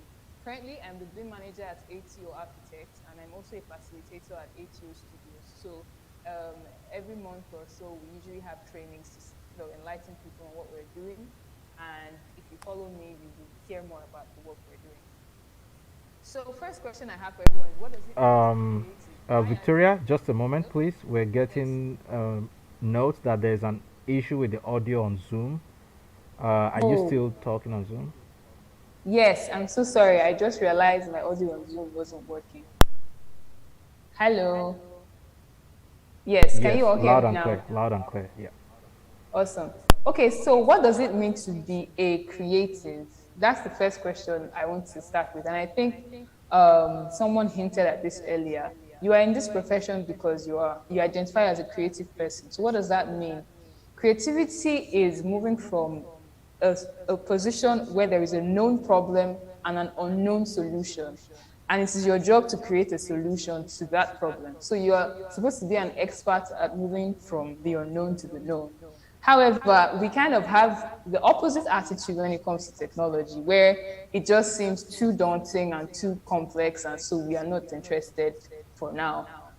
It's kind of interesting to me because we are creatives. We are supposed to be the example, so to speak, when it comes to technology. But in our industry especially, we usually find ourselves on the tail end trying to play catch up. So I just want us to think about, what does it actually mean to be a creative person? Why do you identify as a creative person? And then, so you identify as a creative, how are you responding to machines joining the workforce? We'll talk about this at the end of my presentation. So today we're talking about machine learning, and it's a subset of a broader field called artificial intelligence. So there's actually a distinction. It's not it's not a sharp contrast, but there's a distinction between artificial intelligence, machine learning, and deep learning. Artificial intelligence is the entire field of trying to get machines to think like humans. So you want to get to a point where a machine can make a decision the same way a human being would. That's the entire goal of artificial intelligence. Machine learning is a subset of that focuses on creating, extracting patterns from large amounts of data. I think we've all heard about big data at this point. We're all producing tons and tons of data, and machine learning is the field that explores how we can create, extract patterns, or at least get patterns using algorithms in a way that the human eye can't see because the data is just so much. And then deep learning is a further subset of machine learning that now focuses on a specific kind of algorithm that mimics the human brain. So the human brain passes information with neurons. If anyone here still remembers biology, I'm sure we're all here because we didn't fancy biology that much, but but the neurons in the brain kind of fire information to each other, and that's how our brain works. So deep learning creates algorithms in the same way they work. They're called neural networks. We're going to be looking at just one of them today, which is the one that has been most popularly applied in the field of architecture. Some machine learning apps you probably already know and use are Siri and Alexa, the voice assistants. You also have Google Translator. It's a machine learning app that you feed in information and it gives you the interpretation in a different language. Facebook. Now, remember when you were tagging all your friends on Facebook and saying, that's my friend? You were training their machine learning model, because now Facebook knows who people are by face. But that's a conversation for another day. And then you have YouTube, Spotify, and other automatic playlists. So I'm sure you'll be wondering how YouTube or Spotify knows the kind of songs you like based on just one song that you picked. It's because other people who have similar musical tastes like you have probably picked that song and then picked other songs. And then their model learned that, okay, if someone likes this song, they probably like this other song as well. So those are just some examples to let you know that when it comes to machine learning, there are the more ambitious aspects, and then there are the more everyday aspects that we are all already familiar with. So there are four main types of machine learning models. I'm trying not to be too technical today, so I'm only going to focus on the first two because as far as architecture is concerned, those are the first two that have gained some ground. So we're going to focus on the supervised and the semi-supervised learning model. A supervised learning model is more like this. You have a bunch of data that is very messy, and then you have a sorting data, what is called a training set, that you want the machine to sort out for you. So in supervised learning, you already know how you want to group the data. It's just a lot, and you can't actually manually go through it. So you give the machine a training set and say, okay, this is what my training set looks like. Sort through all this other rough data and group them, categorize them according to the training set that I have given you. Then there is semi-supervised learning, which is kind of a bridge between supervised and unsupervised. So just to give you some clarity, unsupervised learning is when you have a bunch of data that you don't know what pattern exists in the data. You just have very scattered data. And you want the machine to now find patterns and then group it according to those patterns. So semi-supervised is kind of a halfway in between supervised and unsupervised. So you can compare it to how we all learned to be architects, right? In your studio, you would be the machine, in this case, unsupervised, going through books, trying to design something. And then you go to your supervisor and he's like, no, that's trash. try again, and then you do it again and do it again until one day you find yourself the head of a firm or a senior architect and you don't need any professor telling you how to design. It's the same way machines design. In this case, we are the professor and the machine is the student. So the most commonly used, like I mentioned earlier, deep learning focuses on using neural networks because they mimic the human brain.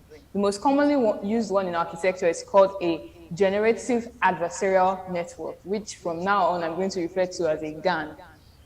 So basically what that one does is it has a generator and a discriminator. The generator is passing raw data to the discriminator, and the discriminator is saying, is this real? Does this match the pattern we're trying to go for or not? That's a very dumbed down explanation of what it does. I don't want to go too much into the technicalities. So how does a machine learn to create a building? I've explained how machines learn in general and how neural networks kind of work. So how do we, let's assume we want to teach a machine to create a building. How do we do that? To answer this question, I'm going to highlight a project by Mr. Stanley/Shailu. I hope I didn't ruin the pronunciation. Please forgive me if I did. But this is a project from a student that finished from the Harvard Graduate School of Design. And it's one of the more interesting ones I found. So I'm just going to be using that to highlight the extent of where this technology has gone in architecture at least. So the first thing you would do is to train the machine by giving it a several hundred good floor plans. So when we are all starting in our careers, I'm sure maybe in your first internship or something, you were given a bunch of plans to look at and study and try and understand the annotations and so on. So it's the same way you would teach a machine. You would give it several floor plans that meet at least good design criteria and say, okay, this is your data set. Try and understand the patterns that exist. And then you teach it about orientation. So in addition to just, okay, knowing about what a floor plan looks like, how does the form react to orientation? How does the position of the sun affect the kind of shape you want it to have? And then you would also train it to understand furniture layouts and circulation. So in this case, all the furniture that we typically have in a floor plan, they've been grouped according to color. And so the machine over time knows that perhaps blue next to green is a problem, but blue next to pink is fine, or something like that. But it starts to understand the relationship between circulation and furniture. And so it starts to extrapolate that pattern as well. And then you can teach it to understand connectivity and programs. So how does the door and the window relate to the position of the bed? So the bed shouldn't be behind the window because of the sun, or the TV shouldn't be opposite to the window because of glare, or things like that, things that a human being would consider. And then use colors to represent those graphical elements that we learn as architects. So the way you would see a floor plan to the human eye would be doors, walls, windows, furniture, and so on. But the computer would represent that in a machine language that it understands. So in this case, maybe it just understands how to group color, but there will be a graphical user interface that translates that color to a component or to a wall in a way that now makes sense to a human being. So the machine understands the rules of the color blocks, but the human being understands the floor plan. And then finally, you generate options. So you've taught it how to think about design, how to understand how spaces work. Now give it a footprint and watch it generate options that you want. So in very layman terms, that is how you teach a machine how to design. I was going to cover some tools to get you started. I feel like Daniel has done that already, so I'll just breeze through these. There is a software called Pix2Pix where it turns literally any sketch you give it into a cityscape or Venice. So no matter what sketch you put in, it's been trained to convert sketches into the city of Venice. This is just one example. There are other examples where you can just sketch something and it turns it into a handbag or a shoe or a house and so on. Then this is an example from the BIM Africa Innovation Awards, which I designed this year. I used Grasshopper for this, and I knew I wanted it. I knew the form I wanted, and I knew the aesthetic I was going for, but I didn't really know precisely how to get there. So I set up the parameters I wanted and I let the machine give me the options until I found something that worked for myself and for the client. And just to give you an idea, these are some of the options I came up with. I think I did these in about a couple of days. If I were modeling it manually, I don't think I would have been able to generate this many options in the amount of time I had. But because the machine understood the constraints, I've given it options, so it was able to generate more options as I needed. And this is the real life prototype that was 3D printed.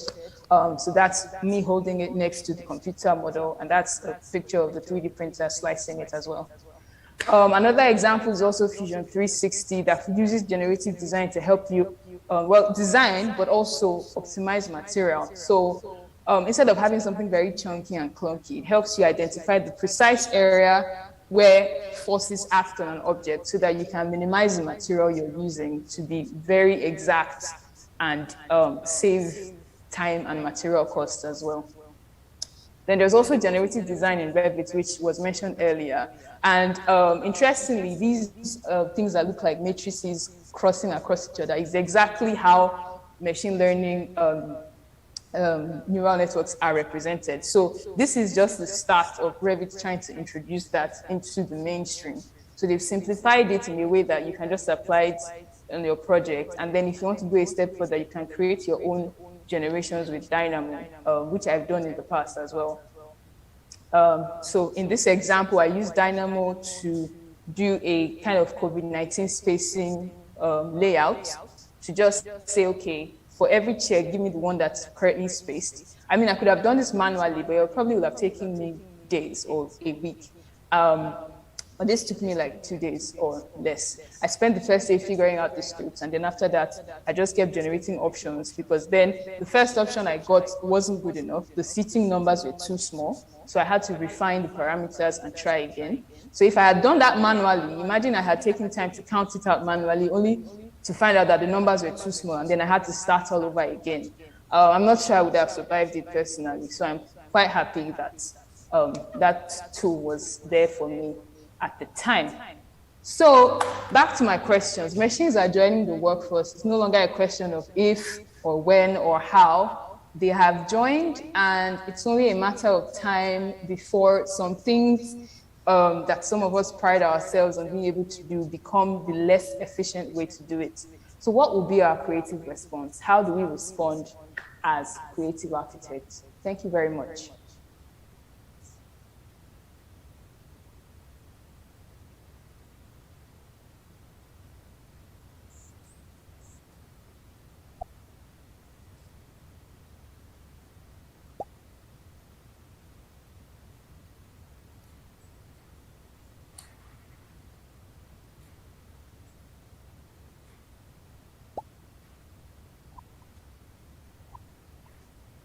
Okay, so thank you very much for that.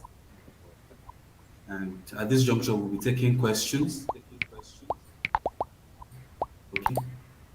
Kindly send your questions to me or to Hassan. Do we have questions from YouTube or from Zoom? Olamide said, awesome presentation. I think we had a question that was probably missed for Onyema, which probably could still apply to Victoria. Give me one moment. I think I can pull that out, right? Yes, please. So the question says, would this not make architects more programmers than designers because the roles will shift from interpreting briefs to design to adding computational data and all? Okay. Is that a question or a statement? It sounded more like a statement. Okay, I'll just try to answer. Yeah, it's a curious statement. Yes, it seems more like it. Okay, so the truth is, a lot of people have asked this question, and I think in this area is where I agree with the first presenter of the day that said, if you want to be an architect, you can't rely on a tool. You have to be able to design even with a pencil. However, in the same way other professions have evolved, our profession is evolving. and we're going to have more architects that are programmers. Now, this doesn't mean everyone who is an architect will need to be a programmer. Some people will need to be architects. But I guess the bigger concern is how important will the person who is not a programmer be? I mean, this is probably a couple of decades ahead, right? I'm not trying to scare anyone, but in terms of the significance of your role, how important would you be compared to the architect who is also a programmer? I think that's also my question. I'm sorry, I'm doing the Nigerian thing of answering a question with a question. So, yeah, so not every architect needs, you don't actually need to know how to code or program to be a good architect. But the profession is evolving, and there are more roles that are not for strictly architects or architectural designers. So it's more of how competitive is your role against the person who is going towards that direction. I think that's what we need to consider. Thank you. Me, I'm also asking. I'm sorry, I didn't give a very solid answer.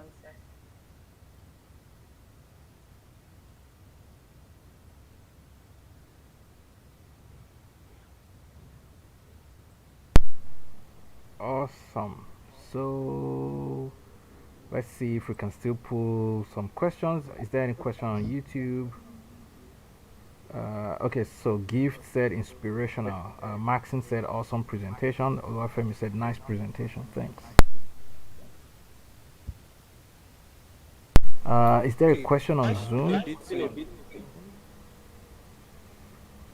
Right, so we have a question on Zoom that says, considering the well, maybe it's a comment, considering the attitude of architects towards technology adoption taking back seats, how do you think designers can embrace computational design tools in their everyday workflow? Thank you very much. I'm very happy this question is coming from a colleague and personal, let's say, friendly competition. Considering the attitude, well, I think, and I'm going to speak from a Nigerian context because this is where I have more experience.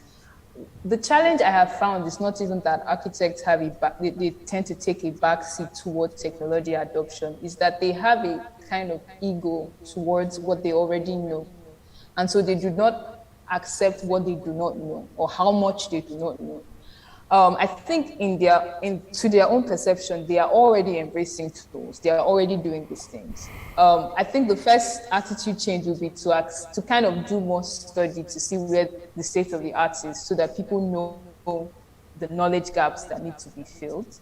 But then I think what would happen, like a kind of incentive, is like I've just shown you, and this is what, when I was preparing for this presentation, the first thing I asked myself is, how can you compare your ability to learn about design to a machine that has been taught to learn about design? And I'm not talking about the more human aspects of design, like that are kind of cultural, but the technical aspects. If it can be taught to a machine, you can't compete. An intern will probably spend 3 years trying to learn what a machine will learn in like a week, right? So I think eventually to be a thing of necessity is the same way we had to embrace computers and everything else we had to embrace. When it becomes absolutely necessary, people are going to embrace it. Until then, I don't think people will see the need. That's my opinion.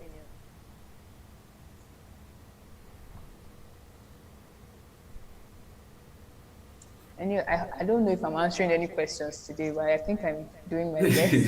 Yes, you're doing just fine.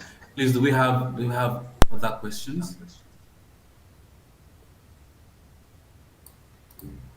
From our other live stream platforms, from Zoom, from YouTube, do we have other questions before we proceed to the next? I'm not seeing anything from here right now. Oh, okay, so thank you very much for that presentation. I know we've learned a thing or two. Thank you very much. So about now, we'll be proceeding to the next speaker.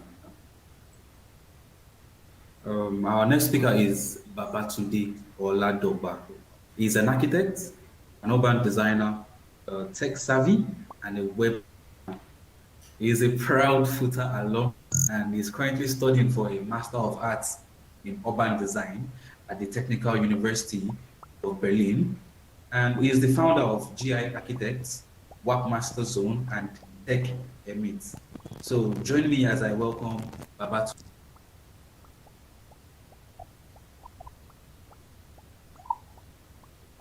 Can you hear me? Yes, I believe we can hear you loud and clear. Can everybody see the slides? Okay. Right.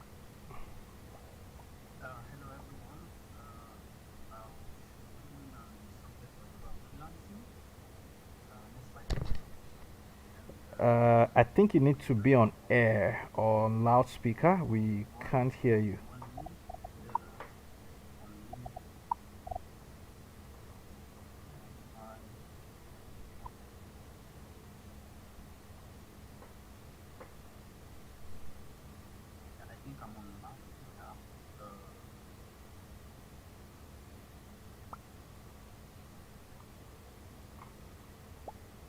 What about now? Yes, this is perfect. Okay. Okay, great. Yes, we can hear you.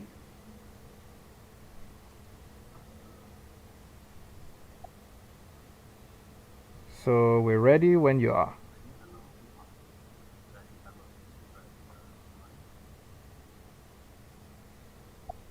Okay.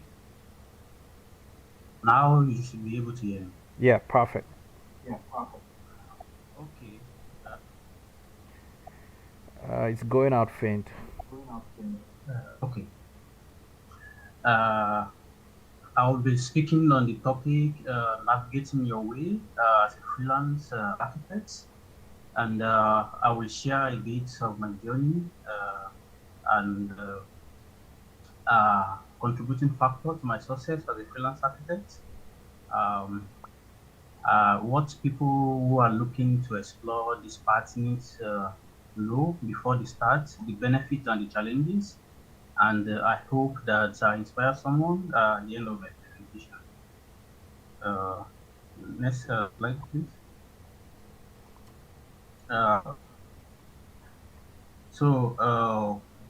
What is freelancing? I believe many of you have answer to this question, but for the purpose of who do not know, I would try to explain this. In a simple term, freelancing is a means of working as an independent person rather than to be employed by someone else, and by that process, you are self-employed. Freelancer is a person hired by other people or companies on a part-time or short-time basis, which can be offline or online work. Who is freelancing for? I believe skilled professionals. I will tell you when to change to the next slide. I'm still on the previous slide. Awesome. Who is Sorry freelancing about for? Skilled professionals who are yet to get their dream jobs, or people looking to make extra income can work as a freelancer, and most especially for students that are in their final year and those just graduating who are most likely to struggle before getting their first job. Next slide, please.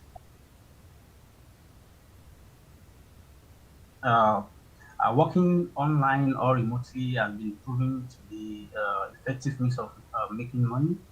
A study by Upwork in 2019 shows that 53% of workers between the age of 18 to 22 years are freelancing, and 57 million Americans freelanced in 2019.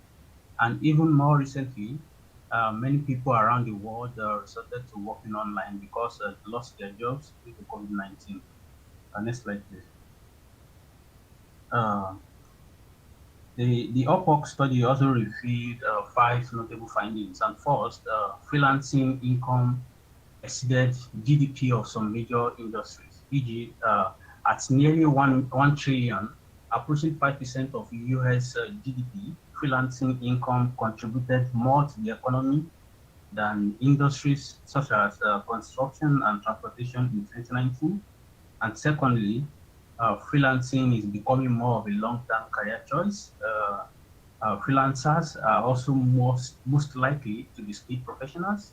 Skilled services are the most common types of freelance work, with 45% of freelancers providing skills such as programming, marketing, architectural design, and so on. And lastly, the younger the worker, the more likely they are to freelance. Next slide. How do you become a freelancer or a freelance architect? One step back. I believe once you are much convinced that you have the soft and hard skills needed, then you are good to go. Next slide. There are many freelancing websites, which I believe many of you already know, but I am recommending this for Fiverr, Upwork, Freelancer, and Upwork because they are trusted platforms. Next slide, please. And whenever you are ready to explore any of these platforms, I recommend that you start with maybe Fiverr or Upwork. However, I'm focusing more on Fiverr because that is where I meet most of my earnings. And to start exploring, you have to sign up and become a seller on the platform. And it's like this. Once you create a new account, you can see select the option of becoming a buyer or a seller. If you then decide to proceed as a seller, then you will become a new seller by default, and that is where your journey starts as a freelance architect. And the next thing you want to do after creating your account is adding profile description. Then you can create your first gig, and the services you render on this platform, Fiverr specific, is referred to as gigs, or are referred to as gigs. And as you grow on the platform, you will earn new levels with benefits that comes with it, as you can see on this slide. Next slide. Next, once you sign up, and you would see different sections from which you can create your gigs. If you look to the top, you can see the categories such as graphics and design, digital marketing, and so on. And if you look to the left under graphics and design, you can see different subcategories such as so you can use different subcategories. So people who have diverse skills can create gigs in architectural category and in other categories as well. Next slide. If you open one of the links in the above slides, you would see a page like this, and these are the samples of gigs from different sellers. And one thing that is also obvious here is the difference in pricing. You can see a seller offering the service for 10 USD as a starting price, and another top-rated seller offering the service for 350 USD. And another seller could place 100 USD on this RD, and the variation goes on like that. So the point I want to establish here is that Fiverr doesn't, or freelancing platforms doesn't decide the price at which you offer the service. You as the seller have the power to decide how much you want to sell the service, and the price at which you get the job is mostly determined by your ability to convince the buyer and how good you describe the service to the buyer. It's like that. And for you to succeed as a freelance architect, first you need to have the skills. Like I said earlier, the soft and the hard skills, they are very important. You need to be disciplined and also follow the rules of engagement. You need to know what to do and what not to do, and by that you have to read the terms and conditions of every platform. You have to be organized in your dealings with buyers and be as professional as possible. And lastly, you most likely going to meet some buyers that will frustrate your efforts, but you have to have a lot of pitchings with them. Buyer satisfaction should be your utmost priority. Next slide. Um, the images you see here are some of my tenants, sometimes in 2017 and 2018. And there are three things I want to show you here. What is obvious in the first image is the consistency in the earnings, and this is to tell you that there are times that it will be very beautiful. And if you look to the top right image, you will see a reduction in the earnings between April 11 and April 21st, 2017. And this is to tell you that life is not a bed of roses, and there are times you would earn very low. And if you look to the bottom right image, you would see that the order was cancelled and payment was refunded to the buyer. And this is also to tell you that there are times you would have disagreement with the buyer, and you would have to resolve by cancelling the order. And next slide, please. Next slide. Yep. Freelancing offers a lot of benefits, and I have highlighted few of them here. You're most likely going to become your own boss because you're self-employed. You can outsource works. This means that you don't have to know everything. You can collect a job in a field where you don't have experience, then give the job to someone who knows it, and then negotiate payment with the person. You also have absolute control of your working time and schedule. And since the client comes to you, you get to decide who to work with and who not to work with. You decide when to work and when not to work. And lastly, you also get tips from buyers. Your humility and resilience will earn you respect from your buyers, as sure as many of them would willingly give you tips. And those images are some of the tips I received from some of my buyers. And next slide, please.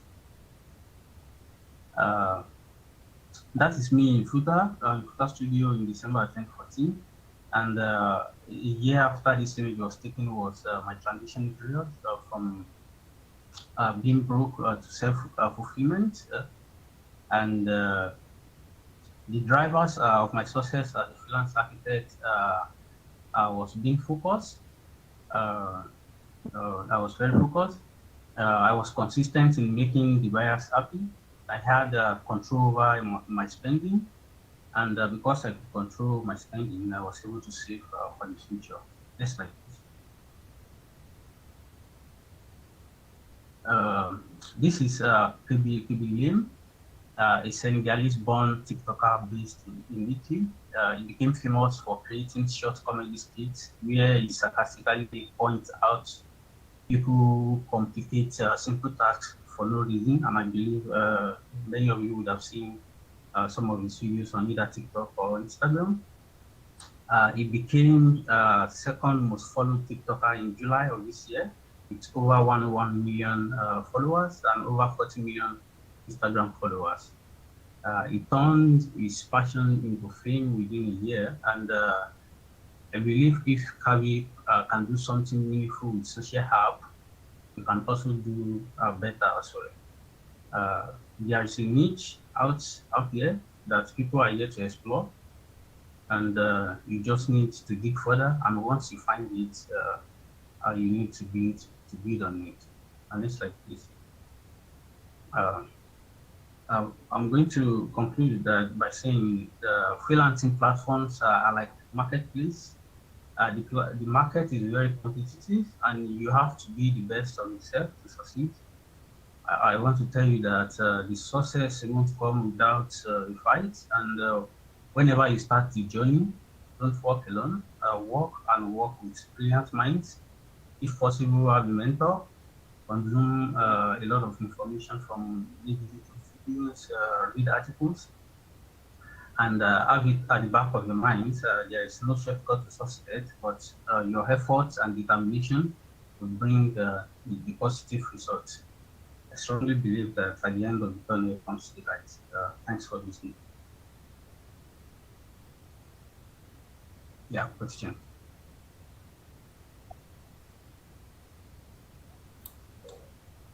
Well, thank you very much, Architect Babatunde Oladogba. Thanks for such an insightful session. And at this point, we'll be taking questions from across all our platforms. The first question I'm seeing from YouTube here is Debola saying, kindly give a brief on the other online sites a freelancer can work on. And I think you had that on Uh, slide, was it slide 4? yeah, there was one slide. There was a slide. I would strongly suggest, Just I give me think a slide 4. second. Yeah. Let me find that out. All right, this one. Yeah. So when you intend or whenever you decide to start, I would suggest you either start with Fiverr or Upwork. These two are very reliable and they have been around for a long time. And yeah, you're most likely to succeed on these two platforms than any other. And freelancer.com is also good, but the market is just very competitive. So you need to have this at the back of your mind. And when you first start, it's not going to be like very easy, but in time you enjoy the platform. Awesome. Do we have any other questions? None that No I can questions, see for please. now. How are we doing on time? We're still on time? Yes, we're still on track. Right. Okay. Yeah, looks like we're pretty much on time. Okay, so if there are no additional questions, we'll be taking our final speaker. Oh, I don't. Thank you very much, Babatunde Oladogba, for that session. That will be all. So now we'll be proceeding to the final speaker in the person of Onyinye Igbokwe. I've personally worked with Mrs. an excellent project manager. She's driven and she's a people person. And she's vastly experienced. She's worked in different sectors from IT to engineering to mining, interior architecture, and even in the building sector generally. She's vastly experienced, and I'm sure that we will learn so much from her this afternoon. And she holds a Bachelor of Engineering in Electrical and Electronics Engineering from Nigeria, MSc Construction Project Management in the UK, and she also proceeded to the US where she got her Advanced Project Management certificate. And currently, she's the founder and operations lead for Ujali Limited, based in the UK, and also a founding partner at Zikora Designs. I can assure you that this is a session you don't miss. So listen attentively, take note, and prepare your questions after she gives her talk. Welcome, Mrs. Onyinye Igbokwe. Where is Onyinye going to be presenting from? Is she going to be on Zoom or Allspace? I mean, I see she's been trying to get into Zoom. I'm on Zoom, but I'll rather do the audio. Okay. But I can't hear anything on there. Okay, so can you share your screen on Zoom at the same time while I handle your screen share on Allspace? No, I can't. So if you can do the screen share, because not sure I got that clearly. Please. no, I can't share my screen. Are you on a Mac computer? No, I'm on my what's it called, Microsoft Office. You should have an option to share your screen, but okay, I'll take it on. No, the Zoom I'm doing on my phone, so it's the whole Oh, of right. I got it. So I'm on audio, yeah, on my. I'm traveling, so I don't have much screen to work with. Okay, just a moment. I'm going to get you going. So we got you locked in on Allspace. Just give me a moment while I get you sorted on Zoom.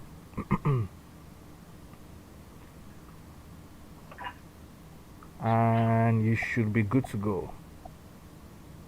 Okay. Can you see me on Earth? If I'm in the right room.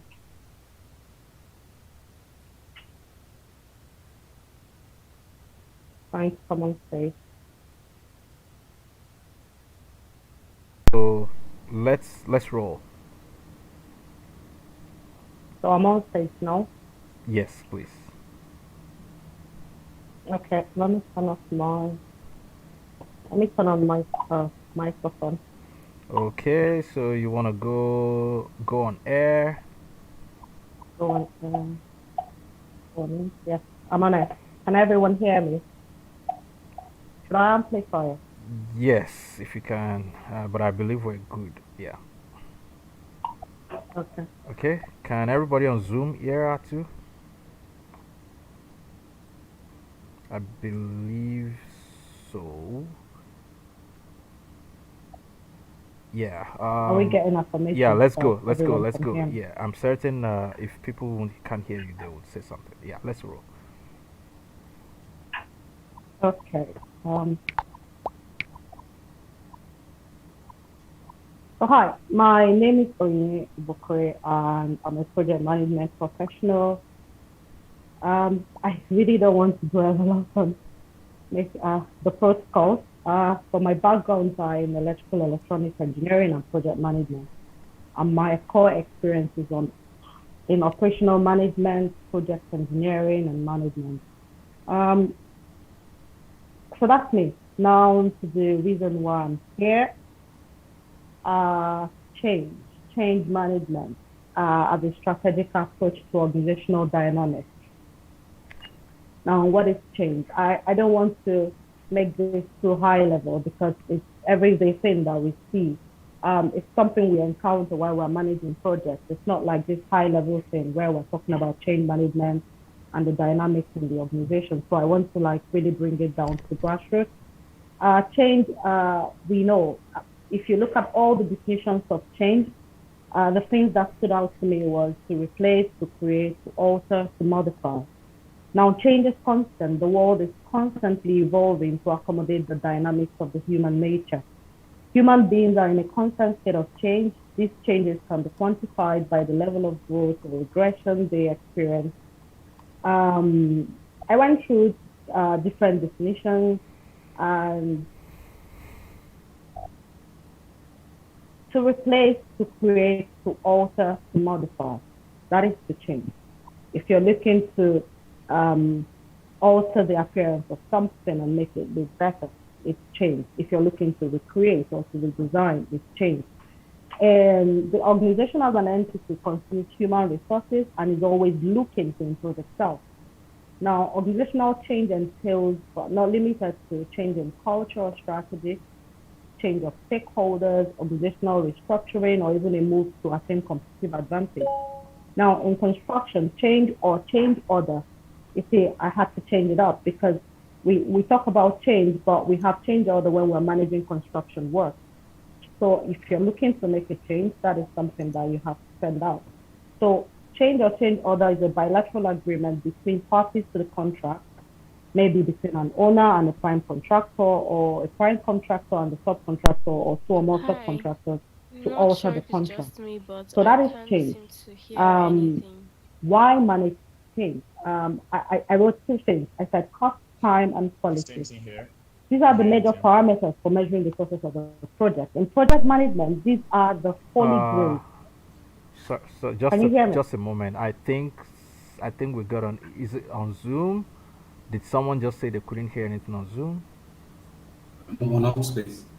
It's all space. Is that all space? Okay, someone said I can hear on Zoom. Yes. So, all space. Can you hear? Can you check that you're on air? I'm on air. I'm loudspeaker. Amplified. Okay. Yeah. Maybe they have to check their output device or or computer, volume or something. Yeah. So let's keep rolling, please. Sorry about that. Okay. So I'm saying in project management, cost, time, quality, these are the holy grails. For a project to be successful, it has to be delivered within budget, on schedule, and within quality confines. Now, when positive changes are applied correctly, it helps to reduce waste and therefore reduce costs. Effective change management helps an organization make smart choices It increases productivity, it decreases risk, it helps to improve the profitability of an organization. Change management practices across an organization can be more effective when there is a standard approach in place. It creates consistency and efficiency in managing project work. Effective organizational change management allows the company to maintain a constant state of evolution and facilitate periods of general business change. I'm still answering the question of why we manage change. Now, we manage change to allow workers to remain motivated, to be productive during introduction of new technologies or procedures.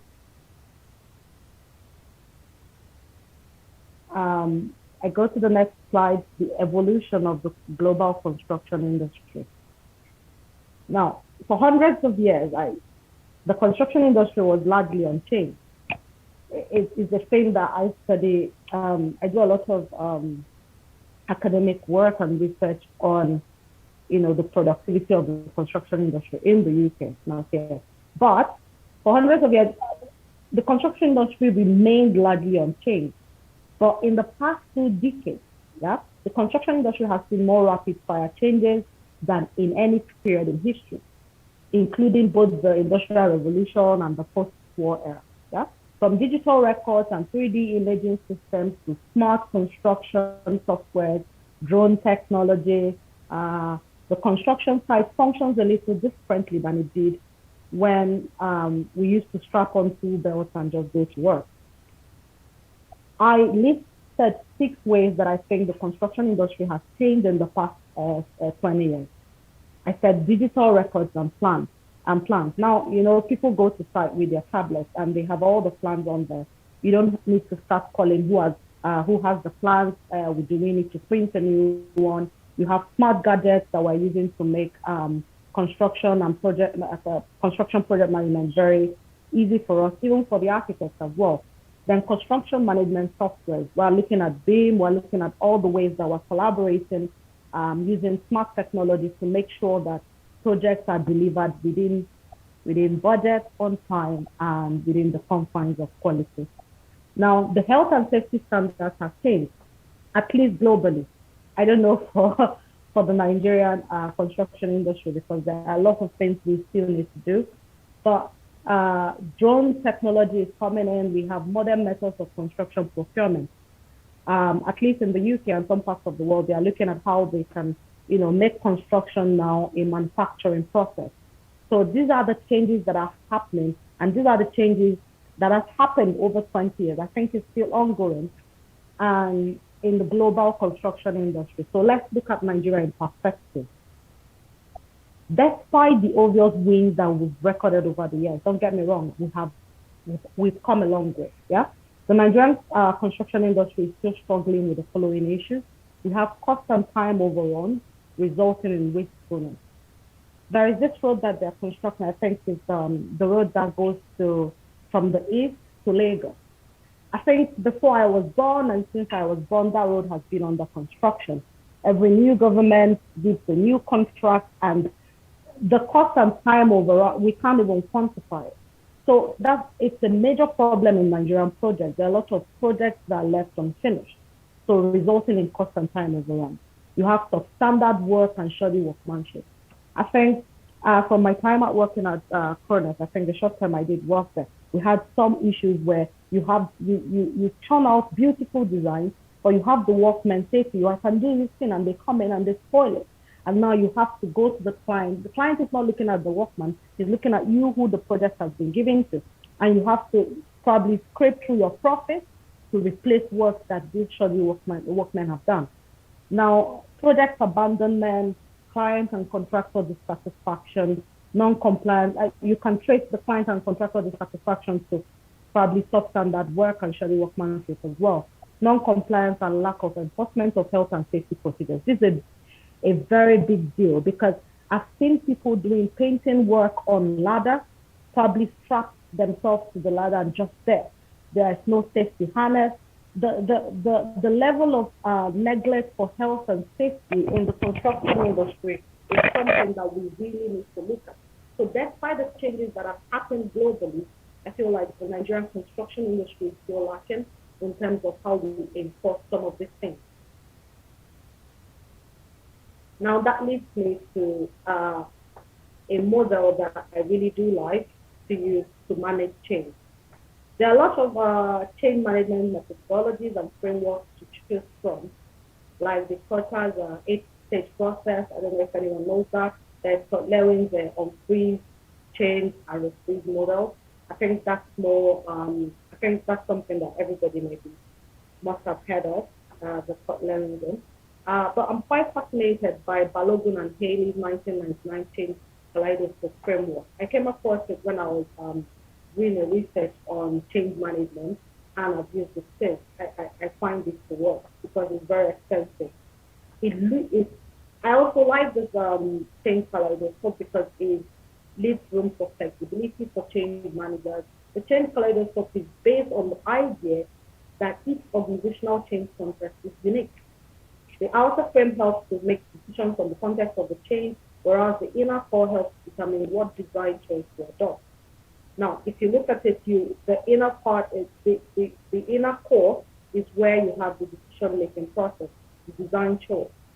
You have change path, which contains the type of change. Is it transformational, or is it a realignment? Is it is it going to be big bang, or is it going to be incremental? So these are the things you look at when you're considering the change path. If you're looking at the change start point, where do you start from? What's the initiation point of the change? Is it top down? Is it bottom up? Now, to this change kaleidoscope, I would say, is a framework. This is something that you will go through. You as a change manager or as a project manager, we go through with your team. Once you have defined all of this concepts, it's easier for you to have a framework that you use in managing your change. Now, change style speaks to which management style to be adopted. Is it collaborative? Is it directive? Is it coercive? How do you intend to facilitate this change? Do you want the first people to make the change? Do you say to them, if you don't make this change, you're out? Or are you going to allow them to change as they deem fit? Is it going to be collaborative? Are you going to allow them to make suggestions as to how the change should happen? Now, change intervention speaks to which mechanism should be used. Is it cultural? Is it education? What communication style are you going to use to carry out this intervention of change? Now, change goals is about assigning roles and responsibilities. Who is better fitted to implement the change? Who is going to be enforcing this change? Who does this change affect? So if you look at the inner core, if you have defined all of this, if you have made all these design choices, what path you're taking? Excuse me. What is the standpoint? What is the style? What intervention style? And who is responsible for managing the change? Then you can move out to the outer core, which are the concepts that you're changing. We're looking at, I'll quickly run through it because of time. You have capability. It speaks to how capable is the organization to manage the change. Managers and the employees qualified to even go through this change. You're looking at capacity. Does the organization have the resources to manage the change? Do you have the money, the people, and even the time? So if you're looking to make a change, let's say you're looking to move from one technology that you're using, let's say in an organization, you're basically using framework, or I'm not an architect, but let's say you are using one type of technology and you're looking to maybe migrate to another. Let's say you're trying to introduce BIM into your organization. That's the change. If you're looking to do this thing, you're going to ask yourself, do we have the money? Do we have the resources to train our people? Do we even have the people who have the capacity to actually retain the change you're trying to make? You have to ask yourself these questions, maybe your team, while you're trying to make this change. It helps you to ascertain if the change is necessary. Now, readiness speaks to, is the workforce ready for the change to occur? What is their level of awareness? Are they committed to implementing the change? You're looking at power. Power says, I think it speaks about roles. Who are the stakeholders for this change? Does the workforce have the power to resist the change? If you're saying to them, you have to really make this change, and they resist the change. Thank you, sir. No, yes, sir. And if that happens, what's the intervention process? You have to look through all of this before you allow the change. And how much time does the organization have to make the change happen? Is it a long-term strategic development? Is there an expectation of short-term results? What's happening? Scope speaks to what is the nature of this change. Is the required outcome a realignment or a transformation? Does the change affect the whole organization, or is it limited to the particular project? Preservation speaks to what extent is it essential to maintain continuity or preserve certain assets? Do these assets constitute invaluable resources? You have to ask these questions to your team. You have to find the answers to these questions to ascertain if the change happens. I think diversity, quite simply, speaks to whether the stakeholders are relatively homogeneous in terms of values and norms, who may be perceived as winners or losers in relation to the proposed change. Because for change to happen, there are people who might benefit from it, and there are people who might lose. And those people who are losing, how terribly are they going to lose? So these are the things you need to look at when you're trying to make a change. I think I ran through that very quickly, but it's a framework. You have to, with your team, make definitions to all of these things, then it informs you whether you're ready for the change, if you're prepared, if your organization is prepared to make the change, if you're going to be enforcing it or allowing people to, treat out the change. It depends on how you're going to do it. So the framework is something that I use when I manage change for organizations, and I think it's something that you might be able to incorporate in your organization when you're managing change. The next slide is change management in practice, a science case study. Because of the limited time that we have, it's for 20 minutes, I was looking at, okay, what sort of case study can I give that it's not, like I said, I don't want to make this very high level. I want to make it very simple so that we understand that change management is something that happens every day in an organization, even as project managers or maybe as architects that manage projects. You have to, I think we have encountered changes, maybe change, a client trying to make a change to design or trying to make it change the process, or your organization is trying to make big changes, to be more optimal in their operations. So we have always encountered change, and I wanted to just run through it as a way for us to deal with organizational dynamics. So change management in practice. The case study I'll run through is the one I used to own an interior design and project management company, interior architecture, because my then partner was an architect. So we did architectural designs. My background is electrical engineering, so I did electrical wiring design for the people, and we had other people work for us that did all the other sort of design. But the major thing is that we did the project management aspect. And during the design, actually this thing I'm trying to talk about happened during the design. When we started, this client, we were just starting, so we didn't really have processes, yeah? This client was a realtor, and we had to be very lax in the way we dealt with it. And what happened was, where we started with design, he made so many changes that it took us about a year to complete a design on a 5-bedroom duplex. Yeah. By the time we ended, we went back to where we started. We kept shrinking the rooms, enlarging them, moving them around until we arrived where we started from. And what happened was, because we needed to finish the design and get his approval before we started work on M&E and other working drawings, when it was time to do the working drawing, because this is money that has been paid for a project to be delivered within at most 2 months. We have spent 12 months on that project. We have gone over budget, still paying people to effect those changes, and we have the cost, the time overrun is on our traders, but still on quality, we still arrived at what they wanted, so quality was good. What happened was, when it was time to do the electrical design, I had learned my lessons, and plus we have been in practice for a year. And what happened was, we put together a change management process, yeah? In dealing with clients, this is very important. When you are sending out your contract, make sure that you make provisions for changes to happen. And what happens if those changes become excessive? While I was sending out the contract for the electrical design, what I did was, I made sure that I said, look, you're allowed 2 changes at most. Every other change that happens after the second change incurs a cost of 100,000. This was years ago. And I said, for every change you make that has nothing to do with maybe the quality of my work, if you're trying to say, oh no, I don't want a bulb here, I want it to move there, after we have given you two chances to be able to make the changes. If you make any other change apart from the two chances, you're going to pay 100,000 for us to do it. And when we did that, let me tell you something. After the two changes, the design was adopted. So what that did was, with the contract, we're able to, the agreement or contract, whatever you call it, we're able to like lock down those changes and keep that client from straying. This is a client that, and he's an electrical engineer, yeah? He's a top person in one of those energy companies, a top MD. So he knew what he was doing. And I knew as an expert, you might want to like say, oh, no, I don't want this or this doesn't work. So with that contract, we locked him down because we saw that he was someone who liked to make changes.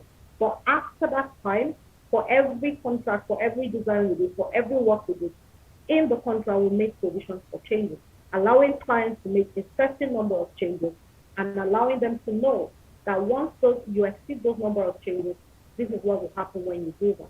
I think for the framework, it's something that you use for maybe organizational change and other types of things. But what I'm talking about, the case study is just basically about, the clients, sending in change requests for maybe design work or project management work. Before I go, I asked the question, I said, have we changed for the better?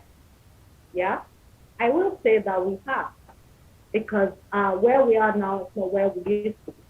10 years ago, the technology that we're using, we're talking about BIM, I don't think we're actively discussing it. So where we are now, we're talking about machine learning and all of that. I heard Victoria talking about machine learning and all of that. Where we are now is different from where we used to be. But we do have a long way to go, because I did mention about safety and how we manage change and our health and safety procedures and other things that are still lacking. But I'm very confident that we'll get it right, because I'm speaking to the exact people that will need to make these changes happen.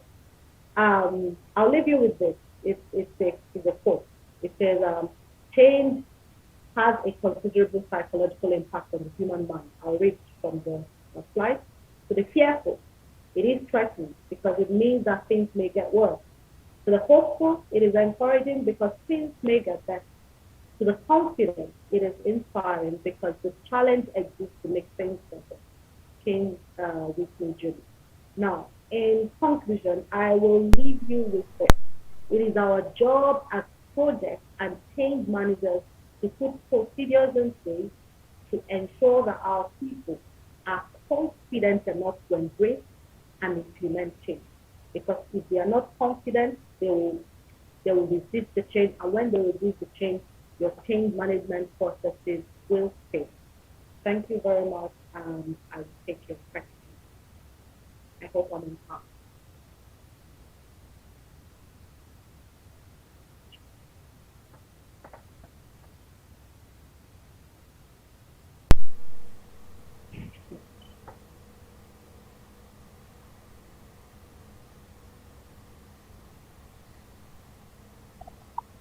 Thank you very much for that wonderful and enlightening presentation, Onyinye.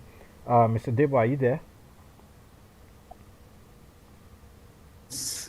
Yes, I'm here. Awesome. Can we grab some questions from All Zoom? right. So thank you, Onyinye, for that insight. And at this point, we'll be taking questions. So if you have questions, please don't hesitate to ask.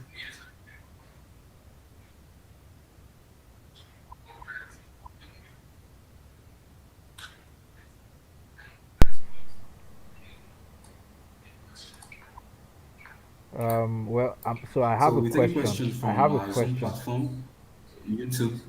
I have a question. I can't hear any. Yeah. Can you hear me? Can you hear me clearly, Onyinye?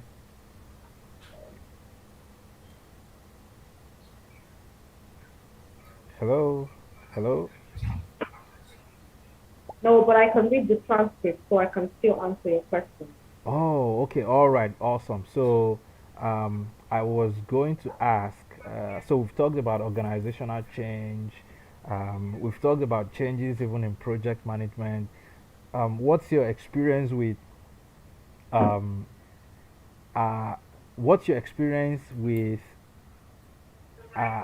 trying to convince people to make changes for themselves, not even for the organization, make changes for themselves? What experiences can you share regarding that?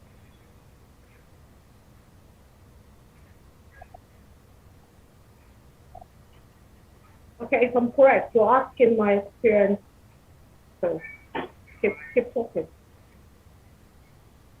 Do you You want can me to keep type that? talking. Do you want me to type that in Yeah. Zoom? No, I'm reading your transcript. I can see what you're saying.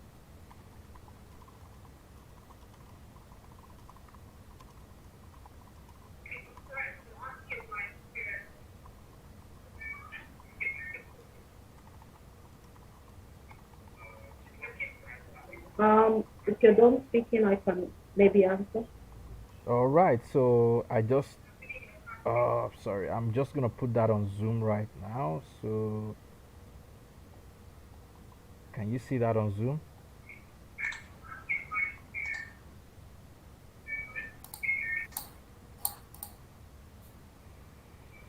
Okay. So it says, share your experience where you have had to convince people to change for themselves. How does this usually go? Okay. I've had to do a lot of those because when you when you are an entrepreneur and you have people that work for you have to constantly hope that they will change for the better, but you don't just hope. You have to constantly employ them. Sorry, what's the word? You have to constantly nudge them to change for the better. So I feel like the best way to make changes happen is leading by example. If you're in an organization and you're wanting for your team to change, and you're looking at, you're wanting for your team to change, and you're looking at making those changes happen, I think leading by example is the best way for you to show people that this change is worth it. And also, if you're looking to make people change personally, not in the organizational context, I feel also that reward system works. So if you're saying to this person, if you make these changes to your life, this is what you're going to get for it, I think it will help to motivate people to change. And if people are looking up to you, maybe for mentorship or as a person and looking at the way that you do things, it works better for them to see you doing them, for them to do them. If you're looking at talking to young people and trying to tell them about how they need to make changes, I think the reward system, I will advise the reward system. Let me not talk too much. Right. So you might put incentives in place to make sure that change happens. That's my answer to that. Right. Thank you for that one.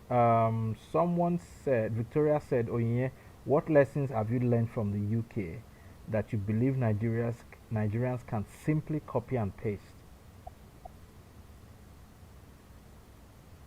Oh, okay. What lessons have I learned from the UK that I believe Nigeria can copy and paste? Yes. I've learned quite a lot, but what I will say is very, very important to me that we actually copy and paste is our safety procedures. Look, we are the architects, we are the construction managers, we are the project managers, we are the people who go to site and allow these people to work without safety procedures. If we can, in each of our organizations, take safety seriously, I think we can make the changes that we need very gradually. So that particular aspect is very important to me because it concerns human life. There are some practices that we do that's so unsafe. And I look at, let me give you an example. The other day I was taking a walk and it was just a minor road repair. These people think about where the pedestrians are going to go, how it affects the pedestrians if you close off this road and traffic will have to be diverted. If people are walking from height, they have to think about how can we cover it and make sort of a bridge that is covered so that pedestrians who are passing will not be hurt by objects that are falling. These are even very complex ones. The simple ones of not allowing the workmen to walk on site without safety safety, what's it called, their PPE. So if we allow people to work, I remember when I used to manage a mining company at Edo State, and when I started as general manager, it was quite tough because people were basically running pulverizers without covering their nose. They were basically inhaling all of this dust. It was strange to me. People were walking without boots. They were barefooted. So I had to make a lot of changes, buy PPEs, make them wear the PPEs, put incentives in place to make sure that they are actually following those procedures. Like a little bit, I put extra salaries, just little changes on top of what they were making if we were very compliant with the PPEs and safety procedures. So these are the little things we can copy and paste. We don't even need to do any high-level things, just the smaller things. Let's start preserving human lives by being more safe and secure on the work site. That's my advice for them. Thank you so much for that. Very enlightening question. Yeah, I think it goes a long way if we start to like take safety pretty seriously. It's not common practice, where most of us are from, and it's big deal almost everywhere else in the world. So yes, thanks for that leadership by example. we'll do as much as we can to emulate what you've done and what you've also preached. Thank you very much. Yes, over to you, Mr. Debo. We're rounding All up. right. Yeah, we're rounding up.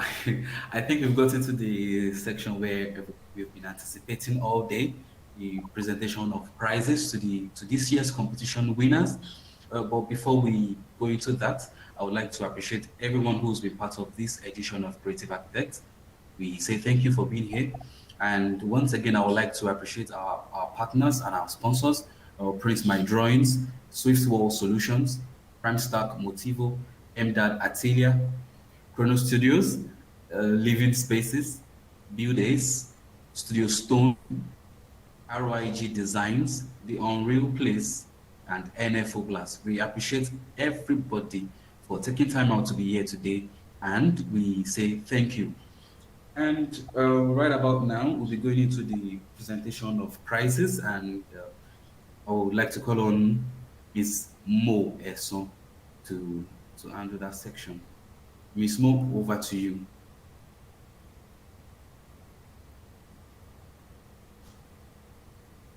Is Mo going to be presenting in Altspace or on Zoom?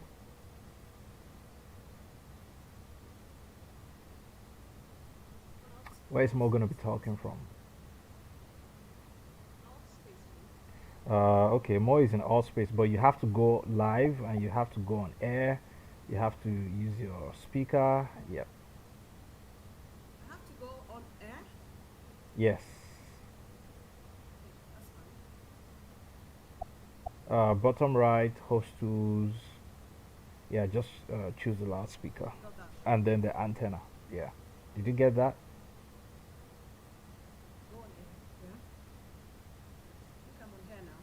Okay, can you use the loudspeaker? Amplify my voice? Yes, amplify your voice, please. Okay.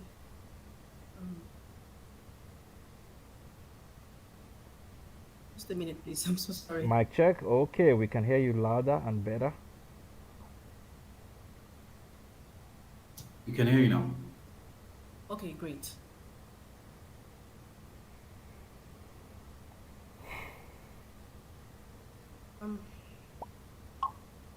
Thank you, everyone, for being here today. I believe this is the moment we've all been waiting for. And without wasting time, I would like to quickly say well done to everyone that's participated in the competition. However, we all know that for every competition, there's always a winner. And that is not to say that others did not do well. Rather, it is just a way of saying that we can actually do better. So before I announce the finalists of the competition, I would like to mention some of the projects that are worthy of recognition.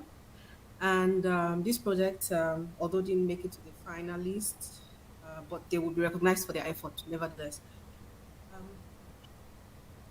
So I would like to um, recognize Rebuilding Northeast Nigeria by Abdul Rashid Buhari and Muhammad Abdul. Thank you so much for your effort, guys. Also, I would like to say very good well done to the Cowrie Center Marina by Francis Iziora, Charles Finebone, and Daniel Yama. Thank you. Thank you, guys. Also, repurposing a warehouse by Mercy Abo. Well done. And finally, I would like to say a very good well done to Kwara Business Hub by Oluwapelumi Johnson, Ayoyimika Odutayo, and Ayemomi Iniolua. Thank you very much, guys. Well done Good for job. your effort. Good job. Absolutely amazing work. Now I'm going ahead to mention the finalists, but I will start with the second runner-up. And the second runner-up for the 2021 is The Flexible Social Housing by Daniel Odukai, Akinobi Oluwadamisi Cosmos, and Adenuga Ademisola. Congratulations, guys. Very job well done. And I will move on to the first runner-up for the competition 2021, and it goes to Another Village in the Sky by Sorry, did we mess that up? Sorry, Hassan? You want to Uh, correct me? yes, I think I missed out on something, right? Okay. Yes. Please correct. All right, I got it.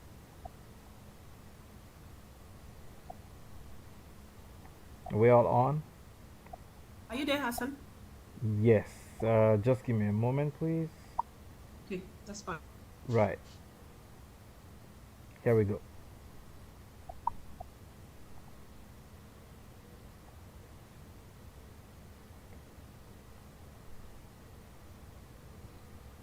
Yes, go ahead, please.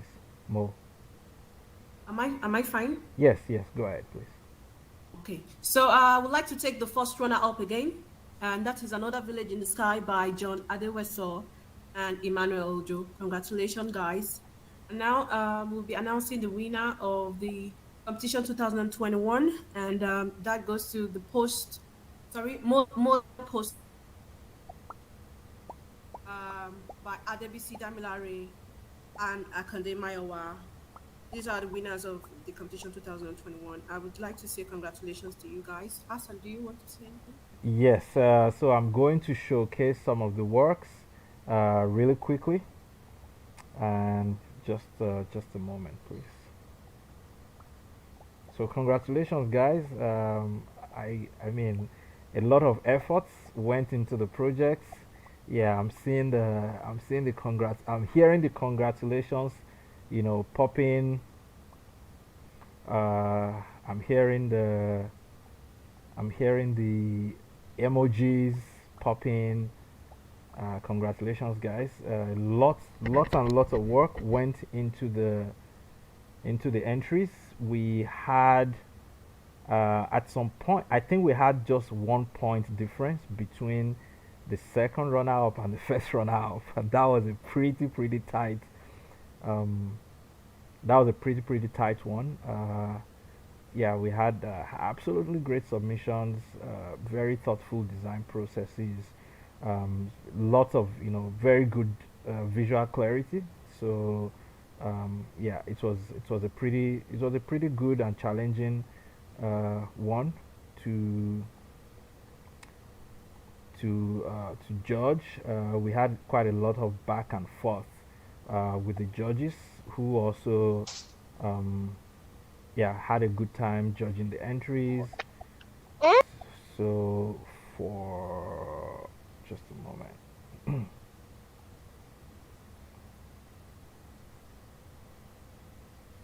Yeah, so we had pretty decent work, level of work put in. We're going to have this entries published on our website. They're gonna be made public, and we are looking forward to having winners get their prizes, they will be contacted. We'll do all of that in house. Yeah, unfortunately, we don't have the live session this time around where we're all in person, but yeah, we're still excited about all the entries that people brought forward, and it's absolutely amazing how much work, how much design thoughts, and how much problem solving initiative that our students of architecture are putting in. The submissions are really really thought provoking.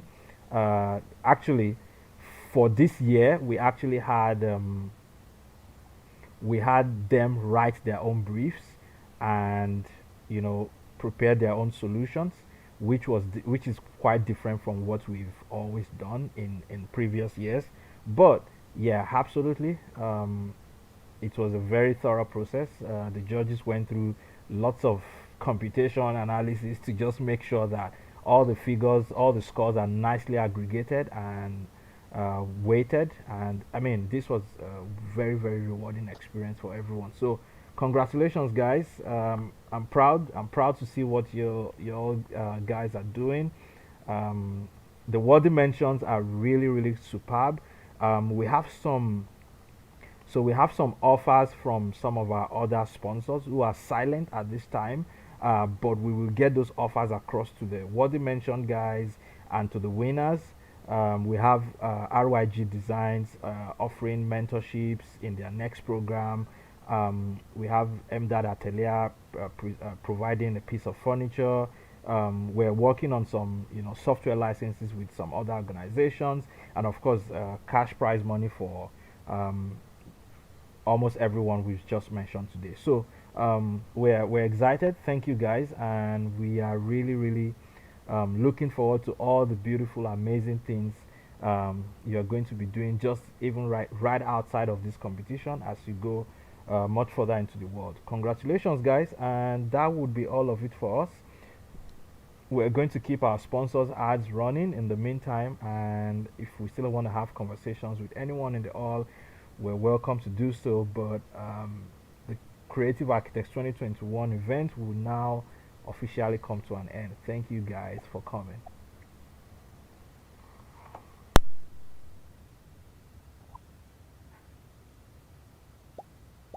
Hello.